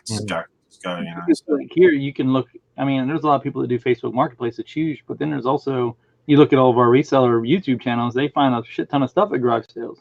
Yeah. That people don't. Like John, the Cincinnati Picker, he don't do anything. He don't source thrift stores at all. Zero. That's pretty amazing. Like that, he does enough. If you see what he pulls out. And like, I noticed you run your garage sales on Thursday, Fridays, Saturdays, and Sundays. Most of ours are only on Saturday. Yeah, that's how my area is. Just Saturday and Sunday, maybe. And Saturday. Very few on Thursdays. It's a Friday, Saturday. Yeah, it's area specific. There's like cultural area. Like Bonnie has a lot of Friday, Saturday. Yeah. I don't see any. Estate sales will run Thursday through Sunday. Estate sales are big. Like, do you have that there? Because we couldn't get that out of Nick. Nick couldn't, we couldn't get that out of Nick Hills. They don't do. He has no idea what they do with dead people's belongings in the UK. We tried to get that out of him. Yeah, no, basically the family move in. They call it an opportunity shop or a thrift store and back up the van, take the lot. Wow. So they're missing a lot of money. Well, then thrifting is the way to go there. I have been to some people run a garage sale from a decent estate and have got some really cool things that way, but they're very, very family just want to sell the house and take the money. Now, has any of you guys about putting ads out to do clean outs for people? Yeah, that's an opportunity. And I always thought that, but then you need a truck, a warehouse. The other thing I thought about too, that you could say, okay, look, if I buy all your stuff, right, from Lockstock, you have to take everything. You'd have to take the beds, the sofas, absolutely everything, as well as the good stuff. And you say, okay, I'll give you $2,000 for the lot. I'll move it all for you. And if you want, you can donate that $2,000 to your charity shop and then claim it as a tax deduction against your tax. So you win, I win, we all win. You know, the charity wins. That would be the only way to type of market that I think that way. But I think you'd end up with so much furniture that you wouldn't be able to move it, and especially dirty mattresses. What are you going to do? Yeah. Well, now, and is it expensive to go to like your landfill and dump it? Yeah, well, they're going to charge. They had like free. You can have 3 mattresses per day. You could dump for free. And now they've changed it to $17 a mattress. But when I used to do storage units back in the old days, I was a tight ass. So what I used to do is get an angle grinder with a cutoff wheel. All right. And can you imagine a piece of toast being the mattress? So around the crust area, you get the angle grinder and you go right round, and you can just peel off the top material. And you flip it over, you can peel off the bottom material, just throw that in the bin, and all you got left is all the spring cage left over, or the box springs, whatever you guys call them, and then you take that to the scrapyard and get scrap money for it. That was my workaround. It only took, you got to do it outside. You got to have a garden hose because sometimes they catch on fire. and that only takes like 5 minutes. So hold on. Rod calling. Hello. What time is it now? 12:30. 12:30 my time. 11:30 Tracy's time. Tracy, we're usually getting ready to go live. It's been relaxing. Is anybody here? I feel bad. I hate this. I'm not looking at the chat again. Is anybody here? I know. If you're here, D, I don't know what you were asking me if what worked. So tell me. Nothing's working for me. All my sales are over. My promotions are almost over. I lost 5 subs. For real? I mean, I gained like 10 and then lost 5. It's so funny to watch. Oh, wow. Oh, because you dropped a video today. Right. Can you make one for me? Well, send me your original. Oh, just make one for me. Just Okay. be you. Make it for me. Oh, okay. I Okay. can do it with sold. I can do it. What 100 items I sold this week for $1 or less. How to pole dance. Brilliant. I know. That's up right there. Hey, Bumcrack's here. I wouldn't imagine you'd be anywhere else, buddy. Wow, 25 still watching? Holy shit. Wow. That is awesome. Neville is getting very big in the US chats I see all the time. Yeah. Never gets around a bit. What's that? Never gets around a bit. He started off in Pongy and come across to us, and it's funny. And he gets over to America pretty easy because he's no spring chicken. He I don't know how he gets over there so easy. But he does it. I can't click on him. He said he was he told us his age the other day. He's an older gentleman. I'm really amazed. Yeah, D, I'm not selling anything. Nothing's selling at all. Me either, D, because I don't have any sales running. I don't know what I'm doing. I had one good one, but then I had to pay him back. Right? That's Well, kicking the balls. So 2 other things, but just a DVD and a. How many listings you got now? Me? Yeah, you were up there. 1,900. 1,900? Wow. Yep. Wow. See, I don't know how it works over there, but in the US you can't really. You got to run high promoted listings and sales to be competitive here. I don't know. Yeah, you can drop links in. That's fine. I don't know how it works over there. But I can tell you it works here. Yeah. The margins do it. It's strong. I'm a set and forget guy. Yeah. And there's nothing wrong with that as long as you're making what you need to make. Yeah. That's fine. That's what we are. We at the moment we're trying to build our listings for Christmas, so we're focusing in on getting as much as we can up. So that's probably why our listings are a bit higher than they normally are. But we're not really focusing on sales because we know the stuff that we've been picking up lately will sell around Christmas. So, but now, do you know that after 90 days, eBay deems that stuff as stale and it gets dropped to the bottom of the list unless you refresh it? Yeah, but you can re-promote it and as long as you know. A lot of people don't know that. A lot of people just leave it, set it, forget it, and then it just now eventually it'll come back around. You'll see something sell from a year ago, but it's weird. It's weird how it happens. Well, I sold a car maintenance book from February, so I didn't promote it. So because it's a very specific item, right? It's a I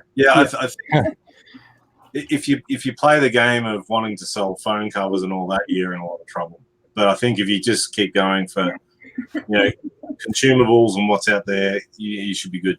Right. It's much harder in the clothing market and things like that are very saturated. That's where the issue comes in. I think shoes are getting very saturated here. I used to do mainly shoes. Sucks. It's so sad because I love shoes. I just got some Air Maxes from Goodwill. I paid up big time for them, but man, they're gonna sit until I sell. There's some rare Air Maxes. Now the other day I mentioned on your channel, Tommy, about was it called Sellhound or was it Soundhound? Sellhound. Yeah. You guys looked at that at all for clothing or? No, I haven't. It wasn't. I saw the lady that owns it do an interview last year around this time. Yep. When she launched it and it wasn't ready, and I totally kind of forgot about it. And I because they're allowed. Nobody talks about it anymore. You do forget about it. Yeah. I dug into it for a while there, and it looked like a good site for sure, but it wasn't necessary either. See, because here's the thing, with these programs that are doing this, they're all being touted by marketers over here, our marketers. They just did another one. They just did a collaboration between 2 marketers 2 weeks ago on another Sellhound type thing. It's called what is it called? I can't remember what it's called. Simple list, simply. I don't know. Something list something. List perfect. Yes, that one. and I'm always a little leery because of the people who are promoting it, right?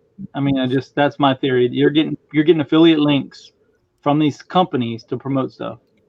Well, that I know. I mentioned Wade Ventures, and I don't think that really sat with you guys, but you know, I watch him as well because he does a lot of storage units, and he also does a lot of wholesale clothing and stuff too. But as I was trying to say in the chat, was that in 2 weeks he had 600 listings to close up, and all he had to do was take photos. Now, well, he has employees too.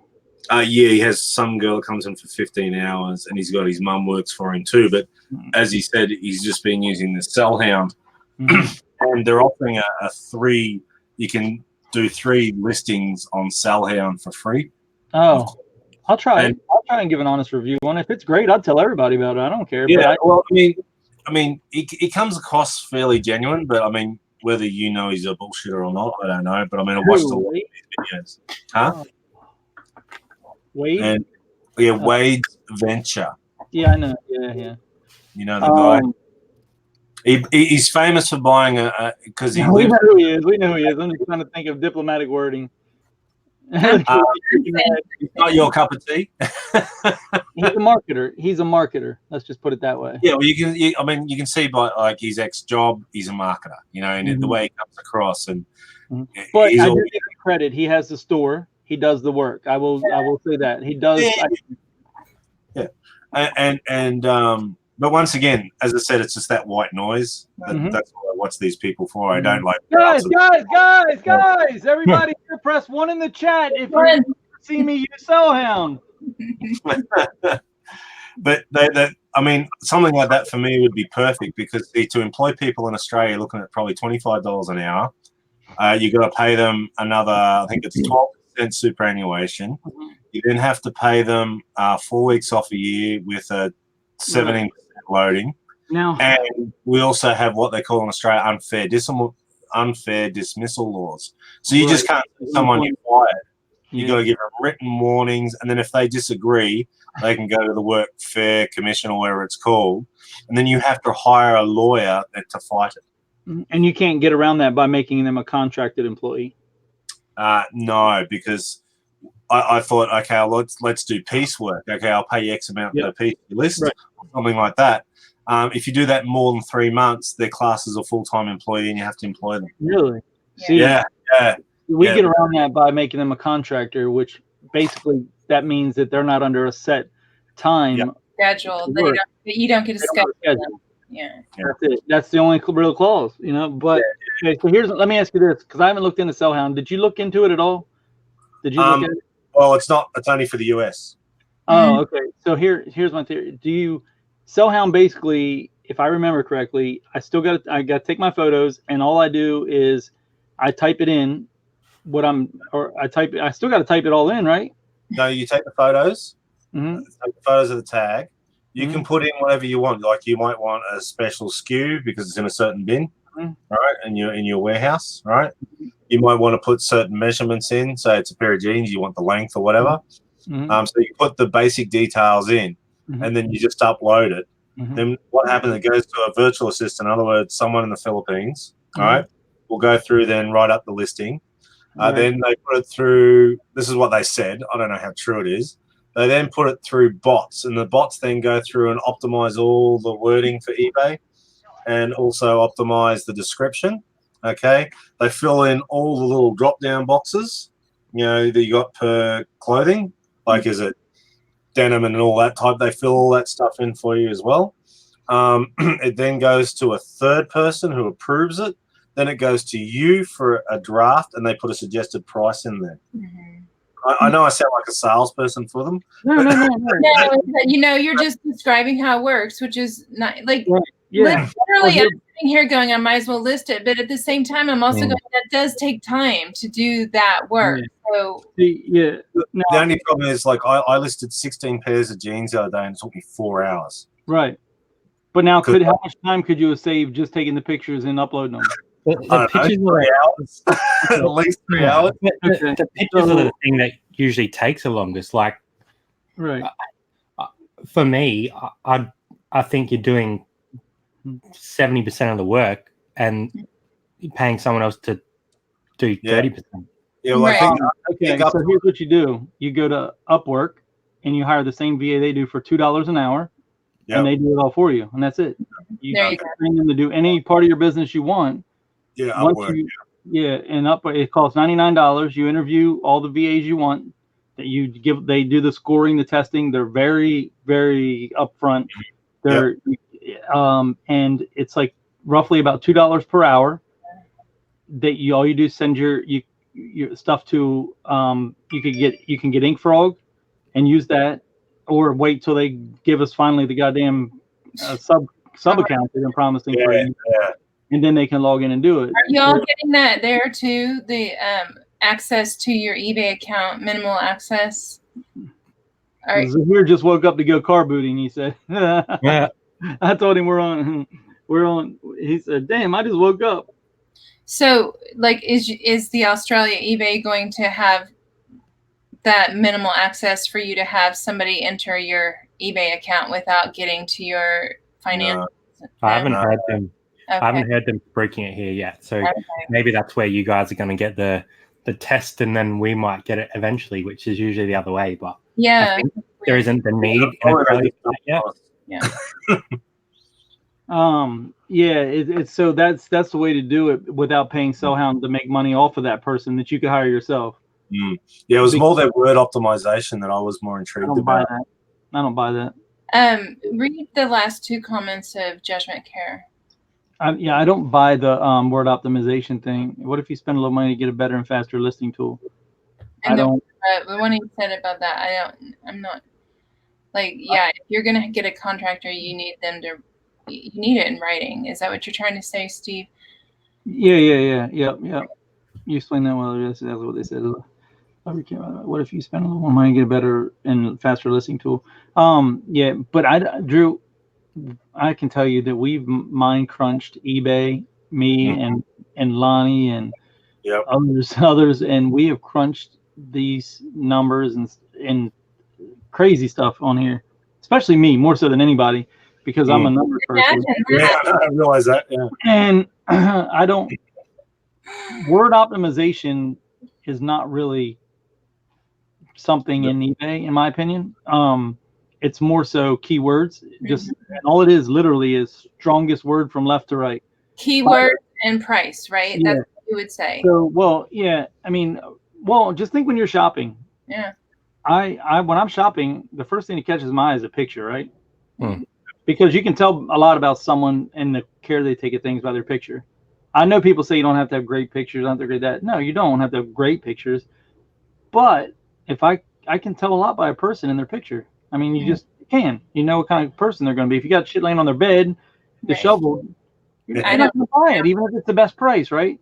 Yeah. So the first thing is your picture. Hey, Zahir. Did Zahir pop in? I told him we were here. Oh, we have royalty in the house now, guys. Thanks for joining us. I love that guy. But I just told him we were here so he could come. Maybe he'll give you a sub. But anyway, he the keywords and then now item specifics are all they pull from. They don't. Description is irrelevant. Right. And then But you know what? I forgot to put a description in a listing the other day. I just clicked for it to go live, and it said I couldn't without a description. Well, it automatically copies your title in on the. Well, I do that. But I didn't do it to that one, and I've never had it turned down. Oh, okay. A listing because there was no words. Yeah.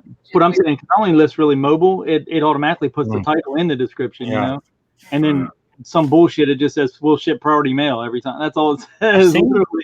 I've seen on most occasions it does that, but for some reason on some listings it doesn't. And because I have a little bit of a template that I use and just add some stuff to it. And I've seen it a couple times where it doesn't do it, but most of the time it's out of draft. If you have something in draft before you change it and then you change it, it doesn't do it. Yeah, right. So you know, if that makes any sense, like a lot of times I'll like scan a barcode and then I'll just sell similar and put it in my draft so I don't have to go back and look for it again. You know what I mean? Yeah. So if I pull it out of my draft and then change my title and all, then it won't copy it down to the description. Yeah, right. So that could be the reason. But potentially. With that being said, Drew, I think with the keyword optimization is some gibberish they're trying to say, because you know how to write a title. You know how to exactly write your title every time, right? Yeah, it's not. You know, if it's Nike. Nike's going to be your first word, and every Levi is going to be the first word, no matter what. Your name brand is going to be your first word, and then and then go from there. Your VA is going to know that. You're going to be able to teach your VA that. This bullshit going through a word optimization tool. Oh yeah. I don't know. It just seemed like a great idea. But here's another thing. Here's a free tool you can put on your computer that's better than anything, in my opinion. It works for YouTube. It works for eBay. It works for Amazon. It works for anything. It's called Keyword Everywhere. It's an extension you put in Chrome. So when you start typing Levi in eBay, it's going to show you exactly how many people search for Levi and what they search for after it. Okay, yeah. Every month, and you can see that, and you can see what that keyword is worth, and if you wanted to. So it's awesome for YouTube to do when you're doing videos to see what, if you put in metal detecting, it'll show you from best to worst what people will search for your metal detecting. You know what I mean? To help you get higher up the algorithm. And that, like I said, it works for Amazon. It works for ungodly things. It's amazing tool. Did you say Keyword Everywhere? I think it's called Keyword Everywhere. I'm pretty sure it's called Keywords Everywhere. Keywords Everywhere. Keyword. Keywords with an S everywhere. It's a Chrome extension. And that helps you with a lot of just random things. I mean, now it's part of my browser now. Everything I type in, it pops up with, what people are. And if you look at it every day, it helps you get a pulse on what's going on, right? It kind of just, you can see it. Yeah. And you sort of start developing what the trends are anyway, and then you don't have to look at it as much. Mm-hmm. But I'm like Drew. Like I want help, like bad, really bad. But photos are the slowest part for me. Listing takes 2 seconds for me. I don't know how I can save more time. I beat my head on the desk all day long about this, other than get away from YouTube. Yeah. And that's really like the thing. That's the kicker. I don't know. Like, I see a lot of people say listing takes a lot of time, but I don't. I guess because I do mobile, I don't know how, because mobile is like, it literally is seconds to list something. Yeah, we do it all mobile, and because of our time, we have pretty set routines. So one night we'll do all jeans, and then we'll measure them. We'll put 1, 2, 3, 4, 5, 6, 7, 8, 9, 10 in the pocket, so we know that that's the first one. Especially if you're doing 10 pairs of Levi's or 8 pairs of G Star, and then so we'll measure it. We've got a template set up. We put the measurements in, take photos, and it's done. But I think and like you said, that's another interesting thing, is learning other people's processes, because you can learn from someone new, someone that's been doing it for years. It's just so many little tricks that I've learned for people that I can't stand to watch, and I'm just like, wow, it's amazing. Bumcrack, you could put Drew's and Bronwyn's channel in for sure. He put what? He's just asking if you can put Drew's and Bronwyn's channels in. He's so polite. Why is he pretending to be polite here? I'm lost. He's not like that. But geez, I understand like what Drew's saying, because I really want to do something like that too. But I don't want to pull the trigger until I can figure out the best way to do it. Yeah, you don't want to be outsourcing the easy part almost. You want to be outsourcing the hard part. Well, and I've put ads out to hire a photographer. Like, I figure, here with photography, they do a lot of special events, but they have a lot of downtime in between. I was like, damn, it'd be perfect, in my opinion, to me go meet someone or drop 100 items off or whatever, just a number every week, pay them piecework, and then go pick them back up, or have to pay them to drop them off to me, and then upload it, or to give them a thumb drive, whatever. To me, that is the gold mine. If you could hire someone for, take $1 a photo or $1 an item or whatever it is, and have them do that for you, then you just shit. And then if you wanted to send that to the VA, now your hands are washed, right? Yeah. Now, Drew, look at Drew. He perked up. He's like, oh, okay. Drew, what's the name of your channel? Sorry? What's the name of your Reselling and metal? I don't know. Drew's reselling and metal detecting. Bronwyn's got it. Thanks, Bron. Don't ask Drew. He said. I've got to rename it. I kind of wanted to I started out as a metal detecting channel, and then I started doing like pickup videos. I'm thinking, oh, who's gonna watch this crap? And then I thought, oh, I wonder I'll what combine the two, and then I got this big stupid name. So. I wonder what has more of a following, metal detecting or reselling in the end. I don't know that. That's pretty interesting.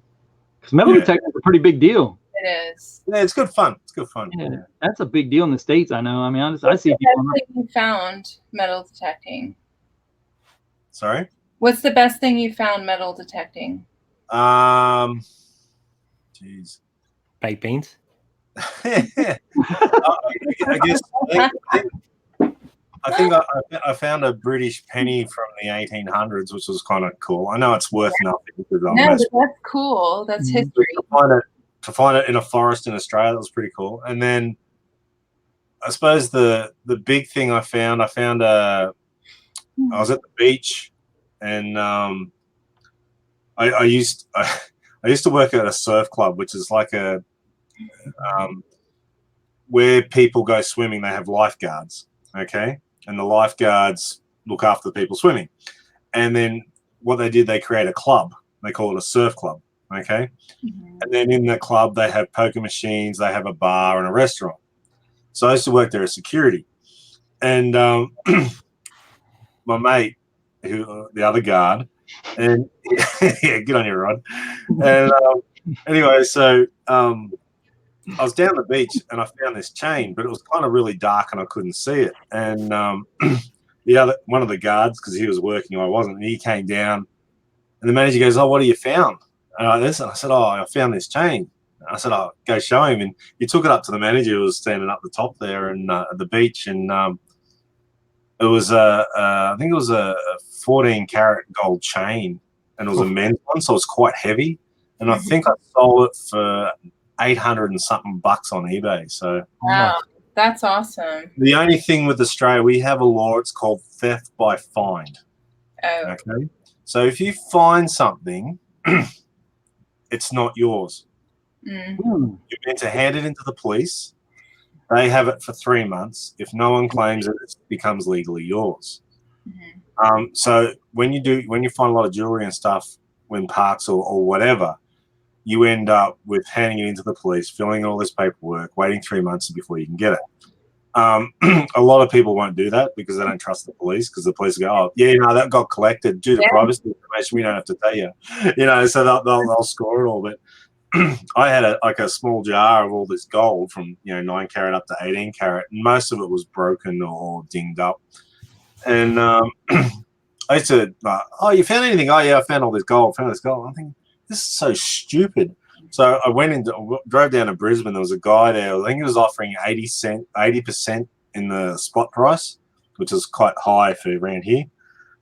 So I took it all in, and he's got this machine. He kind of X-rays each one. It tells you what percentage gold it is. And he ended up giving me, I think it was almost $2,000 or something. So I went and bought a big screen TV and a big cabinet thing to put it on a new lounge suite. So yeah, I could actually enjoy my gold. Oh, Rod. I can't believe. I mean, there's not an ounce of me that believes Rod dropped 10 cents anywhere, because he don't like to lose a penny. He would have been searching for years for that. No, the only way Rod could drop 10 cents if one of the moths took it out of his wallet.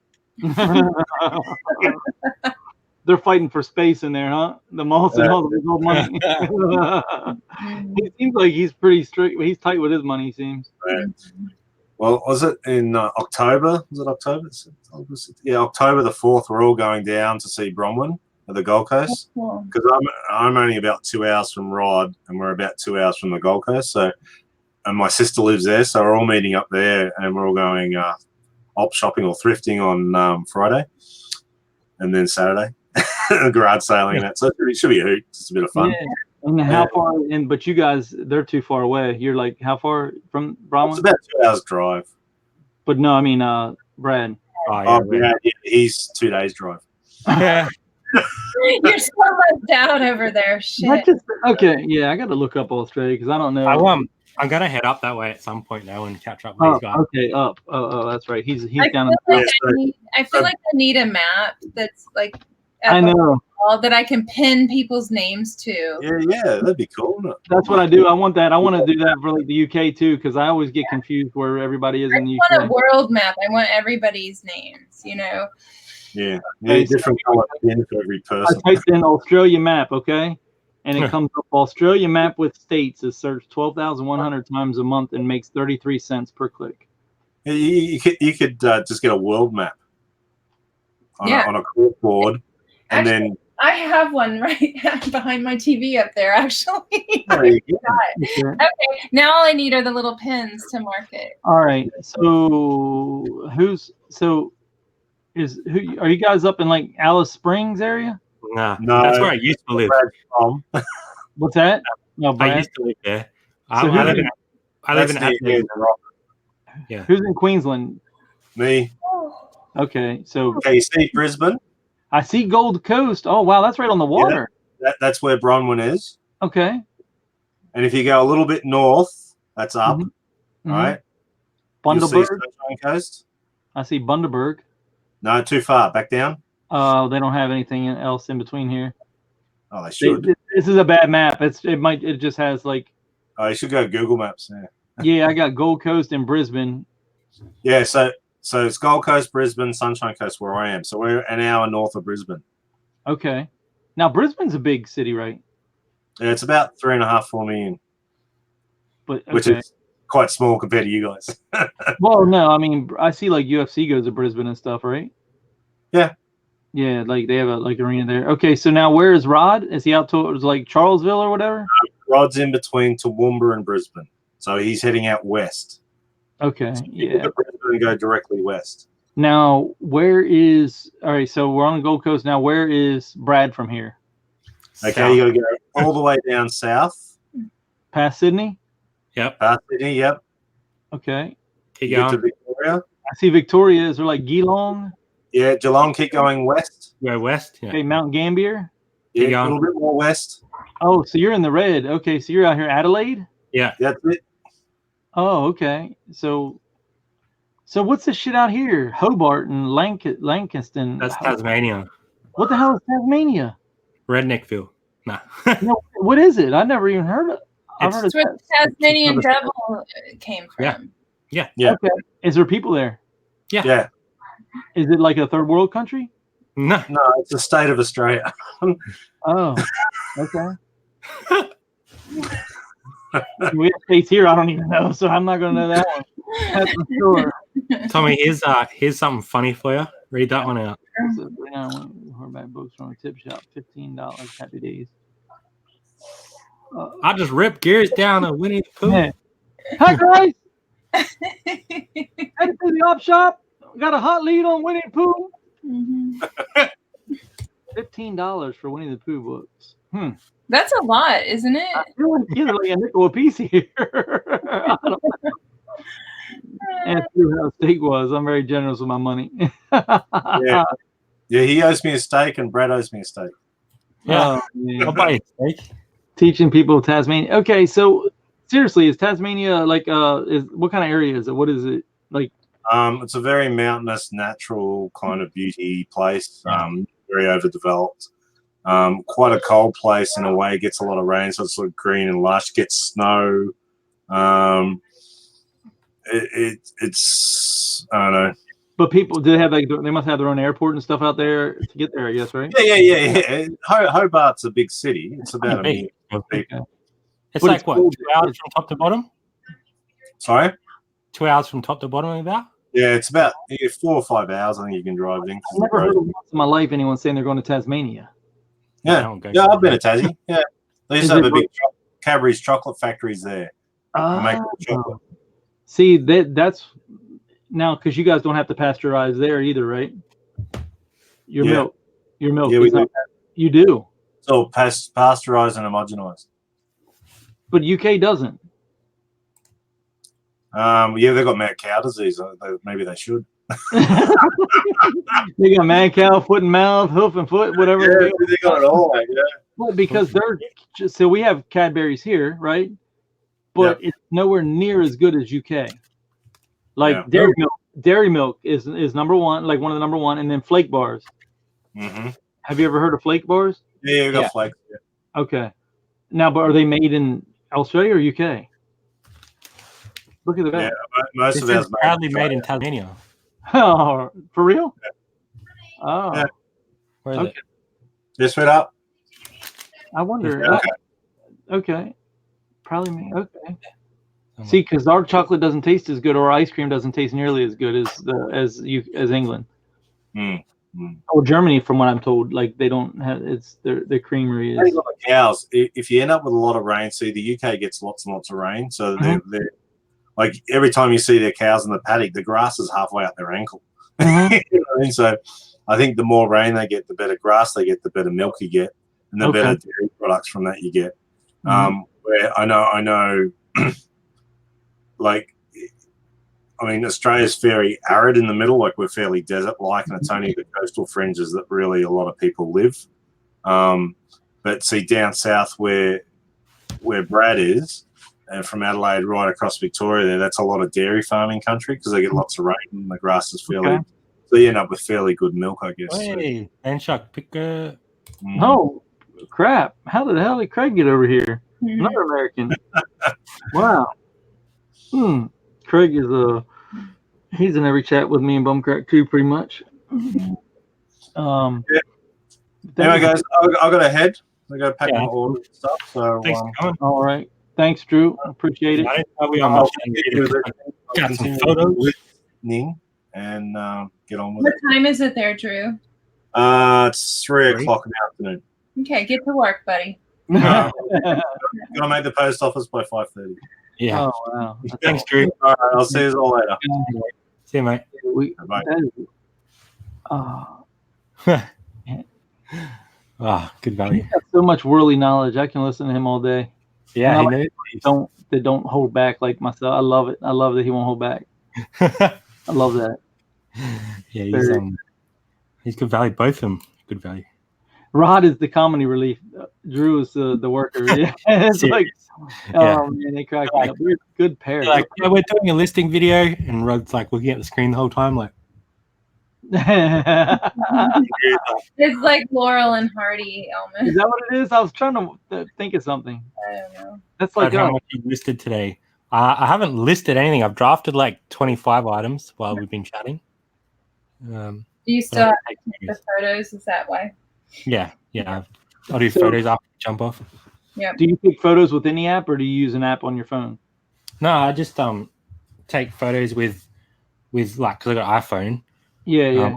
I just use the app and adjust the brightness while I'm in the app, and I don't have too many problems with it. So. Right. That's you want a pro tip? Download ProCam. ProCam. I don't even know if we have it. That's a pro tip. It's $6. It's the best $6 you'll ever spend. You ever notice when you do close with the iPhone, it changes the color from front to back? Go to the tag, it's a different color. Like it adjusts the white balance. Well, mine doesn't.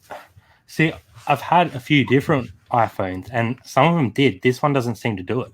This one just sort of brightens the background, like the white gets whiter, but the object seems to stay the similar color. Wow. Yeah, if you do it right. But there's certain ones, don't you find there's a few that it kind of changes. Yeah. Mine don't take shit the same. If I got a blue shirt, you try and take a blue shirt on a white background. I've only got ProCam 6 is the only one I can find. That's it. Yeah, it's like $6, and you can adjust your ISO and everything. So when you go in and you adjust it, right? Yeah. And you find dude, I'm telling you, it's the best $6 you ever spend in your life, and you're making $17,000 every 60 days. You can afford a $6 to fucking buy it.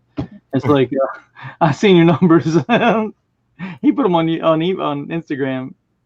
I was like, damn. Yeah, we share a bit of our stuff. Like, I don't know. A lot of people like don't share your numbers or whatever, but for us, like, I don't know. It's part of our journey, and it's proud of it, right? You're proud of it, right? Yeah. Well. Yeah.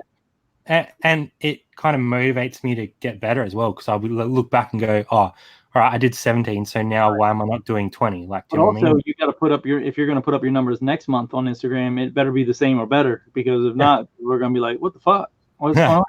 Well, I dropped $500 today because obviously I had a $500 sale on the other end that dropped off. Right. Yeah, that always hurts. Like that happens, and that's why I look at it as a monthly thing. Yeah. Like total in, total out now versus it used to drive myself bonkers looking at every item like for profit, you know? Yeah. And I think, didn't we talk about, I think you do the same thing kind of in and out, right? Instead of margin for each product. Yeah. It's so much easier and less headspace. Like I have an understanding of what I'm making per item, but Right. it's not the be all and end all. Right. What do you adjust your ISO to when you're taking the photos? Well, depending on your lighting, I don't know what kind of lighting you have. Here's what I started with, and then you can adjust it. I start with like 5200 for the white balance. On the right, the 5200, it's a WB is what it says. AWB, yeah. Yeah. And then I start with 5200, and then my ISO at like 60 probably, and then the other one is 160, the shutter speed. Then you just adjust your ISO up and down accordingly. If you have too much white behind it already, or there's too much white in the object, it'll blow it out, you know. Then you only really have to move ISO ever.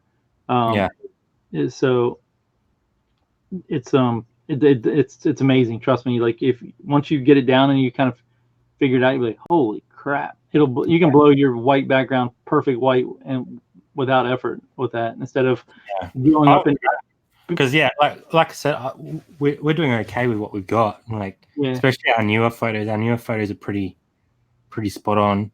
But it's always good to have another option. Well, with my phone, I have the XS Max. I think it's the newest phone. What it does is if I do the iPhone camera, it'll whiten the background, but it'll also change the actual color of the item it'll lighten, especially blue or black or black is so hard. Yeah, it'll literally just take it a couple shades away, and you don't notice it until you compare. Because on your phone it looks good because your phone's using the true color. Like so your phone, what you see on your phone isn't what someone on a computer sees anyway. It's a farce. Like it's so off. It's ridiculous. I don't know how to explain it. You just have to look on a different monitor at your item once you take it on your phone, because the phone looks brilliant. You're like, oh damn, look at that picture, and then you look on, you're like, oh. I don't know. I'm looking at my score right now, and what did I ask you? Same. I'm just here to debate you. Yeah, no, but yeah, I'm just saying my backgrounds are completely white because they're not. But I don't care. I had this issue with something the other day, and I was asked Lonnie and them about it, and Lonnie's the one that told me about it. He's like, yeah, because he used to work for Apple or something. Didn't he work for Apple? Yeah, sure. He did. Yeah, he's like, that's an issue with people buying clothing on a computer monitor. It's not, most people don't calibrate it, and your phone is pretty much perfectly calibrated at all times. It's cool to have that. I'll have to play around with it to get it right, but yeah, you shouldn't have to do too much. It's just so you said your ISO was right down, hey? My ISO was what? Like 60 or something. Yeah, you can start low and just work your way up, but yeah, it depends on your lighting is the biggest thing, how much it has to work. I don't know what your lighting is. I have 3 monster lights, so yeah. I can turn mine down to like 24 on a lot of things, and then some things that. How easy is it to change? Like, because sometimes I have 4 of the small lights, the LEDs, with my 2 large boxes, and sometimes I don't have all 4 of my small ones up there. So to change it, depending on what I have, how hard is that? Just a swipe. Okay. Yeah. Can you set different settings, like set something to where I can just hit one button and here it is, and then hit another if I have it differently? It's like they might have presets. I don't know, because I don't do that. I use the same thing all the time. I've never looked, honestly. So it's got like all the options down the bottom there. Yeah. And also you can go into square mode and make it so, so if you hit that arrow that's up next to your photo button, you can set it on square mode all the time, the 1-to-1 and all that, so that it's there all the time. And also I turn it to single camera so it doesn't move around. So like my pro cam, like you probably have the same thing. You see like where's the box one that you were talking about? So the arrow that's pointing up right next to your photo button, the like, hold on. There's an arrow pointing up. And that'll change it to 1-to-1. You can looks pretty good. But in the top right, if you look, there's like your cameras are up there, the circles. Do you see that? Yeah. Like I keep mine on the one to the right, the biggest one only, so it doesn't try to switch cameras around, and it speeds the zoom. It speeds the focus up like tenfold. Yeah, right. And then my flash, I keep my flash off. I don't know, that's up there too. But there's also some buttons you can hit that are really bad that your pictures will be all screwed up. Like, so nothing up top should be yellow. Right? They should all be white, raw, TIFF, HDR. What's that? Except for the camera. Except for the camera, correct. Yeah. So, but then, and it shows you the megapixel and all that right there. It's really cool. Like if you put it up like where you take pictures and just look at it and move the ISO around, it's like, oh, wow, and take a picture with it and then do it with your regular camera and just see the difference. Because it's amazing how different the colors come out when you slide the white balance up and down. Yeah, it's awesome to like try new things as well, because if you take, if you can save yourself a couple seconds, then, or even half a minute. Yeah, because do you ever find when you turn like a shirt around the other way that you have to readjust the white balance again? Yeah. Yeah, so you will never have to do it with that. It'll be locked. Once you set it, it's locked. And then now sometimes when you close the app, it'll make you put them back in. I don't know why they've never fixed that. Yeah. But and then you just double tap the screen and it'll unlock everything. It'll be back to default autofocus, and then you can redo it. But it's a really, really, really, really solid app. And I got that. Might test it out on this lot here shortly. Mm-hmm. Well, just if you have any trouble with it, just shoot me a message. But I think you'll pick it up easy. You know how to take pictures. Yeah, we have some apps, but they're mostly like after apps, like VSCO. You can adjust the white balance, but it's not until you after take the picture. Mm-hmm. So if you do it while you take the picture, you're saving yourself time. Oh yeah, for sure. And if you're going to do that, there's apps that are way better, like Clipping Magic on your desktop. It's a website, and you can just have all your pictures importing in it, and you just literally can just draw the item out and blow. It doesn't touch the item. It just makes the background 100% white. And another guy, I just hit 300 subs just now. Nice. I think before when Zahir was on, I think he was my 450th. Really? He subbed to you? Yeah. That's awesome. Yeah. I think so. He said he did. And then I got 450, so. That's awesome. Zahir's the man. He's awesome. Yeah. 451. No. Whoa. There you go. You guys must have brought him in. I'm close to 700. Except Are you? Yeah. I'm on subbing. Nice. Do it. Yeah, and that's another thing. Lonnie gave her like a minuscule shout out, like because she asked him not to do it, and he did it anyway, and she got like now probably it's still going up. It's like a couple hundred easily, right? Nice. Yeah. It takes some time. I was at about 470 when he did that, and I'm at 700. Yeah. So, yeah, and that was a little one. Like he didn't, if he would have gave her a full blown one like he does people, she'd have been like 1,700. I wasn't ready for that. No, she didn't want it. She told him not to do it, but he's just that type of person. He just wanted to do it because you did something nice for him. I think Damo's at 880 at the moment. Oh wow, nice. He's doing well. Yeah. So he puts out videos?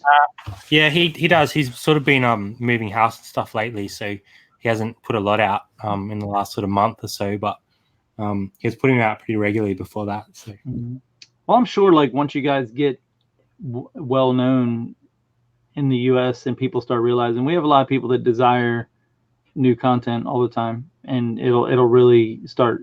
You'll see it. It'll start because you guys are very likable and very easy to watch, and I mean everyone that I've met so far here. I think in the UK guys as well.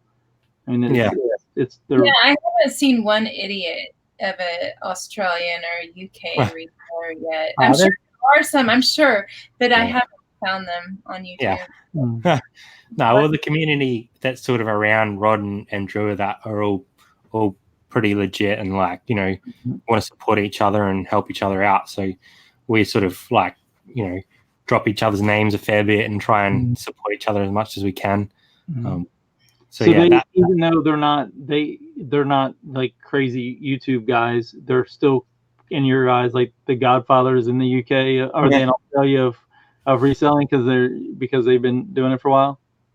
I don't know if you'd call them. They're just an easy channel to sort of watch and get along with. So they sort of started doing a lot of the live stuff, and they sort of drag people in and interact with them. So I guess in that sense, yes, they're sort of the original ones that got the ball rolling in the sort of live space.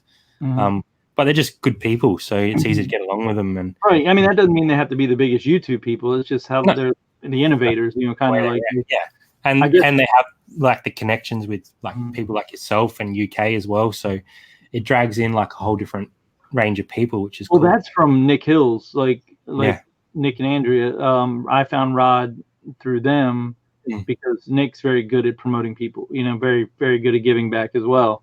And if he likes you, he lets people know. And again, that's kind of like our big guys over there. I'm sure it gives them a big bump. Because Rod only mainly does lives for the most part, and to have 500 plus subs doing only lives is pretty good in like our eyes, because that's not where the money or the YouTube money or growth is. Pre-recorded is where it's at, which is like which they don't seem to care about. Which which is good. Yeah, I think Rod's trying to put out a few more pre-recorded, but like when he's ripping, he'd pick up 2.5 and just stuff like that. But I don't think he wants to spend hours on it, like editing. Who does? I mean, it's just until you get monetized, probably, and then you're probably like, oh, okay, now it's worth it. But I don't know. I'll never get there, so I'm not really worried about it. Tracy's holding me back. I know. Sorry. No, but it's cool. Like even today, there's been what, I don't know, probably a dozen, maybe even more, sellers in the chat that usually don't come through. So right, yeah, cool. But then when you did like a show the other night, I guess because of the timing when you did it, you had like 70 some people in here. I think mid 50s. It might have got a bit higher. I don't know. I wasn't watching it the whole time, but it was that we did have a lot in. But I think it was good timing. Like today, it's middle of the day, so there's not a lot of Aussies around. And B, it was our first one with a really cool story to share. So I'm interested to see if it continues that way or if we start losing some or what happens. But no, you'll never lose. I don't know. You might lose a random person here and there, but you'll gain every time. I mean, look at the shit that we do, with the shit show we put out there, and we gain every day. And it, which is awesome. That's not really the point. It's just to have fun and like bullshit. Honestly, it's not we don't have an agenda. We never talk about what we're going to do. We never have a plan. We don't even know if we're going to go live until like Tracy decides if she's going to crack a bottle of wine or not. If I want, it's all depending upon if I want to put a bra on or not. Really. Yeah. Like I have that problem too. Yeah. It's just like we don't plan anything, and people have, which is awesome. Like we talk about it all the time. Like I can't believe how awesome it is that people actually want to watch. It's hard to even say it, but it's like, wow. Well, it is interesting. And like as a woman, it's kind of hard. Like I thought I had to put on makeup every time I wanted to, but I stopped caring, and it doesn't change anything. Like a woman doesn't have to put that much thought into it. Like we normally think that way. So it's freeing for me to see that people accept you no matter what. Oh, hold on. How about your video today? You look like you're a little dolled up in that video. I have makeup on today. Oh, okay. But there's been plenty of days that I've just come on straight from the lake. Like even Jazz goes through that. Like if we're doing a haul, she's like, I should put on makeup. I'm like, don't worry about it. Like what the it's probably I think it's real. Like people love real. That's it. That's what kind of did it for me. I'm like, I just want to be me. I don't wear makeup every day. I wear it for me only. Usually. Yeah, but if you're putting makeup on to like cater to somebody else's, it's not. It's not like even if that works for them, it doesn't work for you. It's still going to make you miserable, and it's all about being happy. Yeah, that's what I mean. Like that's what I was saying to Jazz. Like she's like, I should put on makeup. I'm like, you can if you want to, but you don't have to. Like, but you can, she's naturally pretty. You don't have to do that. You know, it's like she's naturally pretty. She doesn't have to do it. Yeah, in our next contract, she's going to do it, but she don't have to do it. Yeah. and she's always going to look good sitting next to me anyway. So. Yeah. Oh, yeah. There you go. Yeah. That's what I always say. They tune in. They tune in for her brains and my beauty, right? That's what it's all about. It's wild. Has she been watching this shit show tonight or no? Like us ruining. She jumped in for a little bit, but she's at work. So. Oh, okay. I saw her name pop up once. I didn't know if she came home and like. Nah, she'll probably watch it back tonight and give me shit for something. We apologize if we ruined your channel. We apologize in advance. Straight on and threw out an F-bomb, I think. Yeah, I'm like, wow, we're on somebody else's channel. She's like, I didn't know you were live. I don't take myself very seriously. Like, well, you dropped a couple of F-bombs tonight. Like I've heard a couple of people drop them, which, you know, it doesn't matter. It doesn't hurt people have this misconception that they're going to get their demonetized. It doesn't work that way. Well, I'm not even monetized, so it's not. Yeah, and that's another thing. Yeah, but also, there being said, you don't want to get kind of used to it and use that as a crutch, like I do. And then when you do get monetized, if you were, you got to get for it, then you're screwed. But I've done a lot of digging into that, and I can't find anything that says that you can't. It's all about hate and racism, and like the first 30 seconds of your video, they don't want you like F and your title, you know. Yeah. But other than that, you can't find too much on. I mean, I'm sure they can do whatever they want, but yeah, exactly. But I think you guys have got a good little thing going, because it's kind of like it's one of those shows you can just tune in and just have a laugh, and no one's there to, you know, compete priorities. It's just like and drive across the country, and we're still on. Yeah. Drive across. Well, we've almost been going 5 today, so I know, but it doesn't feel like it, does it? No. That's the thing. What people ask us, how do you do 7? What? It doesn't. Hard. I mean, sometimes I get antsy. That's why I turn my camera off. I have to like move around, and I get antsy. But I come back, and I'm happy and fine. You know, it's hard to sit here for 6 hours for me. And but it's also hard to say goodbye when you're not exhausted. Like it's hard to say. Because I know how it is being a viewer for a year. Like, and I didn't want to see all of my favorite people leave every day. Like. Yeah, we're doing another 5-hour session after this. For sure. Oh God, no, hell no. I really appreciate you guys coming on. It's cool to chat with people overseas and see their views on things. And I'm sure you'll see us around a lot more in your chat, and hopefully. Thanks for having us on. Come over again at some point. Yeah, you guys. Hopefully, people come over here and catch on, because it's good. We need some freshness. Yeah. Send me your next RDO date, and I'll jump on for sure. Oh, the real Drew. Yeah, the real Drew's entered the chat. Yeah, he's off work now, huh? I don't know. He might just be on another break. He gets a lot of damn breaks over there. It's hard. There's like so many Drews and Andrews, and I think this one's just Drew. Yeah. Yep. Called him Andrew once. I don't know. I can't. I'm trying to.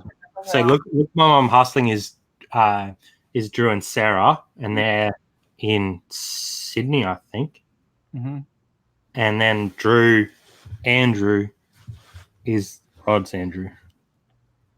He's in Queensland, right? Let me look at my map. My boss PDB has allowed me 5 minutes. Right. So now, all right. Now here's real quick. Sorry, but so Perth. Yeah. All the way over there where Sinister is, where I don't want to go unless I want to get killed. Yeah, don't go fuck that. We'll protect you. So someone at the door. Come in. Sinister showed up. Sorry. Damn, that was quick. I just said his name once. Okay, let's throw out a bunch of F-bombs now. That was wild. Oh yeah, parcel, huh? That's his return. I think it's jerky. Oh, I love jerky. Rude jerky? Rude jerky? Boom. What kind of beef is it? Cow beef or like jerky? Yeah. Kangaroo beef? So we have a store here or near Austin that has kangaroo jerky. Really? Yeah, we haven't. Like, yeah, is it one of those places that has like 100 different types of jerky in it? Yeah, they're yeah. Oh God, they're terrible.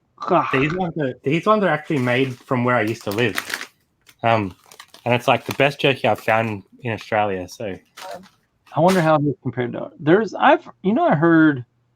What is the country? There's a country down south somewhere. Argentina has the best beef in the world. yeah, They have right. great beef. They have great wine too. Really? That's what I've heard from a pilot. Australia has good wine as well. I like. Yeah, we're in wine country actually. Really? Yeah. Oh, that's awesome. I haven't really developed the wine palate yet, but okay. maybe So one day. Perth. Perth doesn't look much more north than you. How does it get so fucking hot over there? Well, it gets hot here in summer. Okay.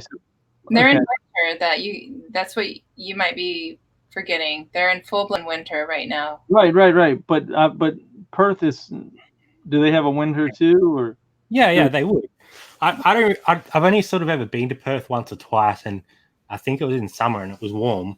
But Perth does get cold, I think. But Adelaide, I don't know. Adelaide's just cold. But so when you get up to like Wyndham and shit, that's where the hot is, and Darwin and all that.